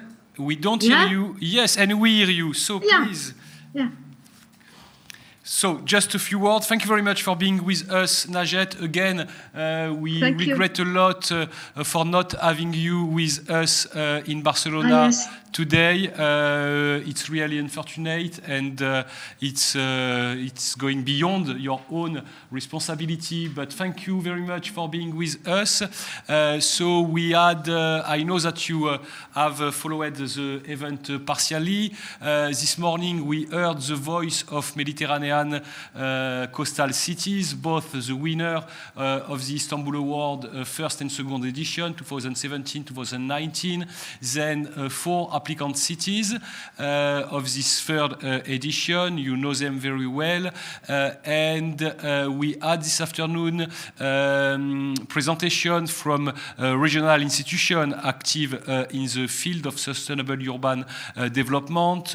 Françoise Bonnet, who puts the emphasis or focus on waste management and on similar or not similar, but on initiatives that could be taken as source of inspiration for the future. We heard also Andrés Alcantara from IUCN Med Malaga about nature-based solution standard. We had also not feedback in fact, but we had a presentation from other Mediterranean cities, namely Sousse in Tunisia and Irbid in Jordan, as well as from Area Metropolitana de Barcelona, correct? And we just hear from Andrea Moro regarding, this NECBC Med Sustainable Mediterranean Cities project to be launched not tomorrow, but after tomorrow in 2 days. And we would like to hear from you regarding your feedback on what you have heard today from the cities, from the experts, from the regional institution, as well as regarding your experience as a senior expert who supported the Istanbul Award for the 2 last edition. So the floor is yours for 5-10 minutes at your convenience. Thank you. Thank you a lot, Julian. Thank you for the synthesis, for your welcome, and for all participants who present this afternoon. Unfortunately, I'm very sorry as I could not join this morning. So very warm salutation from Algeria. On behalf of my colleague, Professor Zemmouri, I don't know if he's connected or not, and me, Professor Zemmouri is in Biskra, and I am in Algiers. So I don't know if he's connected or not. In very few minutes, I would like to share with you about 4 kind of remarks regarding this award. Some of them have been regularly discussed with Julien, Andrea, and Emily progressively when we were evaluating the applications. So the first kind of remarks are about the application form itself. The second are about the quality of the applications. Third is about the evaluation methodology. And fourth and last is about the Mediterranean cities themselves. So the first point, I guess that the quality of the application is very, very variable. Sometimes they are not really completed or well completed because data are outdated, maybe missed, maybe not understood also. Maybe they are sometimes confused. We have cited some, noticed some examples. It is not, we have no time to cite again now. Also about the future perspectives, sometimes in the application we have only an intention, let's say. So the city, it is said the city plans to do something without any details about how to do, resources, budget, about a strategy, and sometimes also the actions are not associated with evidences. So it is just noticed that something or measures have been implemented without being associated to a strategy or explanation. So the second point is about the application process. So we have already discussed this aspect about maybe systemize or encourage candidate city to ask for the support of an expert who can help to complete the application so that these gaps can be avoided. Because sometimes the criterion are maybe not available. He can or she can look for.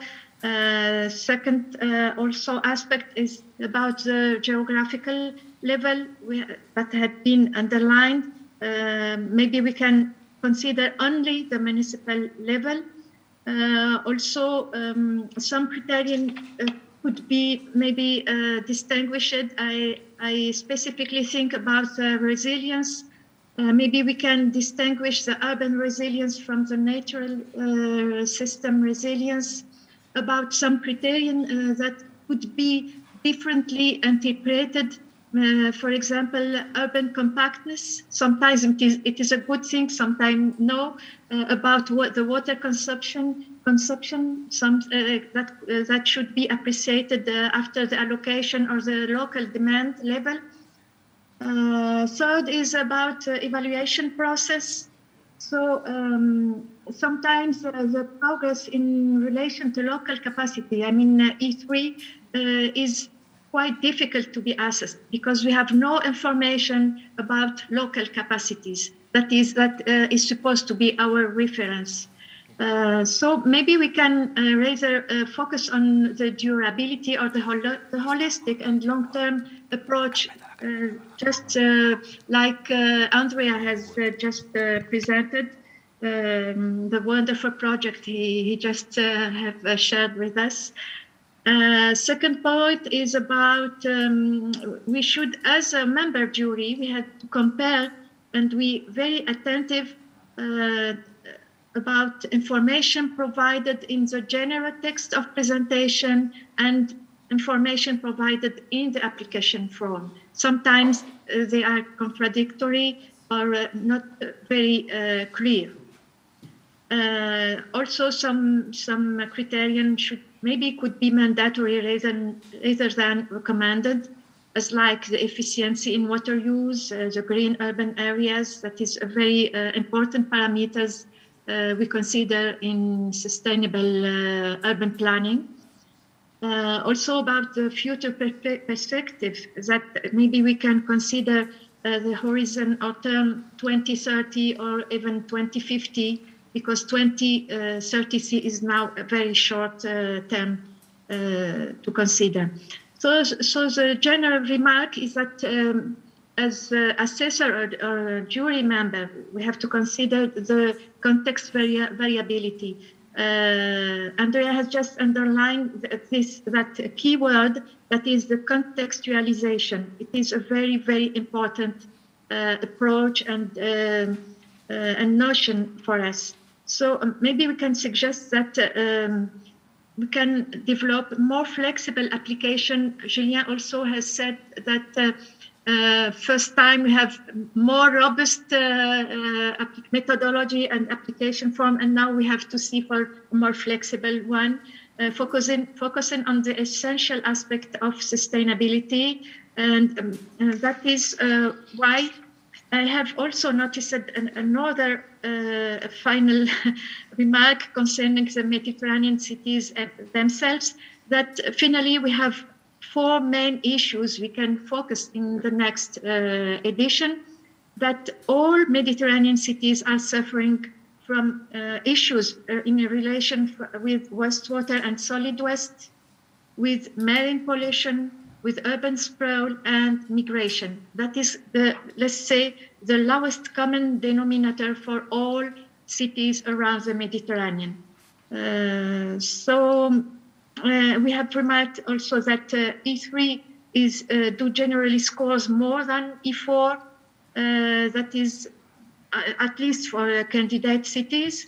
A contrario, southern cities maybe will have E4 scoring better than E3. That means there is a strategies, but not action yet, even if both are not enough and satisfactory. So that is, I think, all what I have noticed about after that, after having participated to these last 2 editions for the award. Thank you.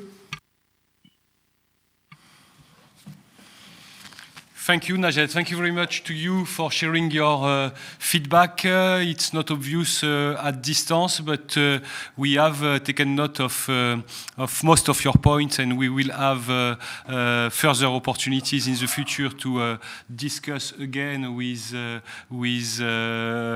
our colleagues, and now, if I may, friends, Andrea and Emily. I don't want to comment more, just to mention that, unfortunately, Professor Zemouri is not online with us. And if you agree, Emily, we can continue with your presentation. I know that you have prepared a few slides to provide your feedback. Thank you again. Thank you very much, Najet. Thank you to you. Thank you. You're welcome.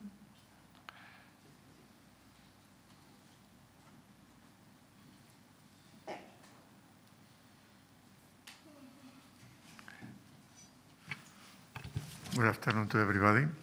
One of the things of being the last one is that nobody expects nothing more interesting. So I want to tell you what I found when analyzing the different proposals submitted to the award, and make some recommendations, some kind of, for one side, some kind of criticism to the application forms presented, and on the other hand, some kind of recommendations. I will go very quickly because I assume that we are late, so we can proceed. These are the 5 key instruments that I used to qualify and analyze the different proposals to the award. First, the methodology, what we have discussed. Second place, the indicators framework. It's a set of indicators collocated there. Andrea has explained a lot of things, very interesting, and with a big perspective for the future. Third, the calculation guidelines that you can find in the website. Fourth, the application form. And finally, the Istanbul Award evaluation tool.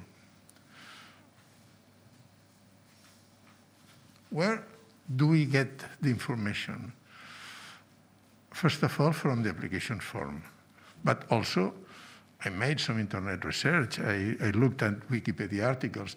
And even I looked to the maps and the Google Street View research to investigate what were the things that you were presenting or the candidacies were presenting. I made different readings of each proposal. And finally, I cross-checked the results of every candidacy to the others, because I wanted to know if I was scoring one city higher than another in the same level and comparing what they have said.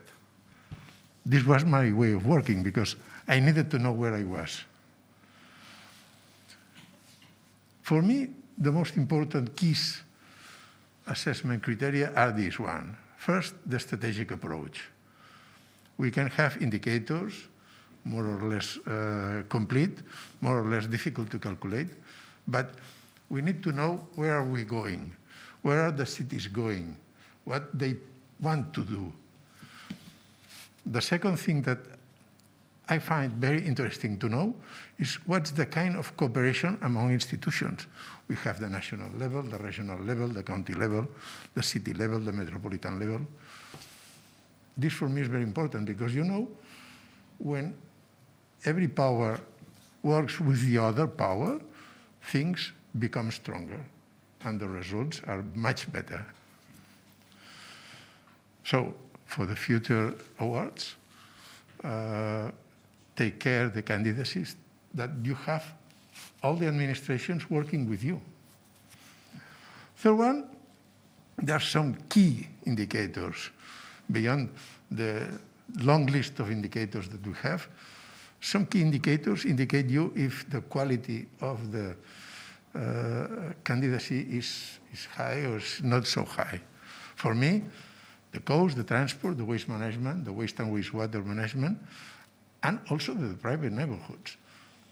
In the forms, it's put slums. I don't like the word slum, because slum is, for me, is another thing. But we have, mostly in the Mediterranean, a lot of the private neighborhoods that need care, and we need to know what's happening there and what is the public action to try to revitalize these neighborhoods and make these parts of the city going big. And finally, the written text of the application form that you submit must be understandable.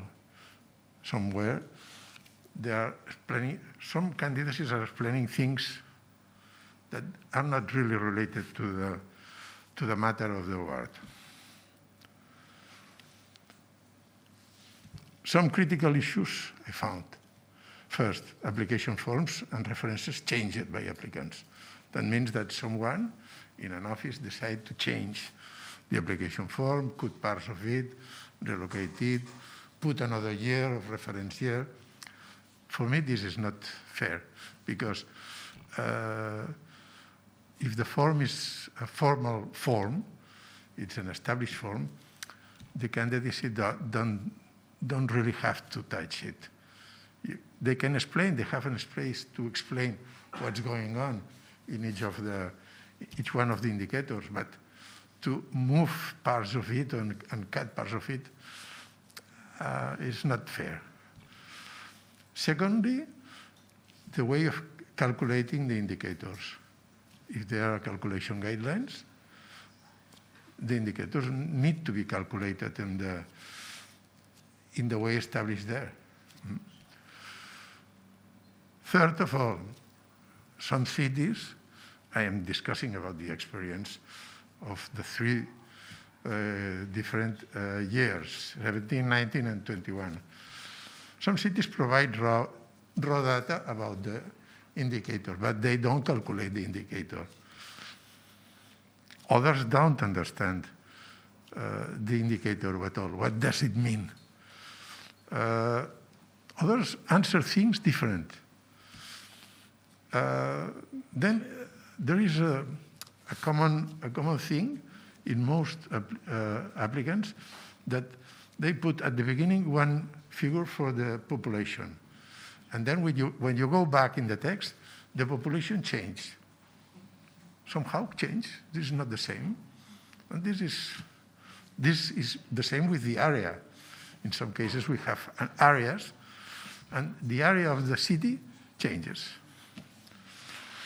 And finally, and most in the metropolitan areas, there is a metropolitan background or regional background in many services, for instance, in waste, in wastewater, in transport. And I think that the applicant need to explain how it's going. Because if they don't explain, you don't say, well, this doesn't belong to me. This is competence of other administrations. They are not explaining really what's the sustainability for them.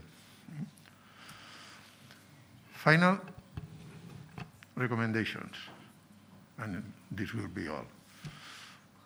Respect the application forms and the calculation guidelines. Use always the same base data for inhabitants and area. Secondly, you think that all indicators are rated globally. They are not separated one to the other. They are all related, and some strongly related. Try to understand them globally and answer them globally. In the written part, that's the best part of all. Try to explain your achievements and your strategies. What do you want to do? Explain the cooperation with other administrations, and if there is a metropolitan scope, explain it. But don't be wordy. Don't write so much. Write clear sentences and explain clear things. 2 final comments. Do not try to justify yourself.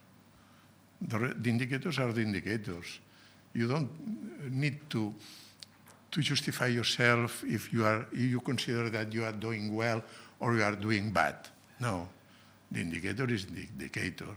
Let the evaluators do their job. Do not hide the actual situation. Some candidacies cut some parts of the indicators because they don't want to answer these parts, but because they consider that these parts can go against their opportunities. Well, this is not real. And also avoid wishful thinking. We are going to do, the city has planned to do that, everybody will be friends. Avoid this.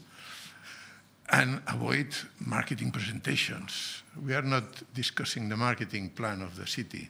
We are discussing the real situation of the city. A marketing plan is another thing. It's what we need to look for investors in one part of our city, or what we need to put in value the political action of our mayor. Don't do marketing presentations. For me, I like marketing presentations. They are very good, but they are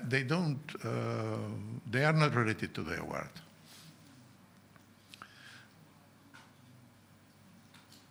Finally, maintain the quality of the expressions and indicators. There are some parts that you write at the beginning, but then in the indicator you can write about every indicator.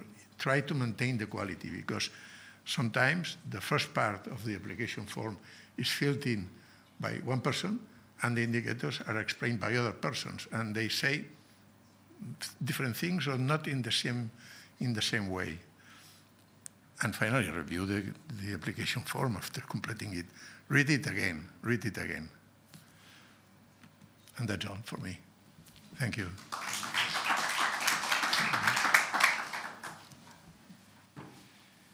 Thank you very much, Emily, for this presentation. Very simple, but also very pedagogic, I mean, on the lesson learned from your work as evaluator within the Istanbul Award for the 3rd edition, if I remember well. So thanks a lot for that. We are approaching the end of the meeting. We have maybe 5 minutes or no? Yes, we have. So we have 5 minutes, 10 max discussion before to leave, and we can also continue this evening during the dinner that we will have together. I mean, very often this kind of workshop. At least for me, you are a little bit under stress during the morning, and after that, after the coffee break, already you have broke the ice with the other participant. And I think that we progress really during this today meeting and in our discussion. We have clearly identified a point for further improvement in the future, what is working and we have to maintain, and what we have to improve in the future, and the direction that we have discussed to do that. I mean, it was really complementary. I like very much, of course, to hear the voice from the Mediterranean cities, but also to have, if I may, advice, recommendation, feedback from both regional institutions and also from the senior experts. So it's not for me to speak. I can open the floor for 5 minutes and we can continue this evening and tomorrow. Definitively, last idea is that, as we just discussed with Françoise, city-to-city cooperation, twinning exchanges between Mediterranean cities from the north and the south can be something to be explored in the future to improve this Istanbul award. And I leave you the floor. Please, Anis, introduce yourself. Thank you. Thank you, Julien. So first of all, I would use the opportunity to thank all the cities representative and municipality representative. I think this last part by the 3 experts was quite relevant because we are highlighting some of the future needs. We can call it in that way. At the beginning of this session, I remember that it was highlighted that municipalities are not dealing with the same areas of responsibility. I will even add that it's not even the same field of responsibility. So one of the first recommendations from my side could be within the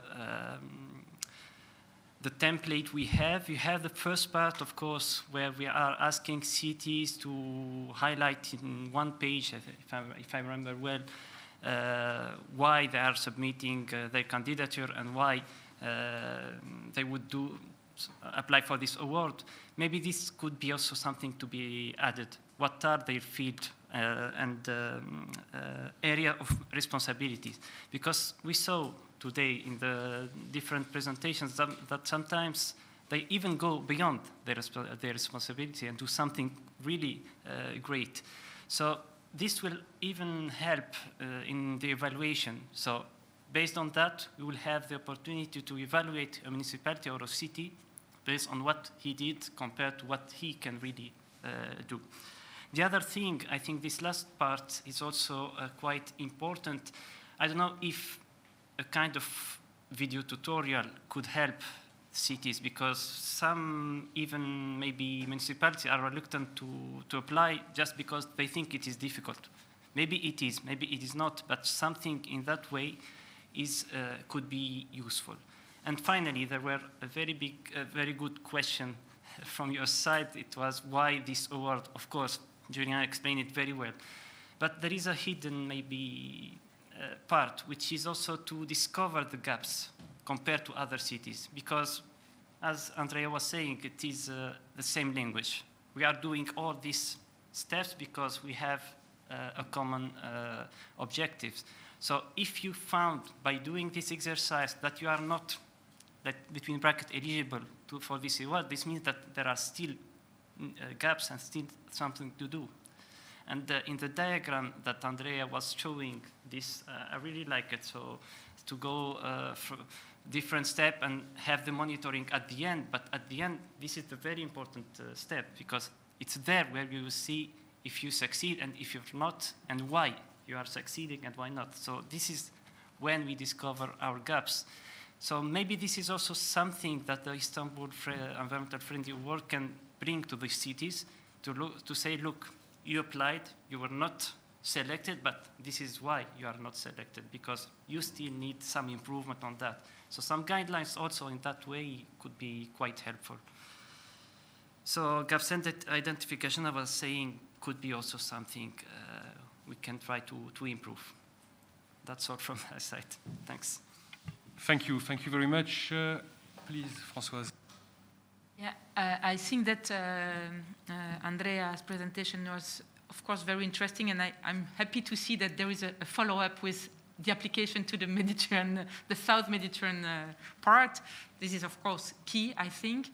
But I think that what also it's important to be aware, and we will be facing that when establishing a little bit how to help for this UN Habitat program, so Waste-Wise Cities program, is that how to collect data and to give methodology to collect data, because it's really the background.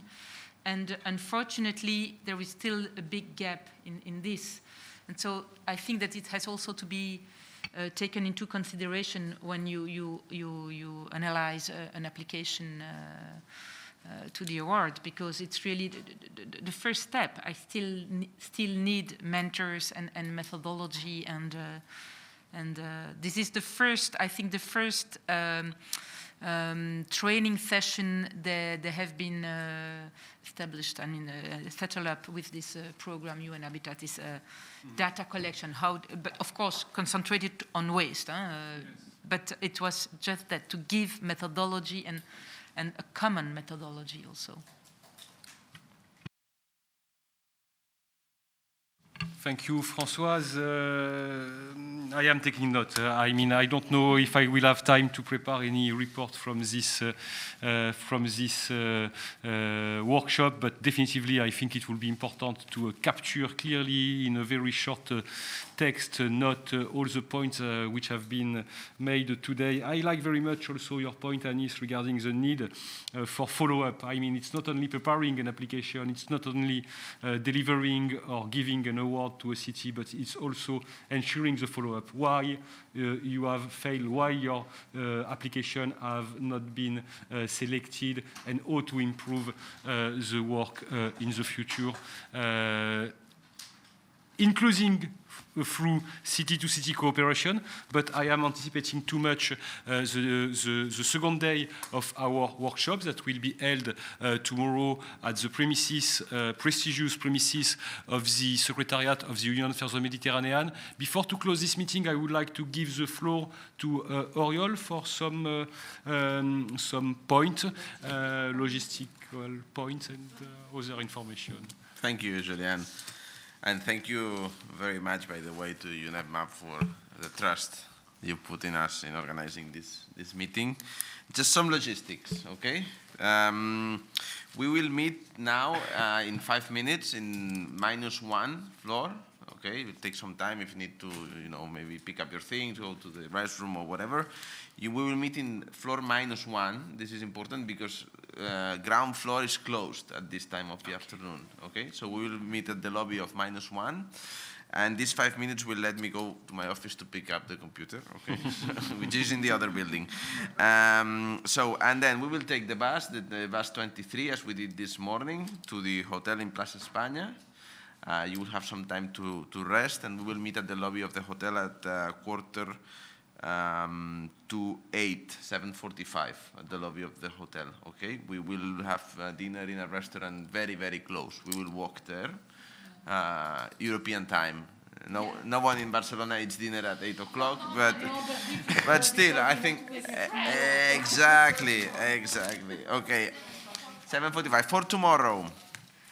We will meet as today at 8:10 at the lobby of the hotel.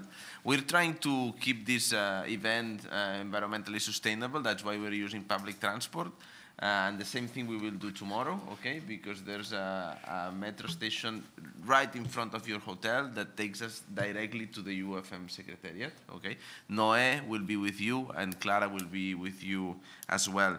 Remember to bring your passport or ID because the security measures at the UfM secretariat are quite strict in that sense.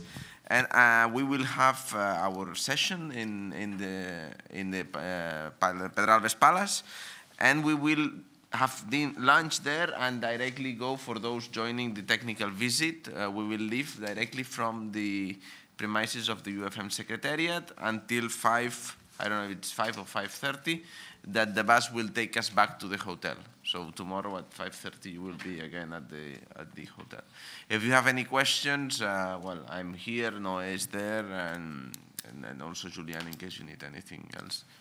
Is there any question for today? And tomorrow, for those joining the dinner, we will meet also at 7:45 at the lobby of the hotel, and we will having dinner tomorrow in a different place on the rooftop of Las Arenas Commercial Center, which is also next to the hotel.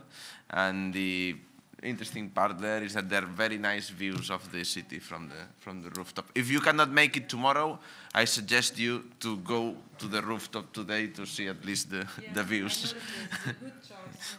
Thank you very much, and see you in 5 minutes and -1.